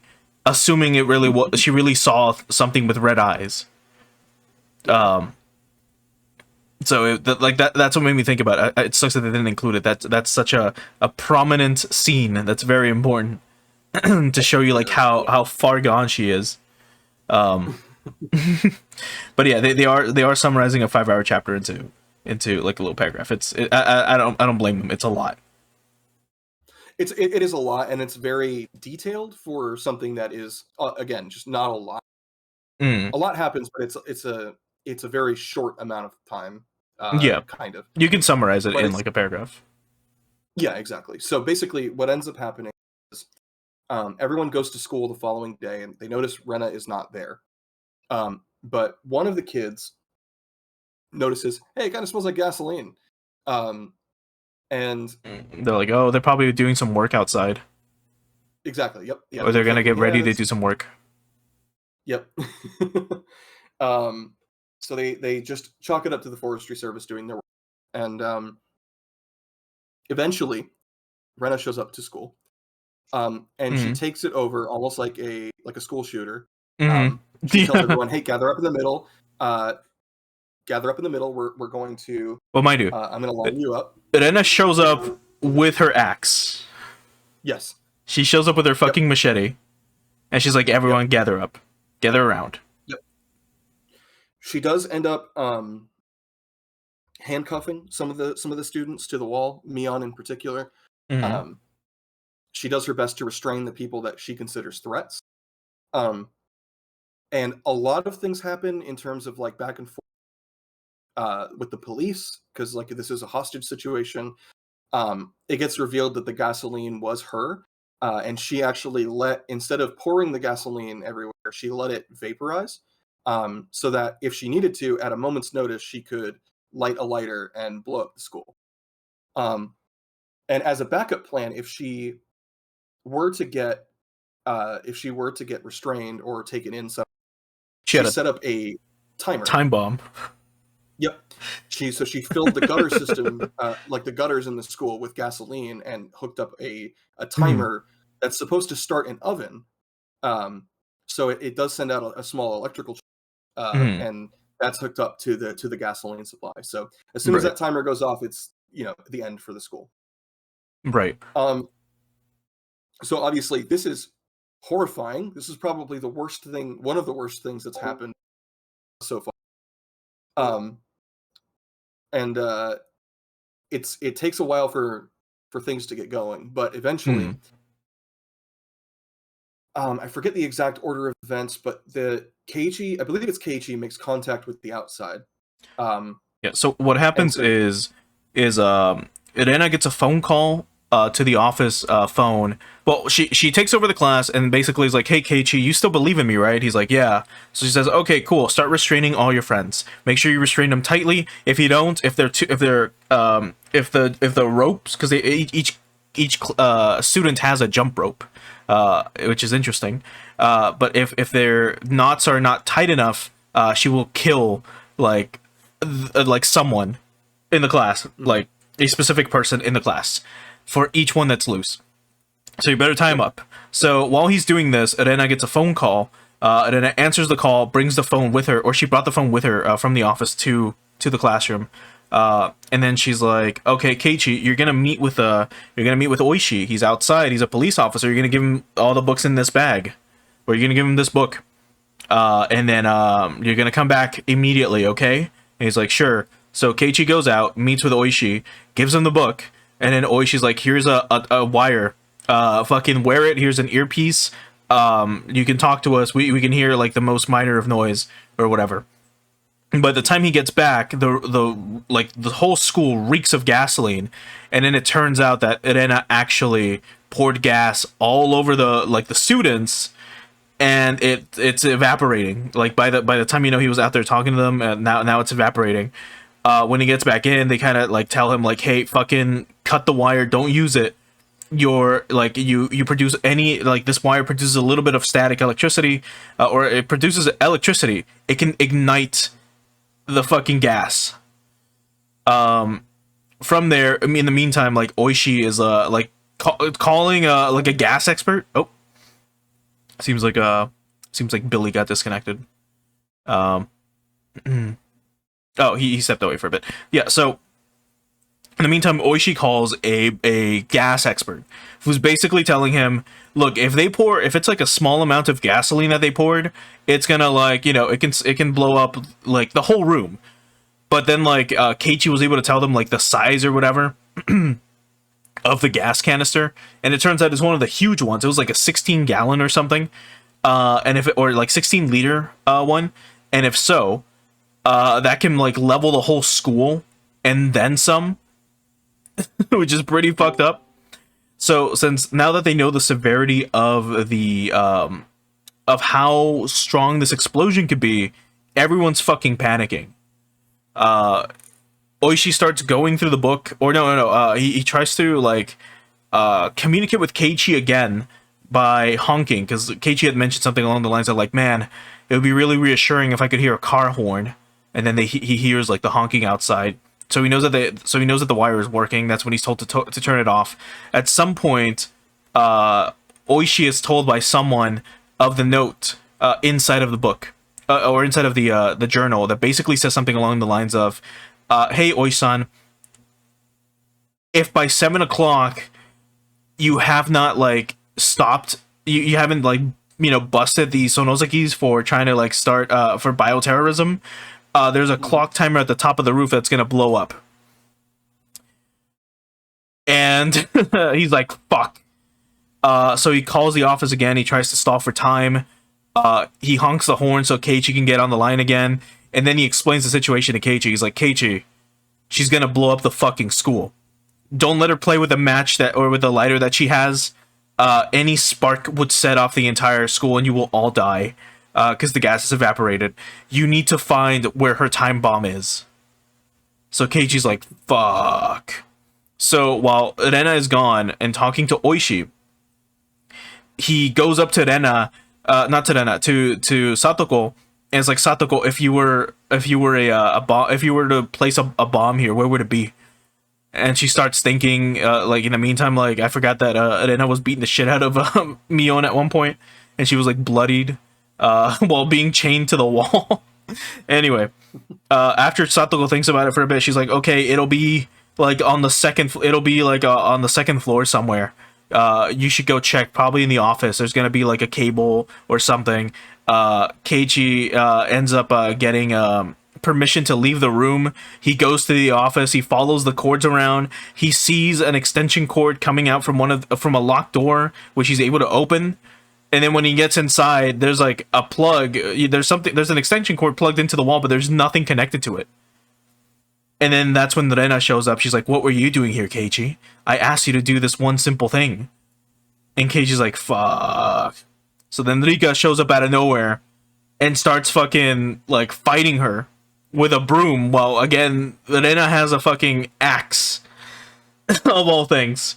So Rika tells her to get away. As he's getting away, Satoko's like, I remember, Keiichi, it's gonna be in the second floor. Check the second floor. And she's yelling at him while he's like searching the second floor. He can't find shit. And then it eventually is revealed, like, oh, it's on the roof. It's gotta be on the roof. So fucking Keiichi makes it, like, breaks like a window. He starts climbing to the roof. And then he sees it. He sees the timer by the gutters. So the gutters are filled with gas, and like there's a ball like stuck in the middle of the gutter pipe. And then there's a timer there. So Keiichi's just fucking booking it. He's running to the timer. By this point, he also picked up a bat. He picked up Satoshi's bat. He's like, hey, I hope you're with me or whatever. He rushes over to the timer, and like within like 5 or 10 seconds before it's supposed to blow up, he's able to like disconnect it, which results in the Rena catching up to him, and Oishi being like, there's a patch of flowers, like there's a flower bed next to the building, just fucking jump down, we'll arrest her. And Keiichi's like, nah, I'm gonna fight my best friend who's holding a lethal weapon. And then we have a mirror to the water gun fight, but instead it's literally them fighting each other on a rooftop while Keiichi has a metal bat and she has an axe as they fight to the death. Yeah. What kept worrying me is how they kept mentioning all the sparks flying. I'm like, yeah, that shit's gonna cause an explosion. Why the fuck is Keiichi doing this? This is, not gonna lie, that scene was very stupid to me. The whole fight scene was very stupid in my opinion. I get why it happened. I get why Keiichi was doing this, but it seemed so corny. It seemed like I haven't even played this game, but it seemed like SMT4 Apocalypse Power of Friendship bullshit. To put it into perspective, that's how I perceived it. I was like, what the fuck's he doing here? I can kind of agree, but I think the main takeaway is not necessarily power of friendship. It's more just like Rena was so far removed from herself that the only thing that could bring her back was playing around with her friends like she would in like her day-to-day life. Yeah, of course. I get that. It just seemed really silly that they were doing it with a baseball bat and a giant machete. Or with an axe. But yeah, and that's essentially what ends up happening is, of course, they keep fighting. Neither one is like, Keiichi obviously doesn't want to hurt Rena, so he's not hitting her. He's just playing defensively. Yeah. And he's playing so defensively that she can't even get a hit on him. Rena's out for fucking blood. She is, yeah, initially, yep. And the more that she plays around, you know, and it really is, it's playing by the end of it. Yeah. But like the more that she plays around with Keiichi on the rooftop, she realizes like, what am I even doing here? Yeah. And she kind of comes to her senses about how things like, she's like, this is so silly. If Keiichi was infested by an alien parasite that's out to kill everyone, he wouldn't be having fun with me on the roof right now. Or would he? And he'd be trying to hurt me, like, you know. Or would he? And he's not. Oh, go ahead. Or would he? Who really got infected that day? Of course, we learned that even though Rika definitely got overpowered by Rena, she wasn't killed, which is another sign that maybe Rena was ready to move on and accept her mistakes. Yeah. Otherwise, she would have cleaved Rika, who said at some point when she's like, "You run. I've done this before. I'm used to dying." Yep. Yeah. No. I think she specifically said like, "I'm used to this fight," something like that. Or like she knows how this fight will play out. Yeah. But she can buy him some time. But anyway. Mind you, they do fight past 7. Like the moon is out, it's up above them. So like it's implied that they fight for like 3 hours. Yeah. Yeah, it takes her quite a while, and she eventually comes to her senses, realizes that what she's been doing is wrong, and then of course embraces Keiichi and is like, you know, they reconcile. And it's a really beautiful scene. Keiichi specifically breaks the fourth wall, kinda. Where he's like, whoever's sadistic enough to have written this script, well, we're not gonna let them, you know, get the last laugh. We're gonna break the cycle right here. As he holds Rena, and they have the moon in the background. Yep. And then the ending happens. Yep. Which is just after that 5-hour, 40-minute epic of a chapter. You get the credits. Epilogue. You get the credit scene, and then the credit scene says, "And they all died, by the way." Yeah. The Great Hinamizawa disaster still happened, so they all died. Yep. It's like, what the fuck, dude?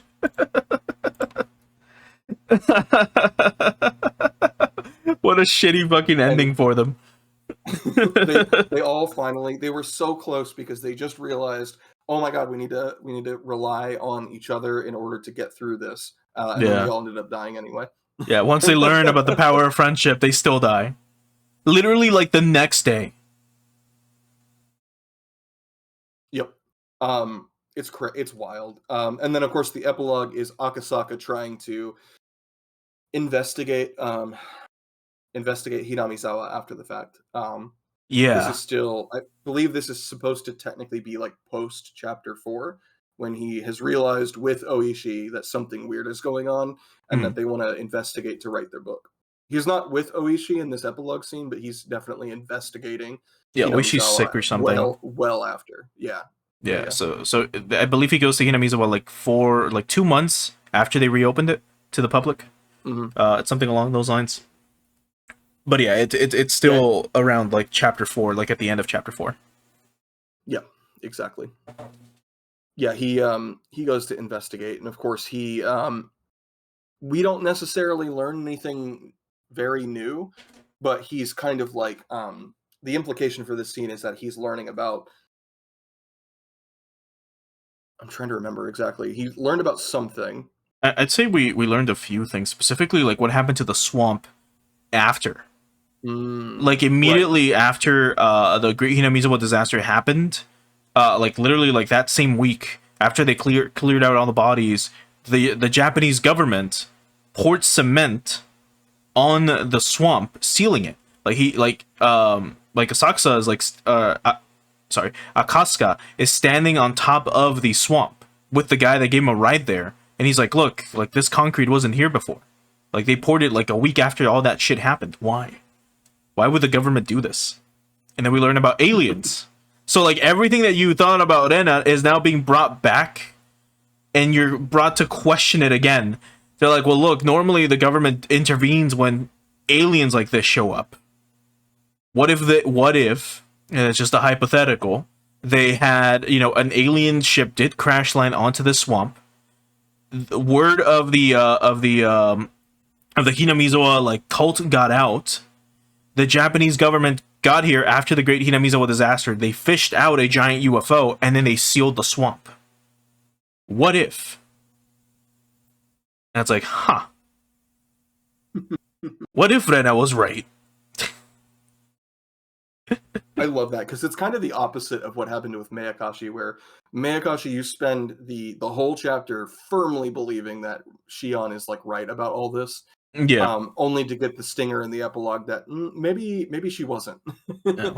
And here it's like you spend the whole chapter thinking Rena's crazy. What is she talking about? Only for the to then be told, what if she was right? But what if?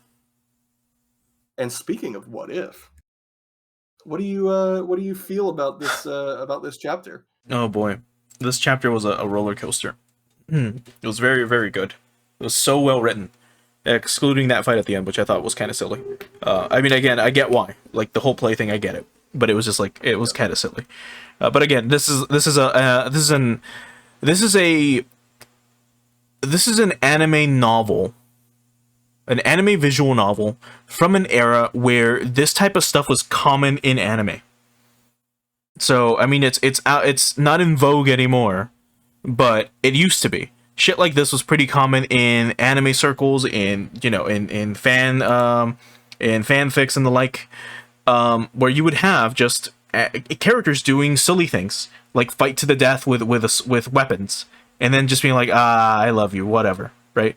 And actually, at the end of that fight, like Rena confesses to Keiichi, but he's too fucking dense to realize it.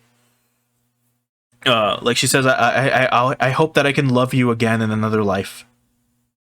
Or something along those lines, and he's like too stupid to fucking like realize what she just said. Maybe because he's so tired.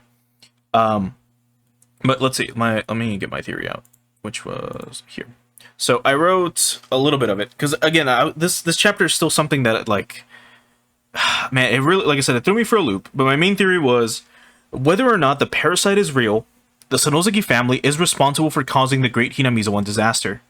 There are members of the family in the government, and anytime someone would get too close to the truth, they would trigger the disaster, killing everyone, hence the whole "the government is involved" thing. At some point, Rika would be murdered by someone before or on the day of the disaster. With her death, her spirit, or that of Oyashiro-sama, whatever like is actually possessing her, would go to another timeline and start again. She's been doing this for years and years now. I believe it was implied that it's been over 100, and yeah, we confirmed it. And it wasn't until this last attempt that she got the closest with Keiichi, and in this case, someone else remembering what they did in the past life. So that was my guess. Like, I believe that in this, because again, we still have like so many unanswered questions. But in general, what we do know is that multiple timelines are a thing, or at least different worlds are a thing. Rika for sure has someone inside her that whenever she dies, it's after she dies that something terrible happens. I believe in the specific, or specifically in the epilogue, they mentioned that her body was found torn asunder, and then the Hinamizuwa disaster happened like afterwards. Whether or not like Oyashiro-sama is a real, like, if he was a doctor from back then and whatever, and he was revered as a god, whether or not that's true, I mean, maybe the myth could have been based on something similar to that, of a doctor coming and healing, right? And it could have all just been metaphorical. This has been that's been a thing with a lot of just bits of mythology, just in general. I've talked about it in other streams actually, where like I can't remember which story it was. I think it's the Odyssey. If you read the Odyssey, yeah, I'm pretty sure it was the Odyssey. If you read the Odyssey, on the surface, it's just a story about a guy going on a journey on this epic quest, right? Mm-hmm. But what if the Odyssey instead was a clever way to guide a person from when the story starts to where it ends? I forget what Odysseus' journey is. I forget where he starts and where he goes. But what if, because it's a very detailed experience of what happens. Like, he starts specifically in this location, in this part of Greece, or in this part of Rome, I forget. He leaves from this port in this lake, or in this ocean, and he takes this specific path, he goes past these specific landmarks, and then he eventually reaches this one specific place. What if that was all a method of record keeping? Like I said, I've talked about this before on other streams, so I won't go too much into it. But essentially, at one point, I can't remember which Greek philosopher like went to the Egyptians and was like, "Hey, how come you guys like keep a record of everything?" And then they asked him something along the lines of like, "Well, how come you Greeks always start from zero whenever something major happens?" He's like, "What do you mean?" He's like, "You guys have had I don't know how many like natural disasters and wars that have wiped out your civilization and sent you back to the Stone Age, only for you guys to come back all the way back to your prime and then be wiped out again, and then you have to do it all over again because you fuckers never learned how to write, like, to keep documents of any of this shit." So that kind of like inspired him to be like, "Well, fuck. Maybe we should write. We should keep our stories alive. We should keep our records of like how to get from point A to point B, or like what's going on here and there." So what I'm trying to get at with this, it's very plausible that someone like Oyashiro-sama did exist during the Higurashi timeline, and that maybe he was a doctor and he just became immortalized as a saint. He got, sanctified. And that could have been a thing. Whether or not like the parasite shit is real, I mean, I'm not sure. Whether or not there was anything involving like a sickness that came from the swamp, we're not sure. But there was definitely a lot of things that kind of like had you on edge throughout this whole chapter. But in general, that's my general theory. That's at least what I got mainly from this chapter so far, from what I remember when I theorized about this like 2 weeks ago, which was just specifically that timelines for sure are real. It's a Groundhog Day scenario. Something is I still don't know why the fuck Rika has to go through this all the time. But all the other characters are at least 3 characters so far, or 2 characters, have remembered their past, and that's been Rena, and that's been Keiichi. At least they've remembered past lives.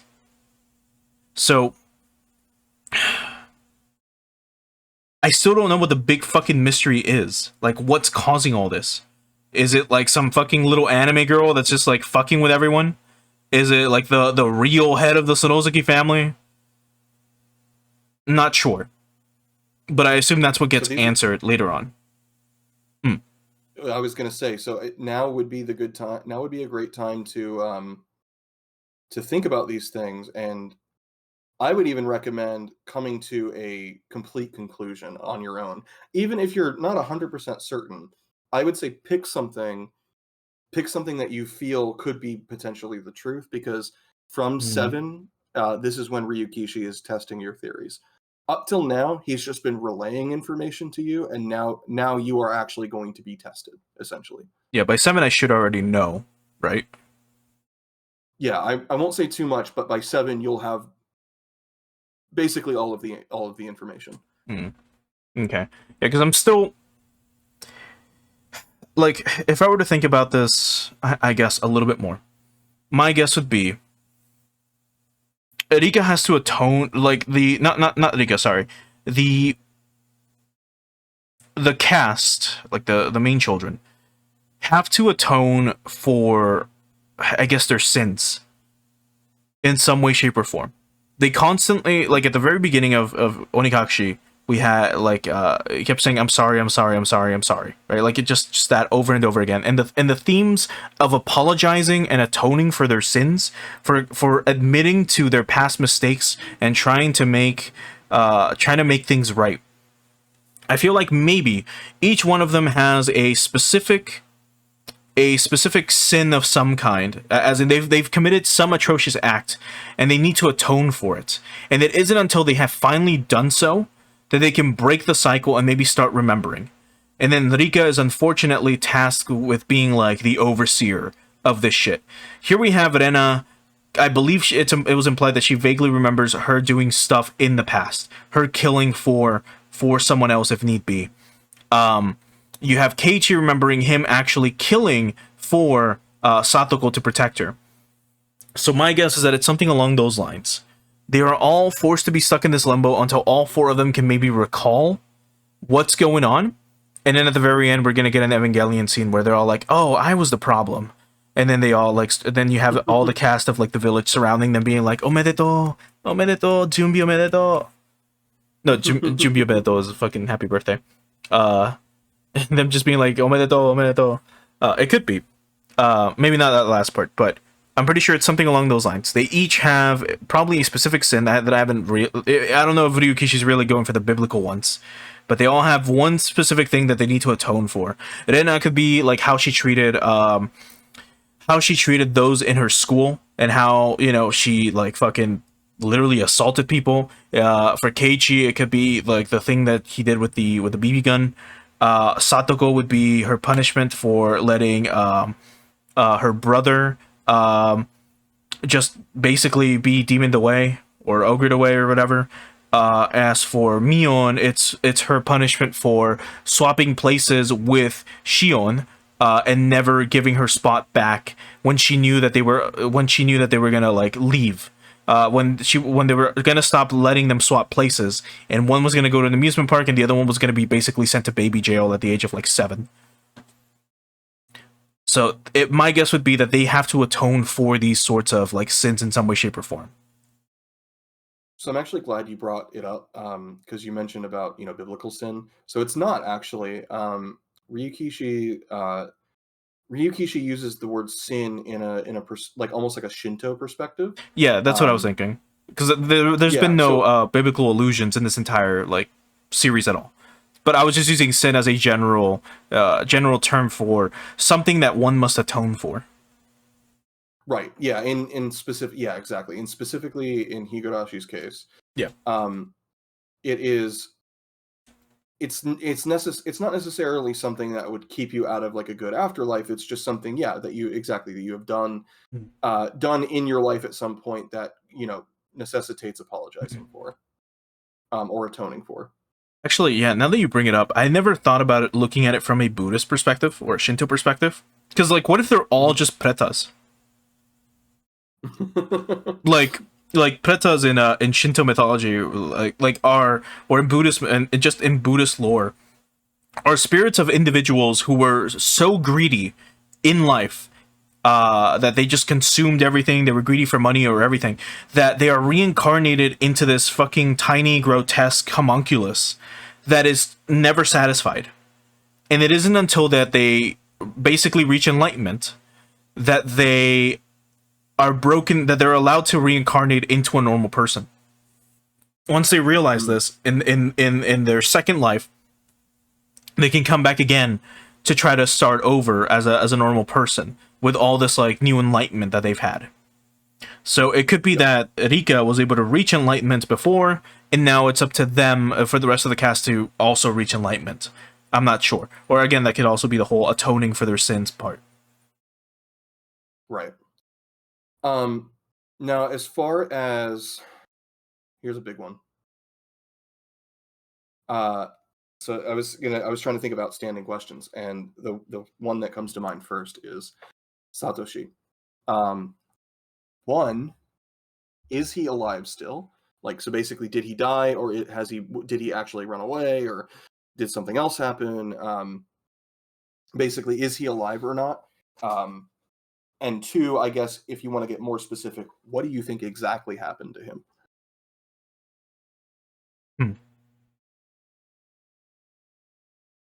This all depends on whether or not the Sonosuke family really is, like, behind a lot of this shit.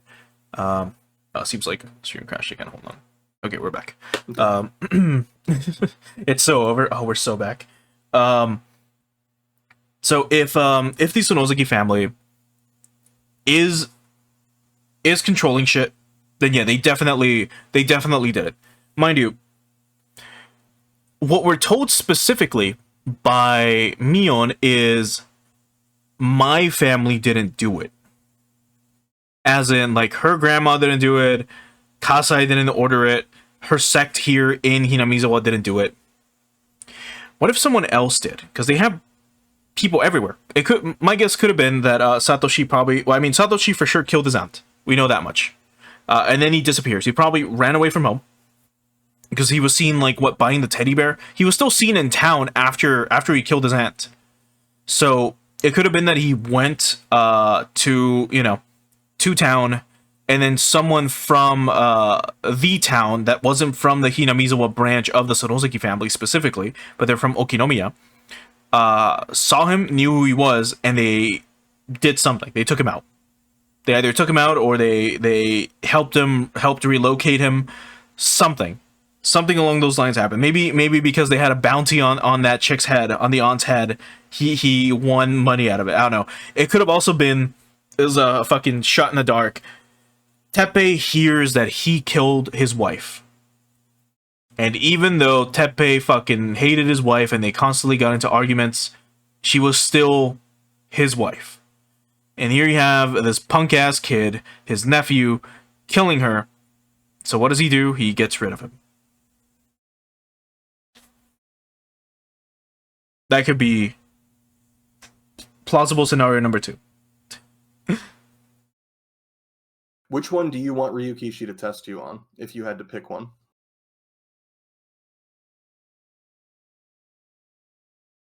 I know that's asking a lot.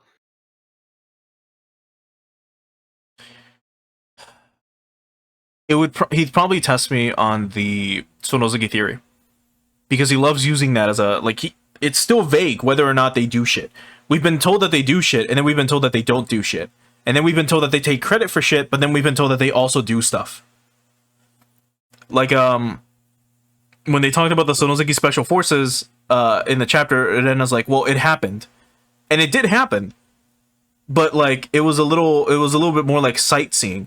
But for all we know, Mion didn't remember didn't remember what happened. For all we know, they did go to a desert. Those members of her father's, like, clan or whatever from their family. By that I mean, by that I mean the Yakuza family. So from the Sonosuke clan, they probably got fucking trained in a desert for how to do, like, CQC and shit. Meanwhile, Mion was out there, like, getting Texan barbecue because she was 7. And then she mentions how they went kind of sightseeing all over the place, and then they ended up in, like, the Golden Gate Bridge or something in California, and then they flew back to Japan. So for all we know, they did get training. They did find out how to do this and that. And then Mion just doesn't remember because she was 8 or 7. She was pretty young. Even back then, she wasn't doing much in the meetings, but sitting there. We've seen her as a child. We've seen, like, a few scenes with her as a child in chapter 4, but even then it wasn't necessarily implied that she was very astute, like, or cunning as she is now. So for all we know, who knows what happened. But my guess is that they would probably test me on the Sonosuke theory. For sure. For all we know, both happened. Okay. The Sonosuke ordered the hit, and it was Teppei. They told Teppei, like, hey, your fucking nephew killed your wife. And he's like, that motherfucker. He's been eyeing that bear on that, like, fucking, you know, outside of that store. Isn't it your niece's birthday soon? And he's like, you motherfucker. So you just, if I recall, wasn't the toy store, like, right in front of the cafe as well? So, you know. It was, yeah. So you could easily just stake out and fucking take him out. So that's more than likely what happened. That would be my guess. That I'm sure they're gonna keep throwing doubts at us on whether or not. Sorry, they're gonna keep throwing accusations around involving the Sonosuke family. But I'm leaning more towards maybe the Sonosuke family tipped off Teppei, and Teppei killed Satoshi.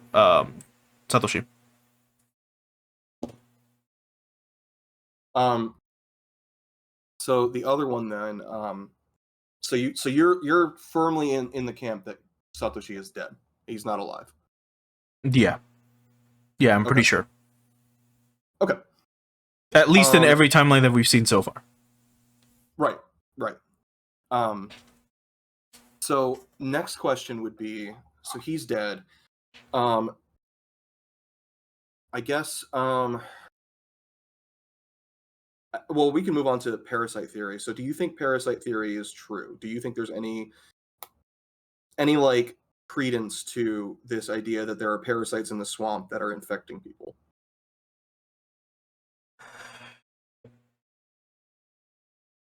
I doubt it. If that were the case, actually, not even just specifically parasites, but like just anything. Do you have anything from Takano? Do you think any of that has credence to it?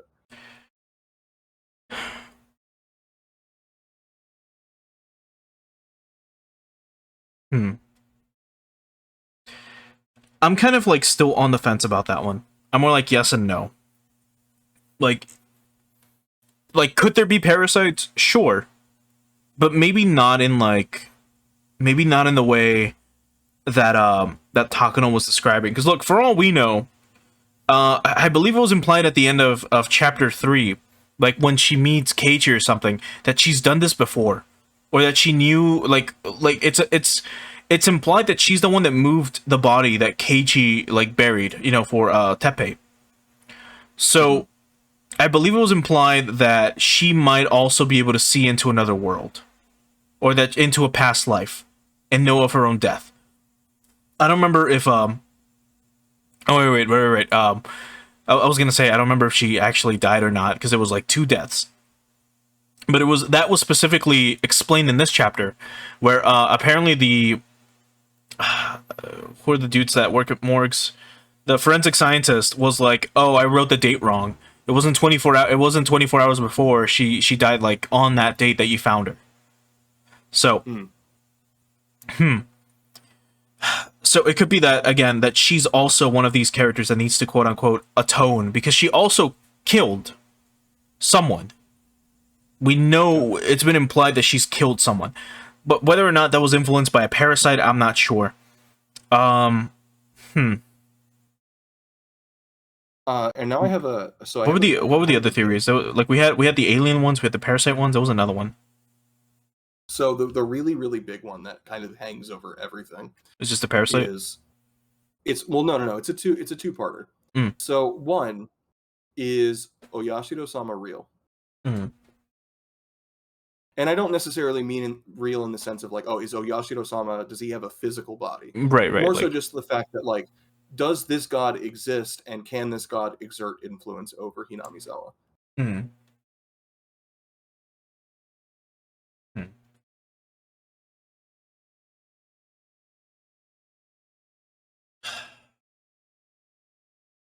It's because like we haven't gotten any proof that he's not.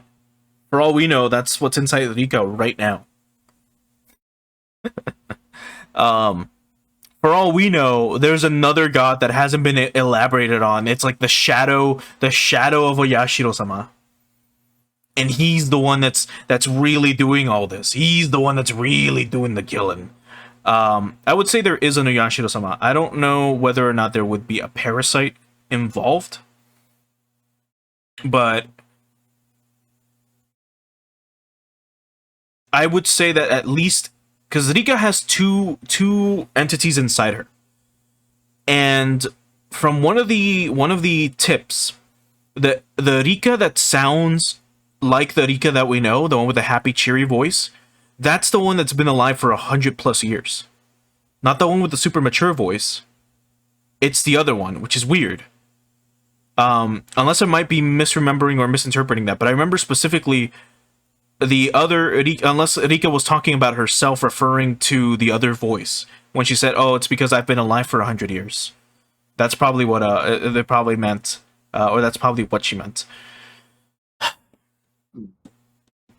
And so I guess another way to reword this question would be, we know that the Great Hinamizawa disaster happens pretty much in every timeline. Even in the timelines where we're not explicitly told it happens, it's implied that, you know, once Rika passes, the Great Hinamizawa disaster happens. If we assume that it's happening every time, right? Every time a chapter of this game happens, do you think that the Great Hinamizawa disaster is something spiritual? Like it's Oyashido-sama exerting cleansing the world? Exerting his power over Hinamizawa, or do you think that it's perpetuated by humans? No, for that part, I'm pretty sure it is the government involved in some way, shape, or form. Where, for that one, I'm pretty sure it's the Sonoseki family being involved. In some way, shape, or form. And I'm not sure what yet. I keep thinking about it. Someone is causing the Great Hinamizawa disaster. I don't believe it's Oyashiro-sama. Because otherwise, like, it could be seen as revenge for having his vessel killed, which is Rika. But Rika says that, like, this world will end soon. So no matter what, it's not necessarily her saying, "Oh, I'm going to end the world." If she would have said, I'll be ending this world soon," then yeah, okay, maybe that's Oyashiro-sama. But no, I'm pretty sure the Great Hinamizawa disaster is man-made. For sure. Someone is triggering that activity.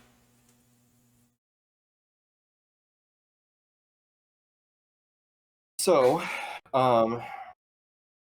we've kind of established then, so you're pretty much firmly on the side of, if Oyashiro-sama is real, it doesn't necessarily really matter. It's most of the issues being caused in this story are caused by humans.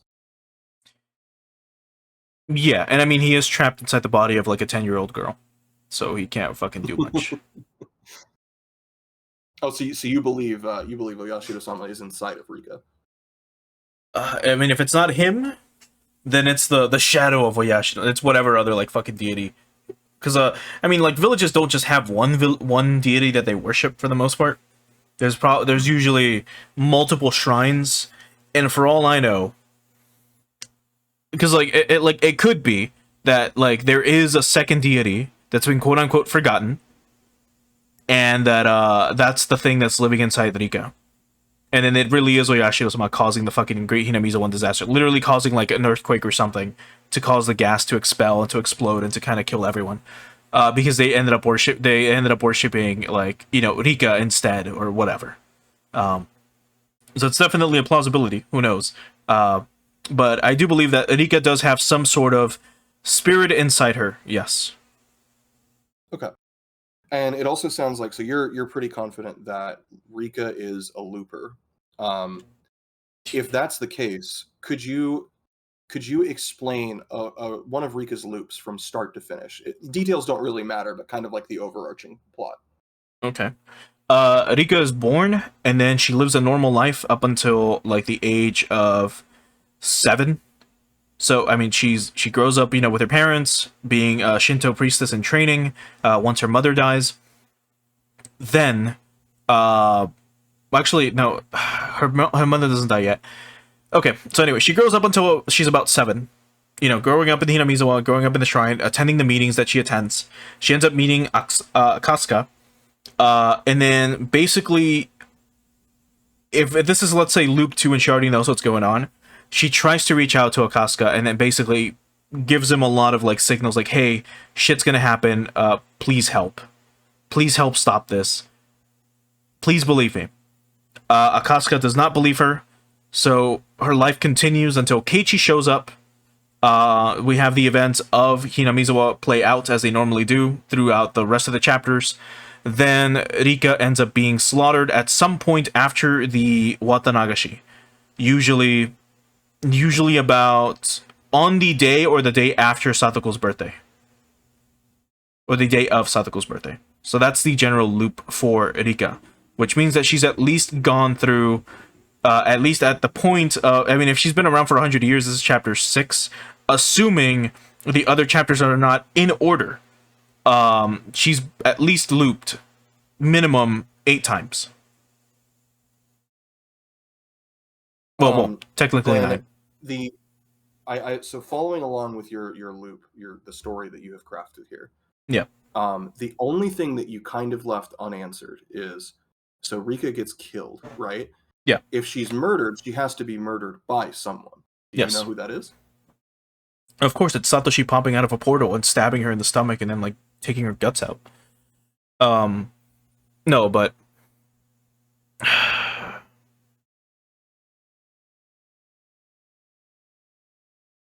I'm trying to think, like, because that's the only thing that I do not know so far is like who has there been any hint of who would have killed her by this point? There has, yeah, there has. It has not been abundantly clear, so it's something that would be very hard to notice. I will say, but what you can start with, because this is kind of like the last big piece of theorization before you should move on to chapter 7, is who would benefit from killing Rika? The Sonosuke family. If they also know that the killing Rika triggers the Great Hinamizawa disaster. Takano as well.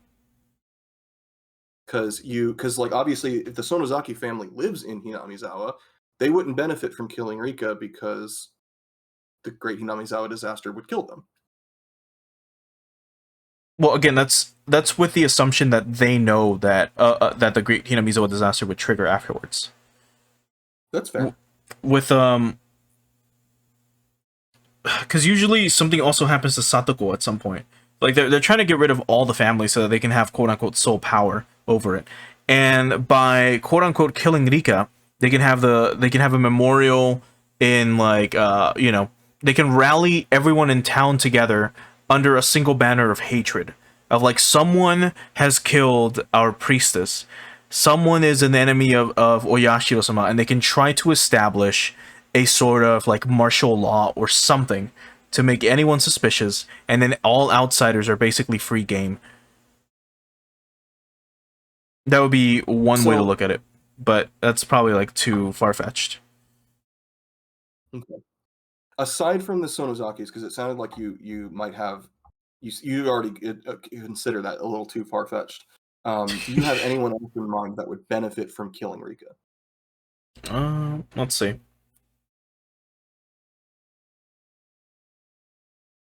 Because it's not Rena. We know it's not Satoko. And it's not Keiichi. Okay. Mion. Well, I should say Shion.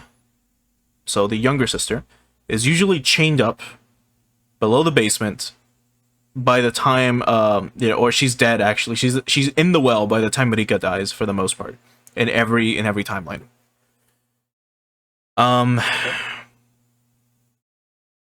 But again, like Shion kind of wouldn't need to do this. Unless it would be Shion, because she's still kind of hung up on the notebooks.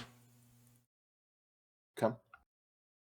But if it's not Shion, like it's not going to be any of the members from the Onigashiki Guardians, like any of those representatives or whatever, because like they don't need to vie for power with Rika, right? She's the last member of the Furude family. I mean, if she dies, like who cares? Like they probably won't care too much.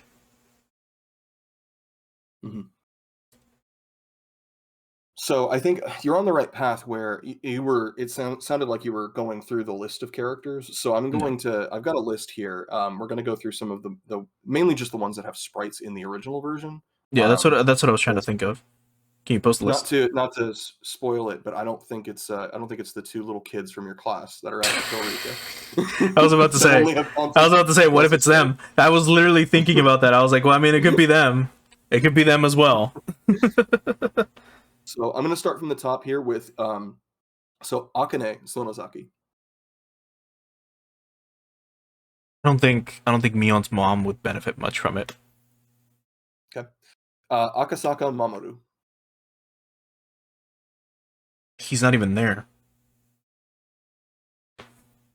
Okay. Chie Rumiko, the teacher.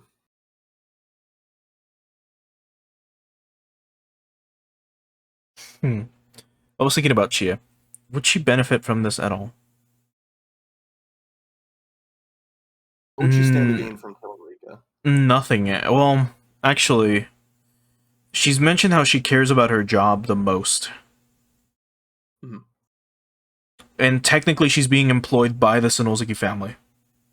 Like, she's being paid an absurd amount of money to live there and teach, so that the whole town appears normal for the most part. Here's an interesting one. Furude Rika.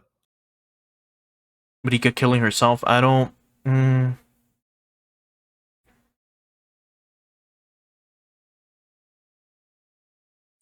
Because her death, I mean, interesting, yeah. If you consider her a looper, the only thing she would stand to gain from killing herself would be starting another loop. Right. It could be that. Yeah, I mean, that's also a possibility. I hadn't thought about that. I hadn't thought about her killing herself. It could be that she probably just does that. She's like, okay, well, the Great Hinamizawa disaster happens on this specific date every single time, no matter what. This world is fucked. I might as well end it. Or the characters have not atoned for their sins yet. Keiichi was able to almost. Rena was able to almost. The others have not. Maybe next time it'll work. But usually, well, I mean, yeah, it could be, because she just dismembers herself. She like commits seppuku. She doesn't like, she'd be committing seppuku. She doesn't get like she doesn't get like her limbs torn out. It's just her. She gets stabbed in the stomach.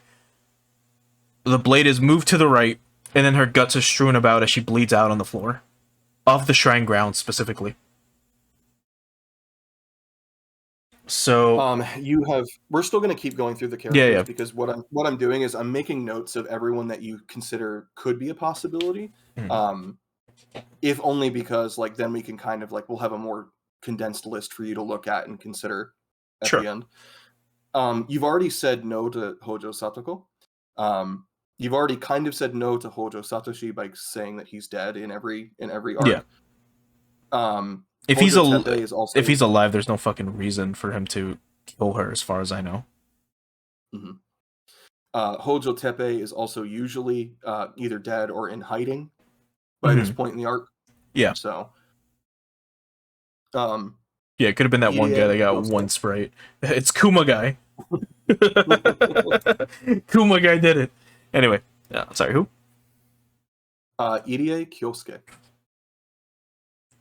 That's the doctor's first name? Kyosuke? Yeah. Yep. No, because he's usually dead as well. Okay. Or actually... what if, yeah. Maybe he kills Rika and then kills himself. I don't think they specifically mentioned how long he had been dead for when he committed suicide in the clinic. Because that's one of the other things that's like, well, why did he commit suicide? Maybe it was because of the parasitic research, but again, that's assuming that that's a thing. Or that there really is, like, some elaborate research facility underneath one of the shrines. Who knows? But anyway. No, I don't think Idia would do it.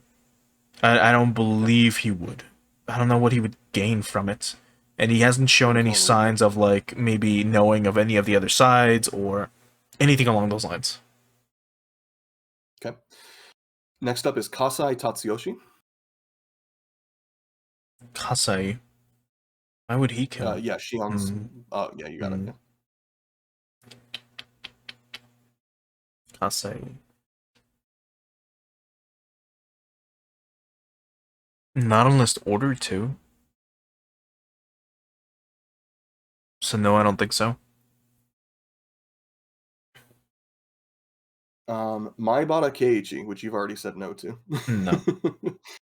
Because he would have to do that every single time. And, like, you know, right. He discovers her corpse in chapter 3. Yeah. This one is already dead. It's Mami Arina. She's usually dead or also in hiding in every timeline. Yeah, no. Let's see. Going down. Wasn't it her body that's found in the fucking gutter at the start of that one chapter? Yep, chapter 3, yep. Yeah, oh, it was her. Oh my god. She just fucking fell dead in the gutter. Jesus fuck. Rena went crazy that day. Yeah, that's the so that's the implication, is that she ends up dead. Although in that case it was not Rena. It was someone else. It was someone else. And it was the Sanosuke family. That she owed money to.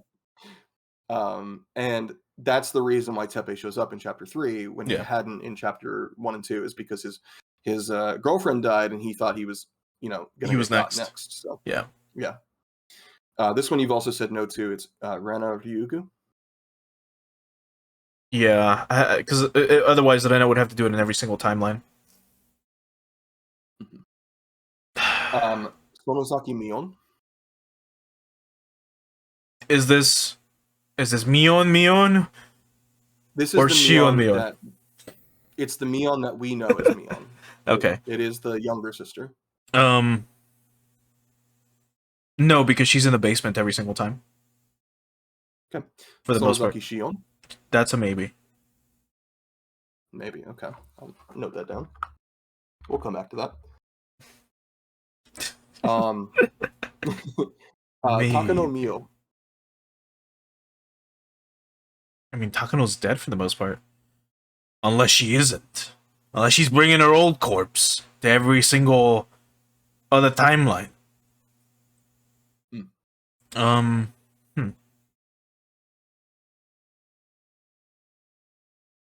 No, I don't think Takano is actually doing any of this. Okay. Like Rika would know. Yeah. Tomitake Jiro. Also no. Okay. I assume he's the one that gets killed by. I think he gets killed by Rika. Because he gets surrounded by. I believe they mentioned that he was surrounded by like children, and then injected with something. And then lastly, Oishi Kuraudo. Oishi would not kill with like a weapon like that. I think he would probably shoot if need be, but since it's a child, he'd probably choke her out. Or snap her neck or something. But Oishi.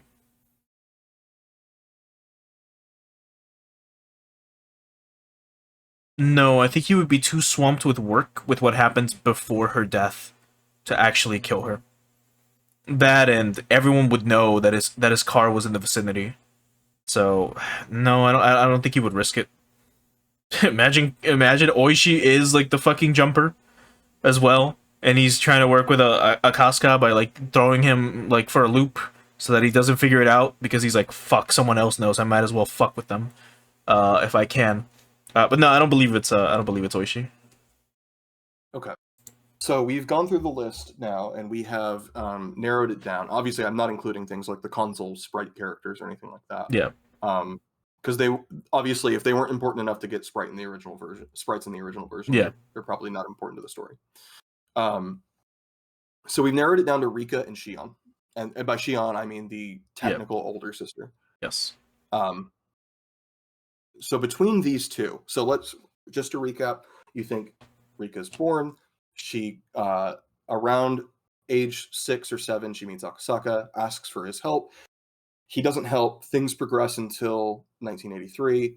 In 1983, she eventually gets killed by, and then we can insert either Rika or Shion here. Mm-hmm. Which one do you feel sounds more likely?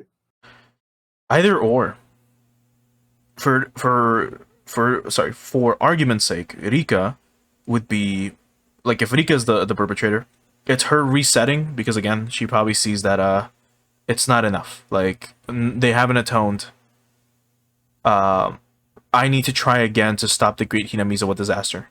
because that's it, for all we know, it's not really Oyashiro-sama. It's like a Buddha figure or some sort of godly entity that is actually causing it, or like, and it's all tied to their punishment of some kind. It could be that. My reasoning for why Mion would kill her would be because she's still grieving over Satoshi, and maybe she knows that Rika can reset time or some shit, and she thinks that maybe this time she can save him. Or she blames Rika for not trying to save Satoshi, despite knowing that she can. Something along those lines. She hates Rika for being able to do this. Probably, because again, we only know the books that Rena got. We don't know what books Shion got for the most part. And as they kind of go through her diary or through one of the journals that she kept, and all of the tips, it's just like a sad descent into like a depressive madness when they read like Mion's logs, right? So we know that Mion is definitely not right in the head by the time Keiichi gets to Hinamizawa. And she gets progressively worse as she interacts with him more and more. So we also end up knowing that, of course, Mion is the more fucked up sister, literally, than Shion, who is the younger one. The younger one is nicer, and of course, she wants her revenge on... she wants her revenge on her sister as well. So maybe it's just because of that. Like, she can't overcome this, so she's like that X factor or whatever that kind of keeps everything repeating. Everything like keeps looping because of her. If for some reason Shion was able to kind of come to terms with like, hey, I need to let my sister be happy. If Satoshi died, he's dead. I need to let go. And it's just her being unable to let go. And maybe she somehow knows about Rika and is able to kill her. Okay. To restart so she can try again, maybe. And maybe this time save him. So, this is the big one, and it's probably going to be my final question. We have your established timeline that you have created here. So you're not going to recap it again, but you've got this up to the point where Rika dies and she is killed by either herself or Shion. Assuming that this is the timeline that happens pretty much every time, what do you feel is the solution to this? How do we fix Rika getting murdered, anyone else dying, and then of course eventually the great Hinamizawa disaster? No worries, Fisty. Thanks so much for stopping by. I appreciate it. Enjoy your rest. We have been going for 5 hours. So repeat it once more. So like, what causes it and what can stop it? So we know what essentially what causes it, because we have your established timeline. Yeah, through my theory, we've got this. Yeah. The question is mainly, how do we stop it in terms of, one, how do we make sure Rika doesn't get murdered? Two, how do we make sure nobody else dies? And three, how do we make sure that the great Hinamizawa disaster doesn't happen? What steps can be taken to prevent those three things? Okay. Assuming Rika is tied to the great Hinamizawa disaster, assuming her death is what triggers this, it can either be stopped by Akasuka realizing that she was reaching out for help, and then either him helping her in that moment, or him coming back in 1983 or 1982, around that time, after it kind of dawns on him like, shit, oh, this is probably what she meant. Comes back and tries to talk to her, and then tries to get the shit resolved. By doing so, if they can somehow snap everyone out, and they can maybe talk to everyone again, or they can somehow make everyone kind of realize like what their sins are and how they can cope with them, that could probably result in the loop being broken and no one needing to die. Usually the reason why people die,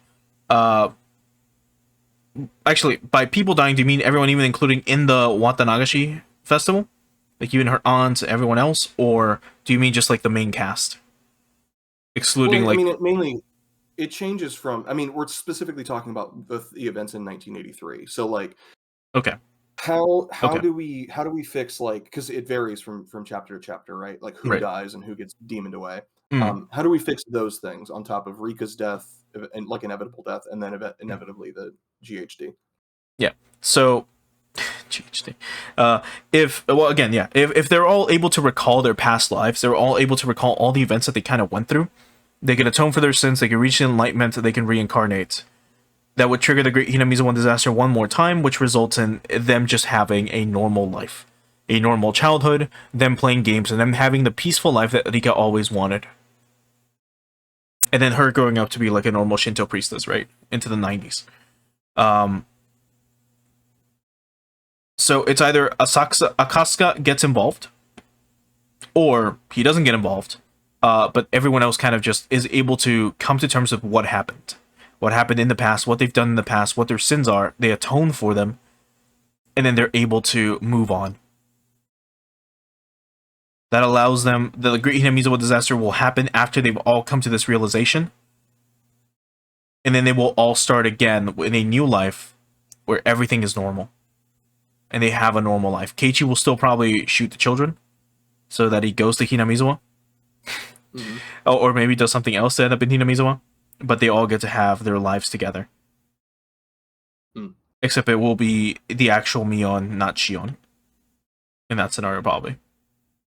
Okay. Well, with that, you basically have your quote-unquote finalized theory going into Chapter 7.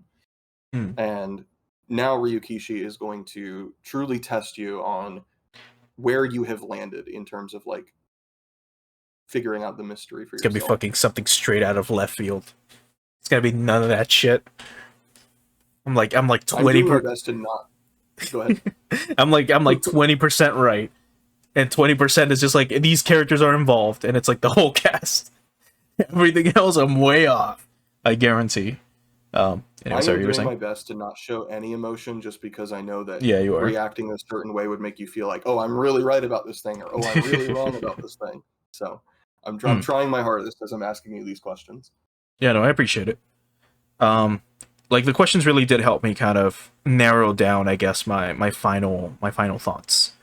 Because those were things that I was thinking about, but not like how to word it. Due to like all the stuff that occurs in the series, I wasn't sure what to prioritize, if that makes sense. When it came to like thinking about something. But yeah, oh boy.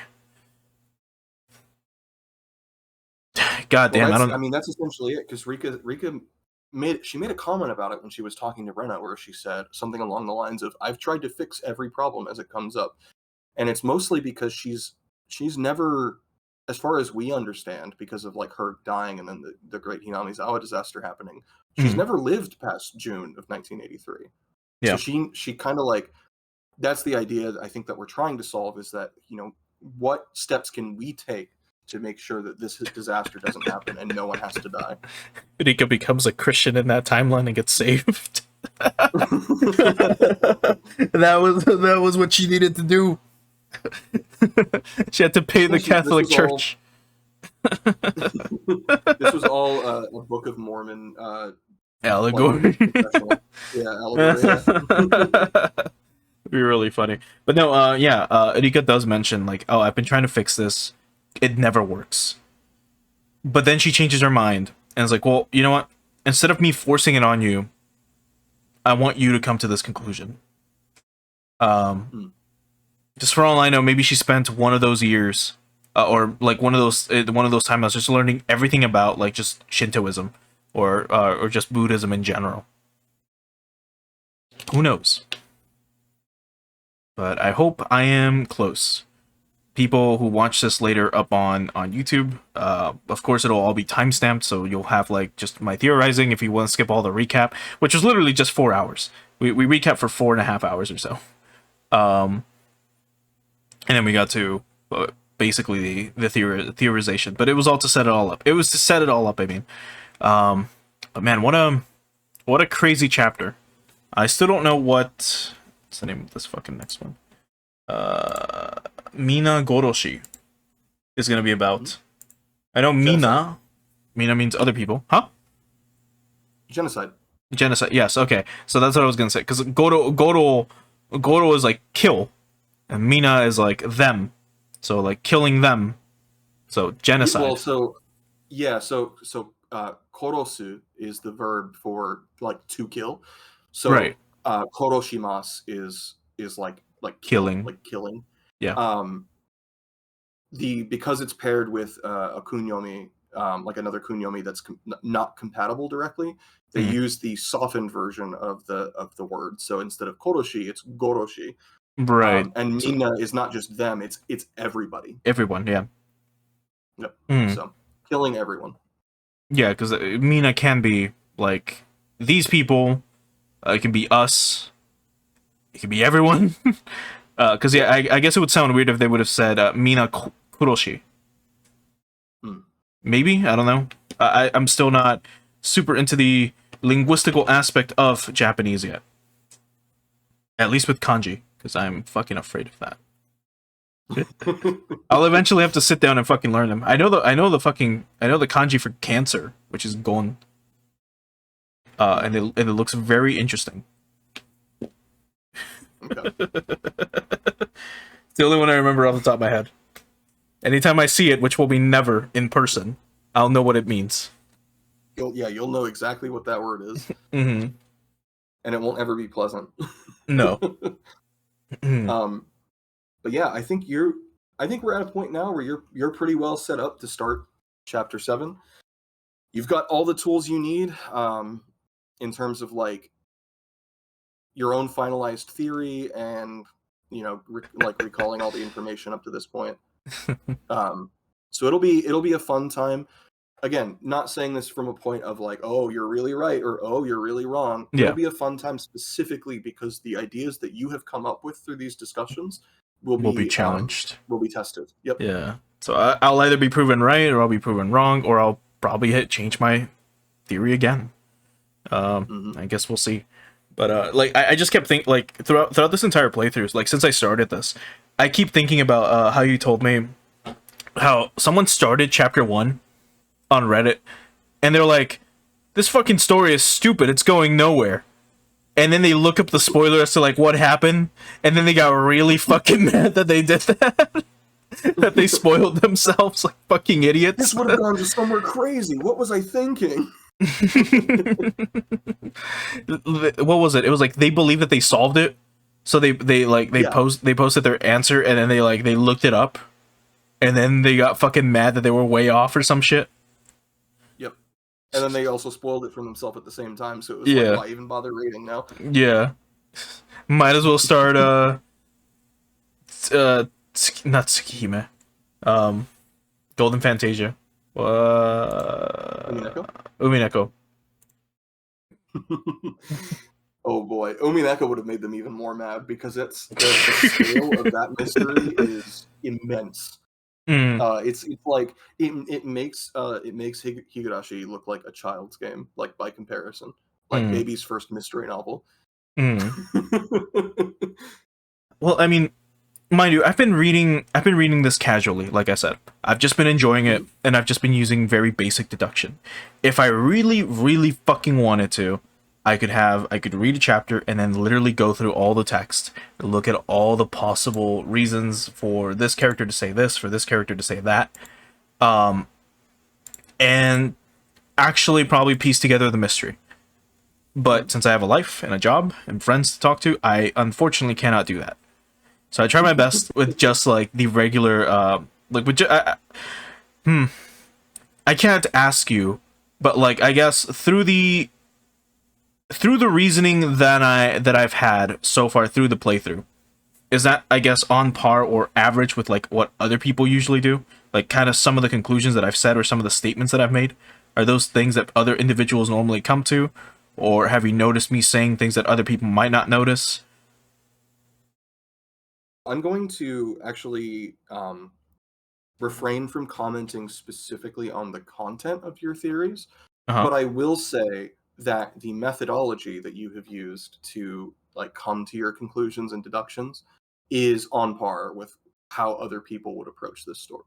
Okay. So in that sense, you are approaching it from the way that I think Ryukishi intends, because he aside from just your own deductions, of course, in chapter 4, he pretty explicitly says in the cast review, like, hey, grab a friend, talk with them about this. Yeah.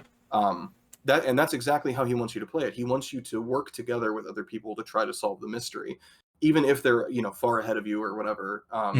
Like, get together with them, see if you can come up with ideas, and, you know, maybe getting different perspectives will help you come to different conclusions.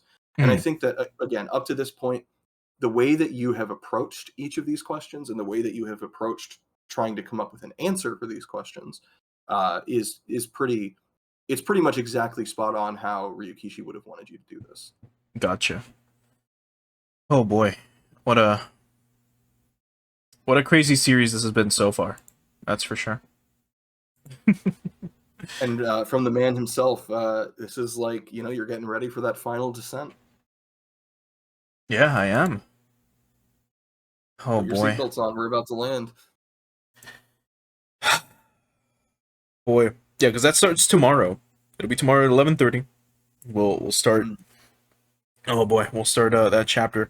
I have mentioned this before as well. Might as well mention it once more. It won't apply to people that watch this on YouTube, but for those of you who do show up live, I will probably be changing my streaming schedule for weekdays just to kind of stream around this time. Even though, like, my stream has cut out 3 fucking times, it's probably been the most stable I've had a stream for a while, around this time specifically. So I'll probably try to stream during the weekdays at around 11:30 Central as well. We'll try to go for like the usual 2 hours. Since I am streaming in the mornings before I go to bed, I can technically stream as long as I want. So I might be able to get like 2 chapters done at a time if possible, if they're not too long. So yeah, I'd be able to go for like 4 hours. Because I usually do this for you during these discussions. Let me look at the arc real quick.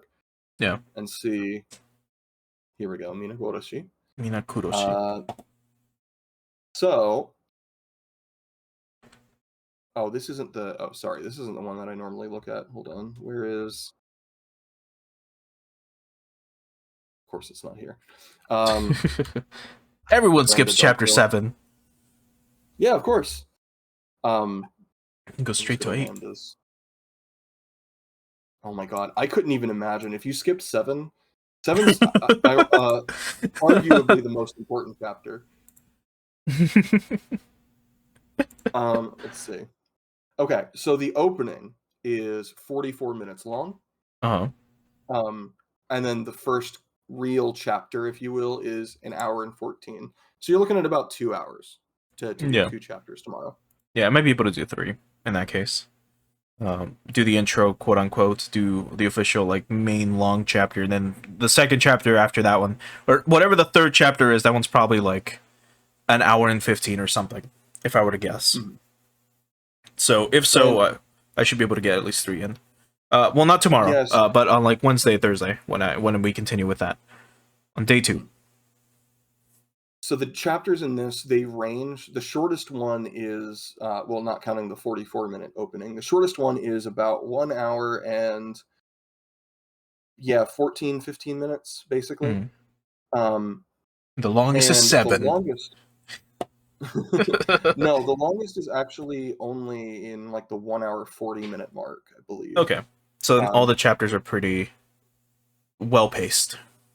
Well, so let me rephrase. So all of the chapters are between 1 hour 14 and 1 hour, let's say 1 hour 45, just to be nice and round. The ending chapter, the finale chapter, is 4 hours basically on the dot. Jesus fuck. It's this whole stream. Because technically, this whole stream went on for about 4 hours. I did like what, the 15, 30, we had the intro, and then I think I did like a 25-minute read of the omake, of the the dev commentary. So holy shit. But yeah, on average, actually, how many are there? Is it 13? So 14? It is, I believe it's 10. Okay. Or 12. It's either 10 or 12, I think, roughly. Okay, so I would be able to, I mean, if all but the last chapter are, up to 1 hour and 45 minutes long, when I stream this during the weekdays, I should be fine. We'd be able to probably cover 2, maybe 3 chapters, depending on how like if my throat like holds out. But we might be able to finish chapter 7 this month, maybe, because we just started. Okay. We're gonna start it tomorrow. Let's say that's 2 chapters, and on Tuesday and Wednesday, that's all. It already be up to chapter 6. Then the following week after that, it'd probably be the finale. So mid June, we probably finish chapter 7, maybe. I don't know. We'll see. I'll have to do the finale on a fucking weekend. Yeah, for sure. Yeah, if you want to do it all in one go, anyway. Yeah, I don't like splitting it up. Splitting it up. There is an epilogue as well, and another staff room. Of course, those are only like 2 minutes apiece. So yeah, because of course there always is. And then we have chapter 8, and then we have chapter 9, epilogue 1, and then we have chapter 10, epilogue 2, or whatever. I don't know what they are. There's only a chapter 9. I don't know. There's Dev Commentary for more. Yeah, that's fair. So basically, the way it works is, and you have the full list, but the general overview is that Tsumihoroboshi is a part of Higurashi Rei, and Rei is Tsumihoroboshi is really the only like epilogue. It's like the honorary chapter 9. But the Higurashi Rei includes 2 other very, very small short things that are written by Ryukishi. They're just not like main story material. But yeah, it's like I believe like Tsumihoroboshi is like more like side stories. Chapters, but it's more like side stories. Yeah, well, so kind of, yeah. It's hard to explain. I think you should definitely read chapter 7. But I'm gonna read them anyways, but you know. But yeah, no, it's like Tsumihoroboshi is a couple of chapters long, and it's like maybe 6 hours. One of them is Batsukoishi, which is you know how what's koishi then? So this is punishment. What? I actually forget, but it's not important. Okay. You know how they started staff rooms in Meakashi? Yeah. So Meakashi did originally have a cast review written, and Batsukoishi is the cast review. Oh, that's right. Like yeah. Right. You've told me. Forgot about that. And then Higurashi is the only other thing on the Rei disc. Higurashi is a VN adaptation of the fighting game's story, which the fighting game story was overseen by Ryukishi. Now, unfortunately, the fighting game, it does have an English patch, but it's not complete yet. So the best way to experience that story is through Higurashi. Yeah. Gotcha. Well, that was still a very interesting stream, that's for sure. Covered quite a bit from, I mean, I did, let me check, how many times did I get fucking interrupted? I think it was literally like 5 times. I think the stream crashed 5 or 6 times. If I double check, let's see. Jeez, 1, 2, 3, 4, 5, 6. This is the 7th one. My god. Like stream 1, 1 hour, stream 2, 2 hours, stream 3, 14 minutes, stream 4, 1 minute, stream 5, 46 seconds, stream 6, hour and 12, stream 7, ongoing. But 52 minutes at the moment. Insane. God, I fucking hope this shit gets fixed soon. For people watching on YouTube, it doesn't matter. They get to see. I mean, anyone that actually saw this, doesn't matter if it quote unquote cut, because like nothing was moving on screen. We just had the pleasant arena background the entire time. But if it was like an actual VN, that would have been a nightmare. But either way, at this point, like the best way to actually watch these will be on YouTube. I'm considering uploading the VODs, the edited VODs, to Twitch, just so people watch that instead, in like with no problems. But either way, it was a very fun stream, despite it going on for 5.5 hours, and despite the interruptions. It was a lot of fun. I can't wait for tomorrow to see what the fuck happens. I can only imagine it's gonna be something insane. For all I know, it'll be the most normal chapter of them all. For all I know, nothing will get answered. For all I know, it was Kumagai the whole time. Who knows? You think a chapter called the Genocide chapter is going to be normal? Yeah. What was this chapter's translation again? Tsumihoroboshi. Tsumihoroboshi, it's like sin something. Yeah, Sin... Thin acknowledgement. How much you want to bet it's that? Hold on. Tsumihoroboshi. This is a chapter where they all become Catholic. Yeah, it's sin atonement chapter. Yeah. So then that I mean, again, if I would have been translating the names of these chapters as well, which I've been doing only until the end, unless I kind of recognize what some of the words are, it would definitely like help my theories. But yeah, the next now we're gonna go with the genocide route. For all I know, this could be literally like the TDE of Higurashi, where you have to kill all your friends. And then the giant disco light in the sky. We'll see. But either way, I think this would be a good stopping point.